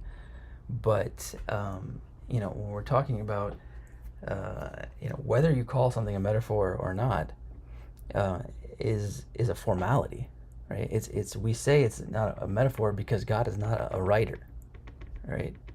But in the mind, when you try and understand locks on hearts or dots on hearts, there's like the only difference is that it's from God, so it's not a metaphor. But what you're doing in the brain doesn't change. What you're doing in your brain can't change. There's no other way because all you're doing in the simplest sense is comparing two things, right? You're comparing whatever idea you have of the heart, right? And then you're comparing it to what God says the heart is. You can't escape that. There's no way around that. So I don't know like exactly where how I can better articulate what I'm saying, but like I said, I don't think we're in disagreement.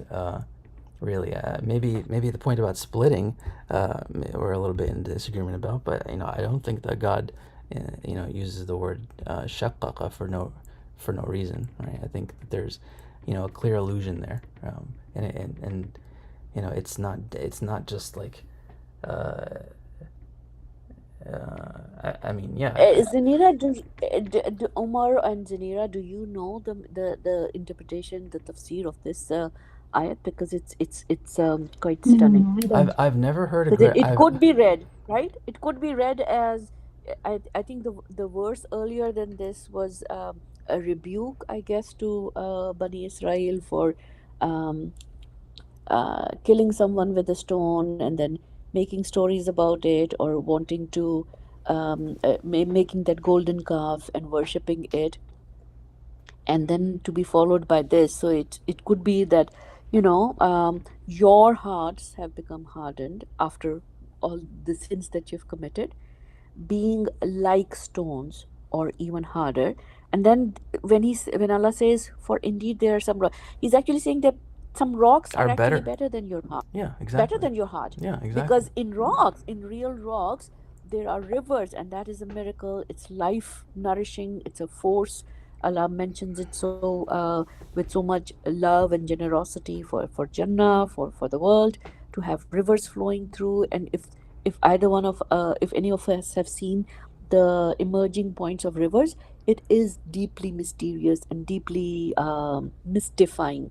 Those places are like it's uncanny, with all of those connotations of the word uncanny. It's um yeah. have you seen any, Amar, I've where river emerges from? I've been fascinated with this ayah for a long time because I think it's really one of the keys to understanding the heart. But I've never found like a very Oof.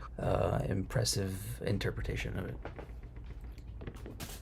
I think it could be like that of knowledge. This it's the rivers bursting forth, knowledge and ilm and Oh yeah, that I think spiritual truth, yeah, that metaphor right? is often found in the Quran for sure, Yeah, of like water yeah, being meaning or life and knowledge, um, but the idea of like some rocks don't need some rocks pour forth, some rocks need yeah. a catalyst, Splitting open. and some rocks don't at Yeah, all. Yeah, that I think that's a clear yeah, allusion to different kinds of people or yeah, different kinds of hearts or yeah. states of being.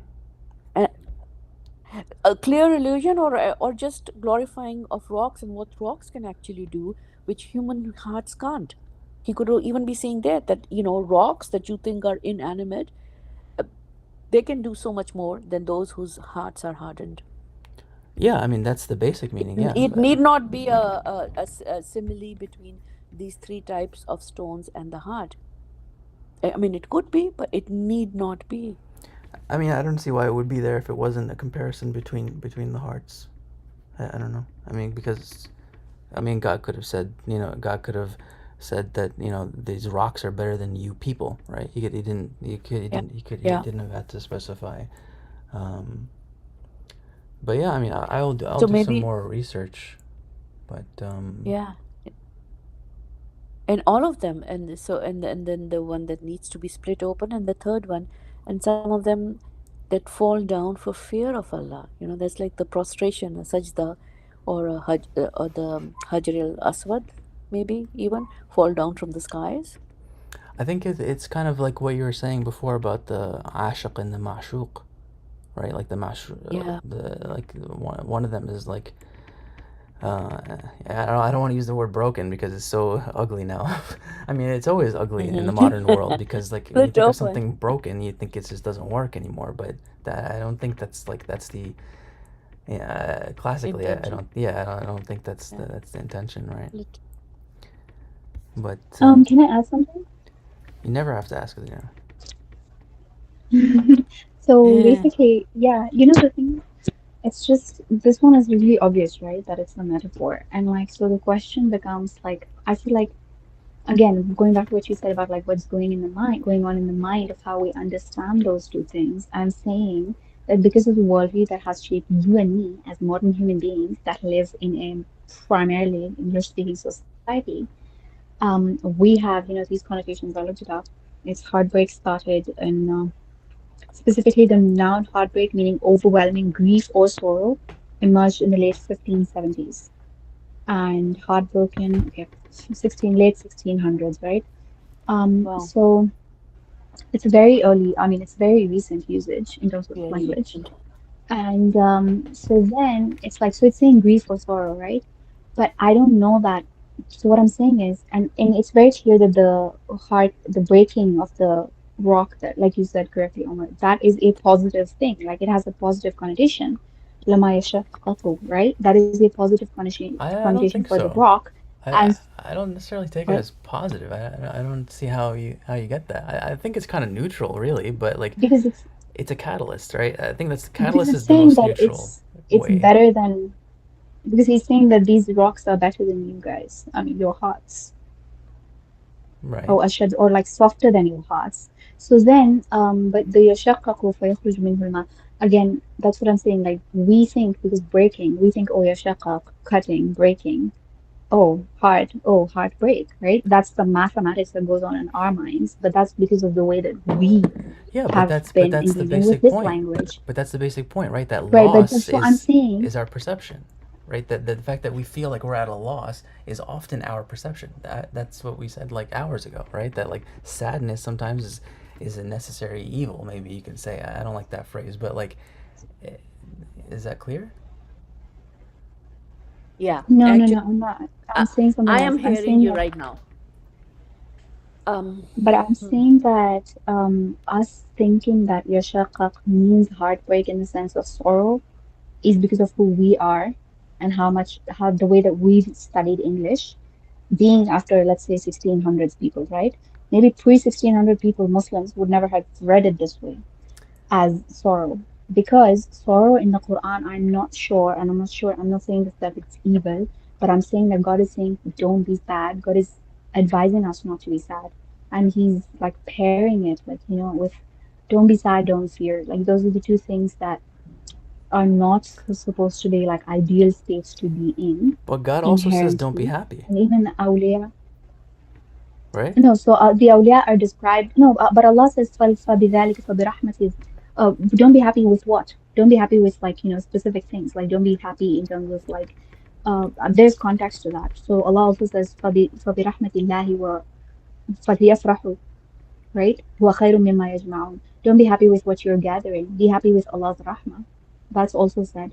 But then it says, أَلَا إِنَّ أَوْلِيَاءَ اللَّهِ لَا خَوْفٌ عَلَيْهِمْ وَلَا هُمْ يَحْزَنُونَ. So if wali is the highest status, that, like, at least in Sufism, the highest status you can reach is wali Allah.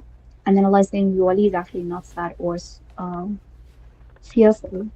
But then, so then I'm not sure that if the rock is the stones are being described as breaking, that we think that that's a positive, sorry, that is sorrow, because we think that that's what a heartbreak means. And to go back in إِنَّ مِنَ الْحِجَارَةِ لَمَا يَتَفَجَّرُ مِنْهُ الْأَنْهَارُ, there are some of them there are stones from which rivers burst forth. That's the translation. But if you look at, I'm sure you know this, يتفجر, fajar is actually a negative term in the Quran, in terms of its roots, in terms of when applied to human beings. فَأَلْهَمَهَا فُجُورَهَا وَتَقْوَاهَا. It is the opposite of taqwa.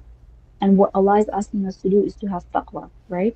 So then it's like fujur is like here, right? Again, this is an energy thing as well. Again, I think this is not a metaphor in terms of when applied to human beings, because إِنَّ الْفُجَّارَ لَفِي جَحِيمٍ. And it's again in opposition to abrar, good people versus people who do fajr. What is fajr? Fujur. Fujur is in opposite to the imagery of taqwa as a shield, or like a what's it called? If you imagine it like a bubble, like a 3D shield around you that protects you. Fajr is like it's the same imagery as this a stone, something splitting and coming out. But fajr is like something that bursts, like it pierces your shield so that evil can come into you. So that is the imagery. Again, that image, I think it's a real image. And I mean, I've sensed it also, right? Like you can sense when people's auras. For instance, one thing that is fajr for sure, is drinking alcohol. It pierces your shield, and people who drink, it pierces their shield. And several drugs do that as well. They pierce the shield of the aura, and they allow evil spirits to even take over the body. And that's why people be acting crazy and stuff when they do that. So just because fajr is used, like, in Allah, when applying it to human beings, is using it in a literal sense, a real sense, I would say, right?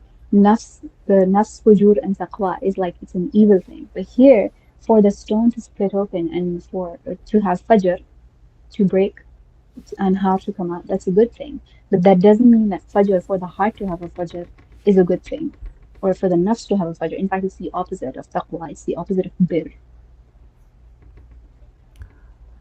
So if we didn't have the fajr, there's a protective shield around us, right? Which is Right. broken up, just like the fajr, the morning of the Mhm. breaking of the Yeah. horizons and the light coming out, right?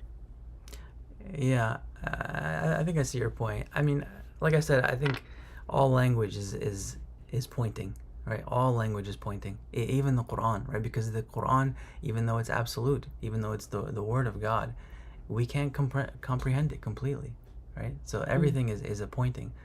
Um, uh, and I think when God specifies metaphor, that's because the pointing is pointing to something that's really far away, right? When God is more literal, it's because it's like, it's more obvious, I think, right? But this is obviously more complex than like the hearts being blind or the hearts having locks or hearts having dots on them, right? Those are much more intuitive. This is not intuitive, right? So that's why I think that the metaphor comes. Also like heavens, right? The metaphor. Sorry, not the metaphor. The description of heaven, right? The first time Allah describes heaven, He says right afterwards, the very next ayah, right? And these are the beginning pages of Surah Al-Baqarah. He says, "Inna Allah la yastahi an yadriba mathala." Right after the first description of heaven as being, gardens under which rivers run forth, and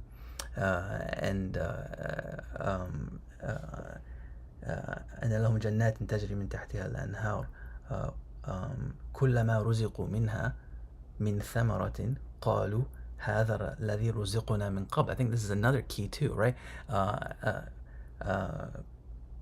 Every time they are given bounty from this heaven, right? They say, "Oh, this is what we had before." Right, this is like what we had before. وَأُتُوا بِهَا مُتَشَابِهًا, right, and they were given something that's similar, right? That's like a likeness. That has a likeness to what they're getting in Jannah, right? And then the very next ayah is, "Inna Allah la yastahi an yadriba mathala." God is not shy to use examples, whether it's the example of a fly or something above that and greater than that. So I think that's really, I can't really budge from that position. In that, like, yeah, some things are qualified as metaphor, and I think that's pointing to something that's much more difficult to grasp, and that's why metaphor is highlighted. Whereas the more intuitive stuff, it's not necessary. But again, language can never give us a complete picture because our mind cannot formulate a complete picture. It's impossible. There was one other thought I But had, but I I feel forgot. like my question, my point is that what you said about that's intuitive and this isn't.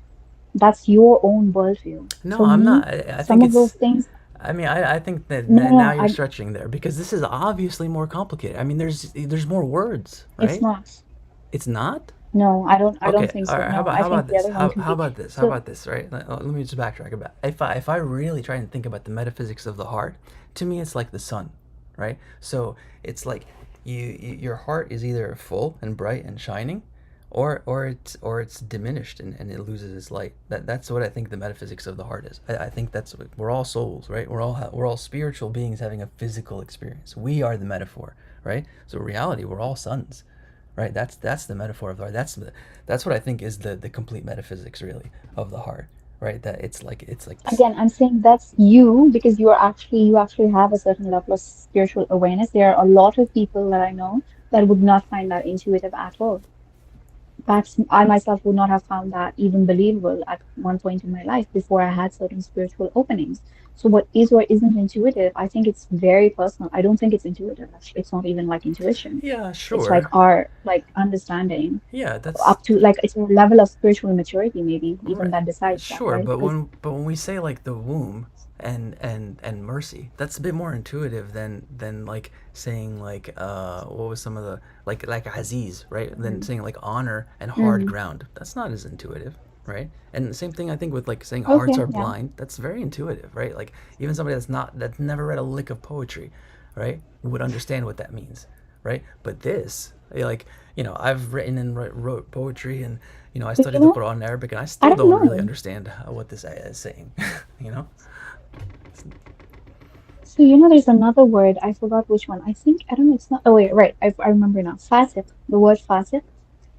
Its etymology was that it's a date that goes outside its seed, or outside its shell, like outside its peel, right? Right. And it was historically never used before the Quran to refer to a human being. And it was a connotatively like neutral term because it's just a date that's going outside. Allah uses language and infuses new meaning into it, where fasiq becomes something that you don't want to be because it's like you're going outside of your fitrah. And then again, which is the metaphor? The date the metaphor? Is the fasiq date the metaphor? Or is the human being that is fasiq the metaphor? Because Allah didn't say fasiq is the metaphor, Exactly. right? Maybe Exactly. fasiq always meant that, Allahu alam. That's but all I we don't can know if say, it's right? intuitive.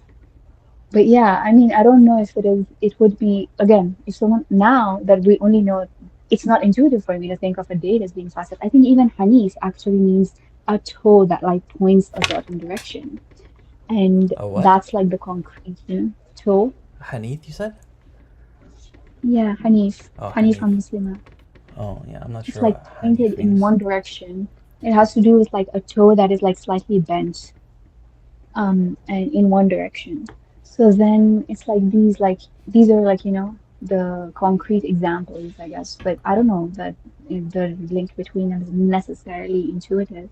But God made them, so I don't know if like it even matters that it's intuitive, right? Maybe Yeah. it doesn't even matter which one is more intuitive than the other, because like who said that's, so if the creator of the language, the original speaker, the absolute speaker, mutakallim, is choosing it to use this way. That means I'm going to say that that's the real meaning, and not the meaning that my very fallible mind would assume.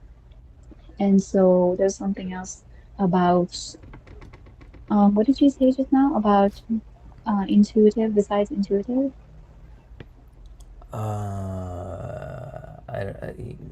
Any more context than that? I'm not sure. Oh, so Complex? this, right? Yeah, I thought about this. Yeah, about there are stones from which rivers burst forth. I thought about like because we were talking about heartbreak, right? And like assuming. So then it's also, oh yeah. So priming, right? So for Priming? example, like we use it in language, in Oh, psycholinguistics, like priming. just for example, yeah, so I feel like we primed ourselves by talking about heartbreak all the time, the English heartbreak, to read this ayah as like, meaning heartbreak. But I But also then, think that Allah is appealing to like a natural human sense here. I think even if you go back to like cavemen, right? Like they would naturally kind of understand the idea of being broken, right? Like you tried to go chase a woolly mammoth or something like that, and he got out of sight, or he killed your kid. You feel, like, again, metaphor is such a terrible. Sorry, broken is such a terrible language, but like, it's. Yeah, I'm suddenly but thinking that's of what I'm like the saying. Maybe structure they of wouldn't have stories. said broken. Maybe they would have said, I feel constricted. I feel like I Mm-hmm. can't breathe. That's Mm-hmm. what I'm saying. Like broken is just, that's what Musa alayhi salam said, Rabbi shrah li sadri. He didn't say, God fix my chest or fix my heart or ujbur, he didn't say that. He said, expand my chest. And Mm. Allah says after that, Alam nashrah laka sadrak, did I not expand your chest and Doesn't lift the weight doesn't from wait your wait wait wait back? hold on. Doesn't sharh mean to split? I don't know, but Shred, yeah, it does. It means to shred. It means to explain, to explicate, right. See, describe, and it also means to so shred. again, I'm not saying that like there's a fundamental metaphysics that the heart breaks. I'm not saying that. I'm just saying that language, but like, is just pointing. That's my that's where I that's my final plea. Language is pointing, regardless of where it's coming from, God or No, And but that, I'm saying that that's it the could be, chest cavity, right? It's the chest cavity yeah, that's yeah. shred. Right. And it's like, and that I feel like is very intuitive. Like when you're, what's it called? Like when people have anxiety or panic attacks, it feels like very like constricted. Like it feels like you can't breathe. Okay, But let's I'm have not a sure that homework it for each breaks. other. Let's have a homework assignment until next week. The teacher in Let's Oman has come out. Yes, exactly. Because I think we're just running around, No, biting each other's tails and our own tails. no. We look for the metaphysics of the heart, of the qalb. I appreciate That would you. be very productive. I would love to do that. Like, regardless of anything, I would love to do that. Yeah, no, And that if would we be great. find We all some good definitely source, need we to can know. share it with each other. We can ask Mm. people who we respect if they know of some good sources for that. Yeah, But you know absolutely. what I was saying about the yashaqaqu of Yeah, splitting? I was saying maybe we primed ourselves by thinking about sadness and heartbreak. But if you read this right, which rivers burst forth, there's another English metaphor, yeah, outpouring of love. yeah, It yeah. could be that, like we didn't, so Say that it again? could be good, like it could be a good thing. Outpouring of, like, you feel an outpouring of love for someone. Like that's a metaphor, and I feel like that really fits in with like anhar, like pouring is, it's like a watery thing, right? Like it's something that water does. And love is something that you feel coming, like, again, I don't know if it's And intuitive or not. that's what I experienced when my kids were born. Like even the first kid, like, Hmm. oh my God, I had not expected to be able to feel that much love. Even though, carrying a baby inside me for 9 months, and obviously even then loving the baby, but the actual sight of the baby and holding the baby, it was like somebody had physically, like in that sense, Zanira, literally ex- expanded my heart, split it open, that it can feel so much love. It can contain so much more than I'd ever imagined it to be. And for the second cat, exactly the same. You think that, oh my God, it will be so unfair to any other child to, because I could never love another child like I've loved this child. And when the other child comes, it is again an experience of miracle, because you did not expect that you could put somebody else in the heart. There's any more space, and it's as if your heart again expands, and the space for the first child doesn't lessen. It just, you now have way more space to love as deeply another being. And this, I've only experienced it for children. I've not experienced this kind of love for anyone else. And I'm like a dil peng, Zanera. How do you translate it into English? I love very easily. I fall Yeah. in love with my students, but I there think I that would call that open-hearted. You can't actually translate it, but Omar, it literally means someone who throws their heart around. yeah, Like yeah, someone who literally throws their heart. Well, how do and you That's it's the say it? literal that meaning. How do you say it? Like some heart thrower. heart thrower. Oh, wait, is it an Urdu word or are you saying something else? Urdu, yeah, yeah, Oh, Yeah, how do it's you say it's it? a Urdu. it's a composite term. Dil peng. Dil is Farsi for heart, Yeah. and pengna is from Hindi Sanskrit origin for throwing. Oh, Dil so, peng, It somebody means who you just basically like, habitually throws their heart away. yeah. That means you that's, just give it away really easily. that's, Like you always be falling in love, basically. Yeah, you're just that's, always on a high of some kind. that's beautiful. Like, I can't think of any other languages where, you have that kind of, I'm sure there are other languages that have their own way of, I mean, in English, I guess we kind of say like, I don't know, Uh, a lush maybe, or is that, or, Reckless in love. I don't know. oh, hopeless Uh, romantic is kind of what it makes me think of. But Mm. yeah, Hmm. but again, But like, not just that, it's just like someone it's who's not just really that easy. Yeah, it's almost easy like love. it's a little bit of a negative connotation. There is, yeah, like, I think lush. I don't know. lush is the word. I think lush. That's I've a never heard of that. yeah. Like Yeah, someone who's a lush is like quick to fall in love or quick to. Yeah, I don't know what the etymology is, yeah, but yeah. But that kind of the rivers burst forth. It's what it Mm. reminds me of. yeah, I've been thinking about this ayah for years. I think it's Mm. very powerful ayah.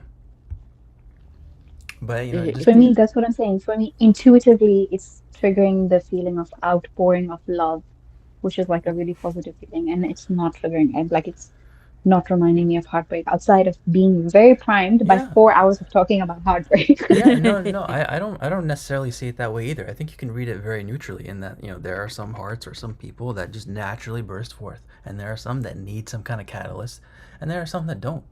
They're just like very quiet, very like to themselves. They don't want to, leadership positions. They don't want to, want attention. They don't want anything. So that's how I kind of see it. I don't necessarily see split as necessarily being negative or heartbreak or sadness or whatever it is. It's just a catalyst in the most neutral sense. But I also think that Allah is appealing to our humanness in the Quran and in other places as well. Yeah, and just a point on like the circles. I think we're going in a little bit of circles, but I think sometimes, as long as conversations are, it helps to have a moderator or at least a third party that can kind of balance.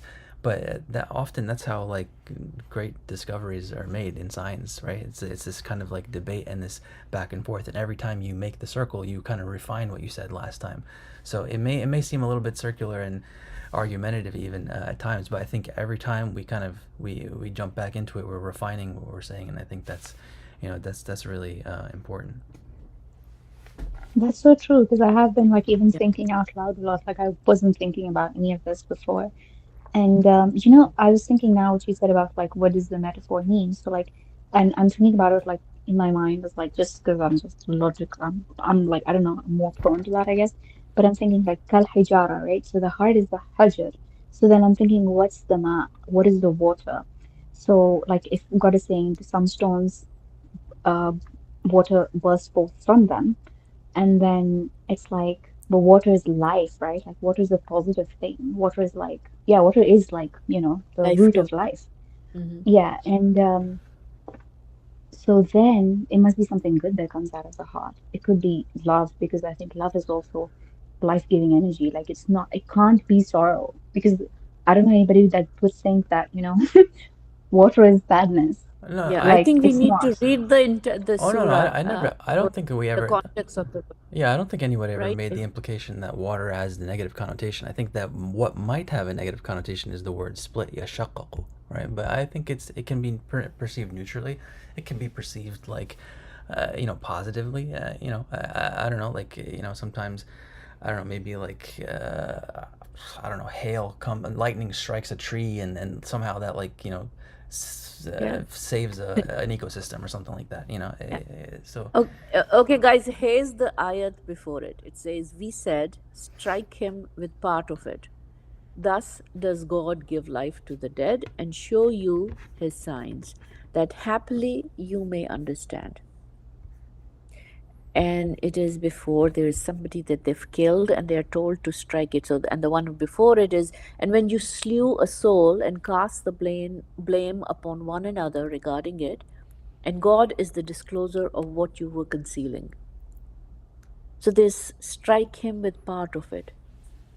Like there's something about striking the dead, as the stone is dead, with part of it. So striking the stone with another stone, and God gives life to the dead. yeah, I think this is No, much so more but that's the context way that we context. look at it. But That's then we it says need to. It's much then. more context there, right? Yeah, yeah, yeah. yeah. I Yeah, forget because this. then that's the story, but then it's like then, because I think God is speaking to Bani Israel and he's saying, He is speaking we to. did all of these things. Yeah, Yeah, he did all of these things for you, and yeah, then your heart becomes hard. Like just imagine exactly. after everything I Yeah, did for you, yeah. even then your heart got harder than stone. But there might be some resonance with the striking with part of it, and God gives life to the dead, and then the rock splitting open, the stone splitting open. So what's resonating with me, Homa, for me is the same ayah that I think even Omar spoke about. Yeah, Because the ayah that you recited now in that Allah's, I think you said disclosure, but yeah. the original is Wallahu mukhriju ma kuntum taktumun. Mukhrij, the one who makes something exit. And Okay. so again, the same ayah in what the ayah that Omar mentioned earlier, it says, "Inna Allah faliqul habbi wan nawa, Uh-huh. yukhrijul hayya min al mayyit, wa mukhrijul mayyiti min al hayy." So subhanallah, the way the comparison that you drew, it has like about bringing out life. Allah uses that same, I call it a name, but some might say it's an attribute, some might say it's not even anything. But Uh, mukhrij means someone who makes something exit from somewhere else. okay. And Okay. so then when Allah is talking about this, that He's Allah is the talking. splitter of the seed Yeah. and the date seed, and He brings life out of the dead, and He brings the dead out of life. Yeah. Dead out of Yeah. life, There's a basically. mirroring there. There's a mirror imaging there. Beautiful. Exactly. Thank you. And Zanira and the Jan, same thing are with you a water. hafiza? Are you a No, hafiza, no, mashallah? unfortunately, no. The way you, bring up ayats, I'm just absolutely floored with admiration for both of you, mashallah. No, Jazakumullah. I'm so No, sorry. it's I'm gonna have to send you a overwhelmed by message. your It's not. brilliance, It's not. mashallah.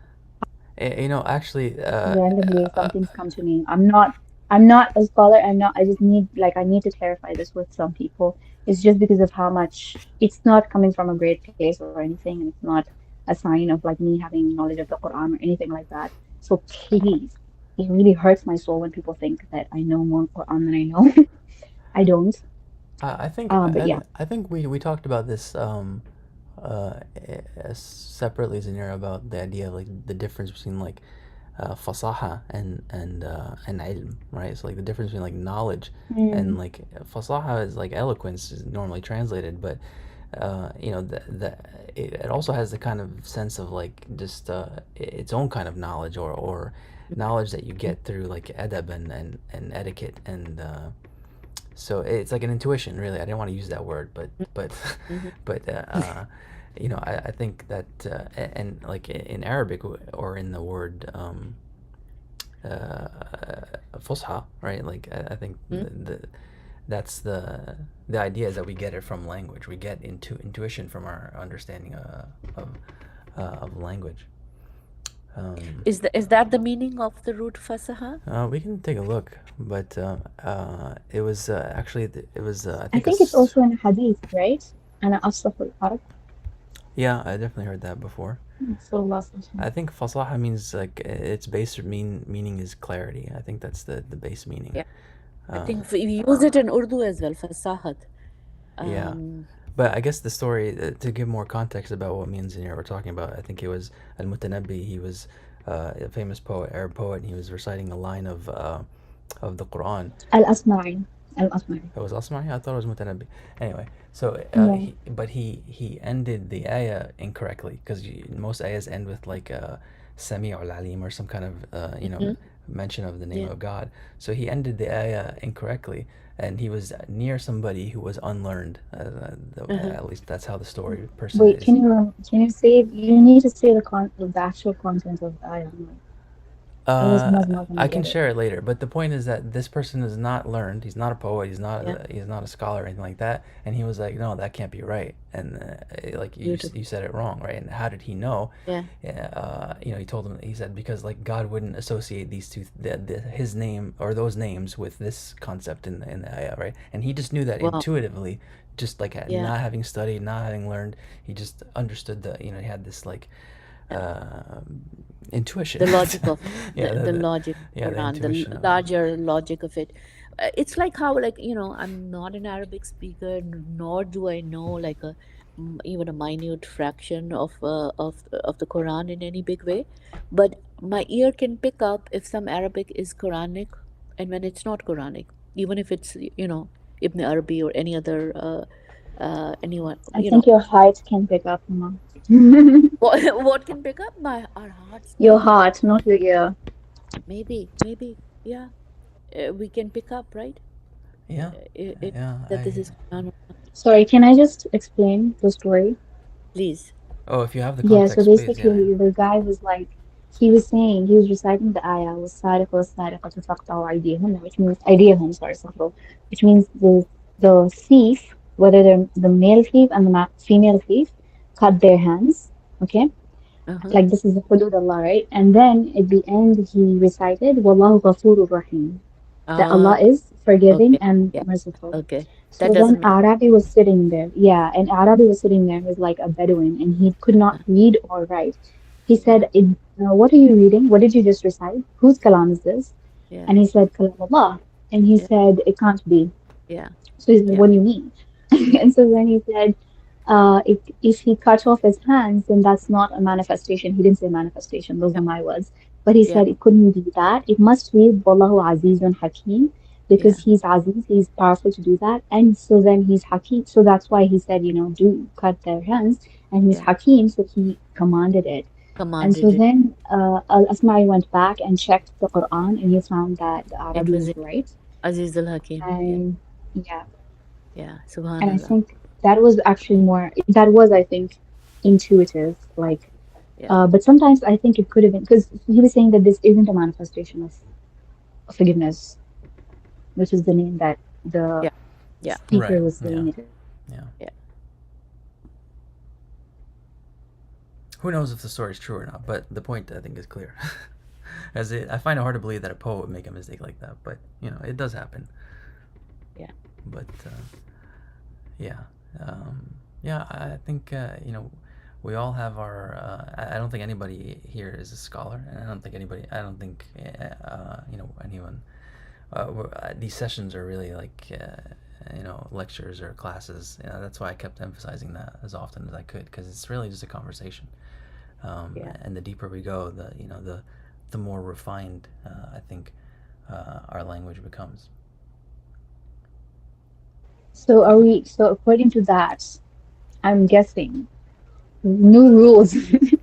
No heartbreak, no metaphor, no intuitive. That's it. These words are banned until further notice. I don't know about that, but maybe we should start taking like intermissions or something like that to No, seriously, because regroup. I've been No, no, needing no. to drink water I and was go. very serious about looking up the metaphysics of the heart. Yeah, I mean Of course, we all need it. I've Because I tried. think with poetry, with language, with Ibn Arabi, with Islam, those are the things that have brought us together here with the love for Arabic roots. I think it would be super cool to be able to do some research on that. I mean, that's part of what this project is about, is to kind of establish a metaphysics that's grounded in the language, because like Yeah. if you just take the 28 letters, that's like 28 metaphysical elements, you could say, right? And then you can even go even more basic than that and just look at the vowels, right? And the vowels, um, like we've mentioned it a couple times, and this is just like kind of my own theory, but they also represent uh, you know, a metaphysics or an aspect of our metaphysics, and I've kind of categorized that as like u being like heart, mind, body. And I mean, we can go into that again, but we've talked about it a couple times already. And everything begins with Elif. Everything begins with the heart. Is kind of the idea. But each of the letters also, has their own kind of metaphysics, right? Like fa has like a fastness to it, like a speed to it, a movement to it. Um, Actually, it reminded me. I wrote this down like 3 hours ago when someone said something about. I think it was Zinero saying something about chi, right? And I have a feeling that it's related to qaf in some way, right? Because we say qu, in Arabic as a command to mean like protect. And qaf has this like very like ancient, old, like stable kind of like energy to it. But then even beyond that, once you combine the letters, right? Once you look at the 700 or so possible combinations of the 28 sounds, then you have like another layer of the metaphysics. And what we see often at that layer is this constant. What we see often at that layer is the idea of union and separation. There are a lot of words in Arabic, especially biliteral, two sounds, that just mean to cut, so yeah, that's the point. Just being that like that's a big part of this project, is to try and kind of like establish some sort of metaphysics, and through the app in some way. But that's a long road, inshallah. But a lot of these, Inshallah. Something sessions and something recordings will that be. you reminded me of was that subhanallah about Fatah. I just realized something while you were speaking about the letters. Words are like Fatah is I think the opener of portals, right? Abwab, porte being the French word for door. Um, Allah is the opener of doors, but you know what the portal is to the other realms? They're words. Our words Yeah. are portals, and specifically the words of dua are portals. But the asma, all of the asma are portals, not just the name Fatah. All the absolutely every single one name of Allah is a portal to a Portal. certain reality. Like you're saying Ya Salam, that's a portal to peace. I think that's a portal even to Jannah. Oh, there is. I think there's probably a Bab Salam also. I don't know if there is, in In Makkah or Konya. in the Haram. Yeah. In the Yeah. Haram as well, I think it has. Yeah. And then yeah, so like every single name of Allah is actually a portal. Like me saying, Ya Kareem, that's a portal to God's generosity. Ya Rahman, that's a portal to God's mercy, to God's womb. Every name, every word that we say is also a portal. That's why, like Rasulullah Sallallahu Alaihi Wasallam, names are portals. So Like Rasulullah Sallallahu Alaihi Wasallam changed somebody's name. Someone came to Rasulullah and his name was like, has I forgot. Do you remember? Yeah, has as which means like a like hard ground, but it's also sad. related to huzn, which is sadness. Mm. Yeah. So then Rasulullah told him, "You are." I forget. Oops. Uh-oh. Farah? No. Uh, Sad, No, maybe? she's Oh, she's gone. okay. Here is Zanira Sorry. is here. Yeah, Yeah, sorry. Yeah, my Cut off right at battery's the. like so low. Anyway. at a very Yeah. So crucial then he moment. said, "Sahal." He said, "You are Oh, Sahal." Sahl, right, You yeah. are Sahal, Oh, Yeah. and okay. then which means ease, and I think that's also Ease. like a manifestation of Fatah, which means flow, which is the name of ease and flow. And so then he said, "No, I will not change the name that my father has given me." And then he returned and he said that since then, and then he narrated to somebody that like sadness or difficulty never left us. So his name being sadness was a portal to sadness. Yeah, Mm, yeah, for sure. mm. Names are Uh, also, like, that's something me and ve- Zanir have uh, talked about, yeah, but I feel like names are also very, they're portals to a person's personality in a lot of ways, right? Like your own name, like it's some like Oh, yeah, they're that's very, because there are sounds that you carry with you all the time, right? So yeah. there's inevitable that you develop Their a meanings relationship. as well. Yeah. We take like months to decide upon a name, but also aren't we also supposed to be words? Like every single thing created is supposed to be a word of Allah. Yeah, yeah. Kun SubhanAllah, fayakun. yes, yes. But also, I don't know, Omar, if you remember the story. I think, Homajan, you probably already know the story, but it's the story of Bulisha and the Alif. Yeah, yeah. And Yes. Yeah. so, and that when Homer said something about splitting, like the words and splitting, Yeah. and that really reminded me of how when he wrote after all his travels, he comes back to his teacher and he writes the Alif on the slate, like it splits. And that becomes a portal through which his teacher sees like the realities of the universe and Yeah. realizes that the Alif was the portal to everything that Bulisha needed to know. And the teacher underestimated the power of that letter. So it's not just Absolutely. words, it's also like the letters that are portals. Yeah. And he said, So I subhanallah. never even learned, he never needed to learn any other letter beyond it because that was the portal that got him to the destination. Yeah, I can't help but think of like a seed, right? Like Aleph Yeah. is like a seed Is splitting like a open, seed. yeah, Yeah. and Yeah. pushing forth in both directions, right? And also like a sword. Yeah, Oh words, wow, yeah. words like But Also like a which swords. sword, so it sword can is usually pierce, it mm, can split open. All you do is add the S, right? That's all you gotta do. oh, sword word. Yeah, sword is Yeah, what. but also like you also win battles fath with Yeah, swords. Not us, inshallah, Oh, but people did that. full circle, mashallah. mashallah, mashallah. You just gotta add like you gotta pepper in something at the end to make it seem relevant. Like we're not just arguing among stuff else. Like we're not just rambling. You have to make it link at the end. So Otherwise, this one day, And that's the Quranic formula, isn't it? Like there's always a going back of exactly. there's some Ex- circularity, eh, mean either semantic or syntactic. There's just it's exquisite, to be honest, from what I'm finding out. Yeah, I think there's a challenge in doing it live. I think that's kind of the Yeah, challenge that we come across sometimes. So the idea that I had, that I mentioned to Zanira and a few other people, is the idea of like, I don't know if you guys remember like old message board style, like, but we could even do it in WhatsApp with like different chat rooms, really. But the idea would be like to kind of,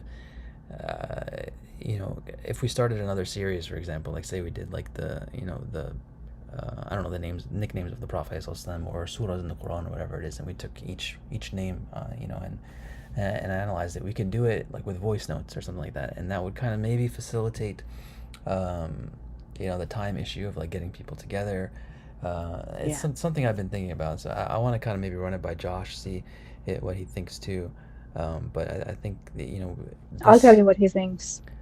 whenever he comes out of the depths of the oceans Ocean. or the seas that he's in. No, no. So the thing is, previously people had a lot of issues with a lot of chats being sent in the groups, and they didn't want to have too many things. That's why like Josh is very particular about like having each chat like be specific for that specific thing.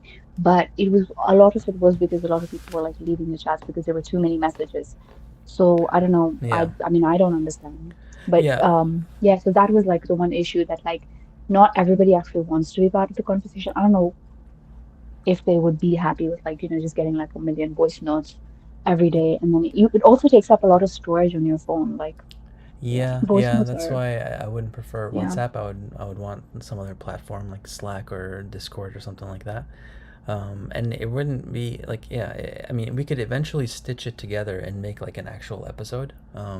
Edit the files and put the conversation together, and so that's one way I'm thinking about it. But I mean, it's just I'm just kind of thinking out loud. I've been trying to find new ways to have conversations and move away from like the talking head classroom kind of um, format, because I feel like it's just so limited, you know. But But But why we do you, don't are you have saying a we're not good classroom. enough participants for conversation? so I sorry. think it's the That you want more? conversation that's the bigger draw, Omar Jan. I said, Because do you think we're But not good enough no, but conversation so partners? my vision would be like, imagine it's a WhatsApp group or a Discord or Slack channel or whatever it is. Someone like the channel will be dedicated to a specific subject, right? And like, it would start like, I mean, we when we do these sessions, we go off for like 20-30 minutes at a time sometimes. So might as well like, like if we could chunk it, right, then it would be more accessible. Like in the beginning when we were at like an hour, there were much more people, and I'm not like super crazy about like getting more people or views or followers or whatever it is. I just think we're talking about something very important, and I think that should be shared. But in the beginning when we were at like an hour and we cut it off, we had more. It was just easy. It was just more digestible, right? Like it was shorter and easy to digest. So if we could somehow chunk the conversations so that like say you send in a voice note that's like 2-3 minute reflection on one word or whatever it is, and then someone responds with like another 2-3 minutes, or maybe they are really inspired by the thought and they go off for like 20 minutes. That's kind of how that's the working vision that I have in my head right now. But open to suggestions and different ideas. I just want to move away from like traditional or limited structures of and formats. But yeah, I the don't. only thing with that is we won't be able to respond to each other's input and be able to grow with that. So, for example, I always learn a lot from these discussions, including today's. Um, it won't be as organic, and Yeah, to be able absolutely. to Yeah. grow No. knowledge as we are discussing it, as we speak, Yeah, yeah. because No. right, No, making yeah, ourselves of forcing course, yeah. ourselves to be clear makes us learn a little bit more Of each course, time. yeah, for sure. But I think I think it could still work. I mean, there are actually some podcasts that do it like that. Like they have a central topic, and they call various like experts and scholars and stuff like that, and they have a conversation over the phone, and then someone eventually does all the work of putting that stuff together, which is a lot of work. Mm-hmm. But it is one kind of format. I mean, you could still like if I sent in a voice note that was like 2-3 minutes, like Dr. Farris does this sometimes, right? Like, and Yeah. and then it's definitely not as organic as a live conversation, but at the same time, live conversations also have the impetus of like having to fill the silence, and sometimes that leads to like circular conversations, or a bit of rambling or forgetting or something like that. So I'm just trying to like think about new ways to do it. I definitely don't want to stop doing these But that's 99 fun. sessions. Yeah, it's fun, but it's not as accessible. Like And you we. can edit it out Yeah, but who if has you have a time? problem. Who has time for that? That's the But problem. don't you think editing is going to take less time than stitching like entire voice Mm, notes from a lot of people? And like also there's the time issue, right? Because like what's like for now, like at least I don't know, like the six or five, at least I'm guessing maximum five of us have like this time slot like dedicated to this. But then if it's just like an over, like it's like a what's it called? Like it's a continuing thing. How do you say mustamirra? MashaAllah, my brain is working in Arabic these days. Allahumma barik. Then I forgot English words. continuous. Because my professor used to tell us, you guys are contaminated by English because we couldn't speak our own language well enough. Yeah. But yeah, But how do you say Mustamira in English? continuous, Like I would continue, say. ongoing, Ongoing, right? yeah, Ongoing is the word. right. Yeah, so it's like an ongoing thing. Sometimes it becomes too much because then you don't actually dedicate a thing. It's just like people, texting throughout the day, and then you kind of miss some stuff. But like we have, and it doesn't feel like as, like Yeah, to I get mean, all together, I well, guess. yeah, Do you know what I'm I mean, saying? it's still just a working idea, but I imagine, like, I mean, I definitely don't want to stop these sessions. We should at least have, like, It's not one. working for me. Sorry. I definitely want to continue these sessions, but initially my vision was like I thought these sessions would be much shorter, and then we could have multiple different series throughout the week. That was my initial vision, that we would spend like like 10, 15, 20 minutes, 30 at most, talking about like, oh, this word comes from this word. Hooray, it's cool, I right? think that was before I started joining the sessions. uh, I'm positive it was before I started joining the I think it was sessions. before we all started. No, you started. Yeah, you were here from the beginning, I think. But I think it No, I started. didn't. I wasn't here for Rahman, Rahim, and like a lot of stuff. Not a lot, right? Yeah, Yeah, I a few of wasn't them. there for that one either. I missed the first couple of sessions actually. It was only the first session that wasn't recorded, but Yeah. I was there, but then I snuck out. It was a bit awkward, actually. No offense. It wasn't as flowy as this. yeah, I mean, it's definitely new thing. I mean, I don't know. The podcasts are very popular, so I think a lot of people have conversations in this way. But it's very like niche, right? Like you're not gonna uh, you're only going to go to a podcast if you're interested in that subject. Like, and we don't browse podcasts the way we browse like movies and songs and stuff like that. So it's still a But very if we were to young take medium. like, clips, if we were to take clips, I mean, I don't know if you're suggesting that this isn't a popular topic for a podcast. It is like there's definitely an audience for like, a growing audience for like Sufi topics Mm-hmm. and just Islam in general, really. Like conversations about Islam. Like I think alhamdulillah, I haven't been contaminated. But there's like there's an issue. Like there is a problem with like Muslim podcast bros. That's what I've seen on Reels. I don't know who they're talking about, alhamdulillah, because they haven't touched my life or anything, but there is a demand, or like a, what's it called, desire at least, to have Mm-hmm. more podcasts that are more like, simple, accessible. I think accessibility is really important because a lot of people, when they talk, they're not like us. Like, they're not, a lot of people that do podcasts, they're scholars, but then we're just, we're not scholars. And I feel like that makes it more accessible. It And does. Yeah, for sure. I mean that was the vision. The only thing I'm saying is less accessible is the length. Like we talked for like 5 hours. I don't know who has the bandwidth for that. okay, you can split. Which remind Yeah, me, no, I have but to that's what I'm go. saying. You can make, I'm so you sorry, can guys. split it. I have to beg Yeah, leave. no, of course. Me No, too, me too. that's It's that's literally okay. 12 midnight right now for me. Oh yeah, Have a mashallah. Um, beautiful weekend, both of you. you Thank you too. so You much. too. Jazakumullah Bless you. khair. Thank you so much. Yeah. Jazakallah Jazakumullah khair. Assalamu alaikum. But yeah, I was just saying, walaikum salam. I was just saying that you can like split it into parts, and I don't know, like Yeah, but whatever that's so hard. It's like, platform. yeah, I mean, like maybe AI will Is get it to. harder than stitching? I It is think it's harder, hard than much stitching these harder. ones together. Yeah, because if you stitch, you Really? don't have to listen. You don't have to listen to it. But if you edit, you have to listen Mm. to the whole thing. I mean, you But have to listen to them the first time. I mean, like if the thing is like if we did like voice notes, right? You Then could stop recording, by the way. yeah, I mean, right. But yeah, if we did voice notes, then I feel like we would like it would force us to be like a little bit more, just a little bit. I'm not saying like we have to be like formal. Concise. Yeah, maybe. Yeah, because Oh, it'll give you some time to kind of reflect on what the person's saying, and instead of feeling like you have to respond right away.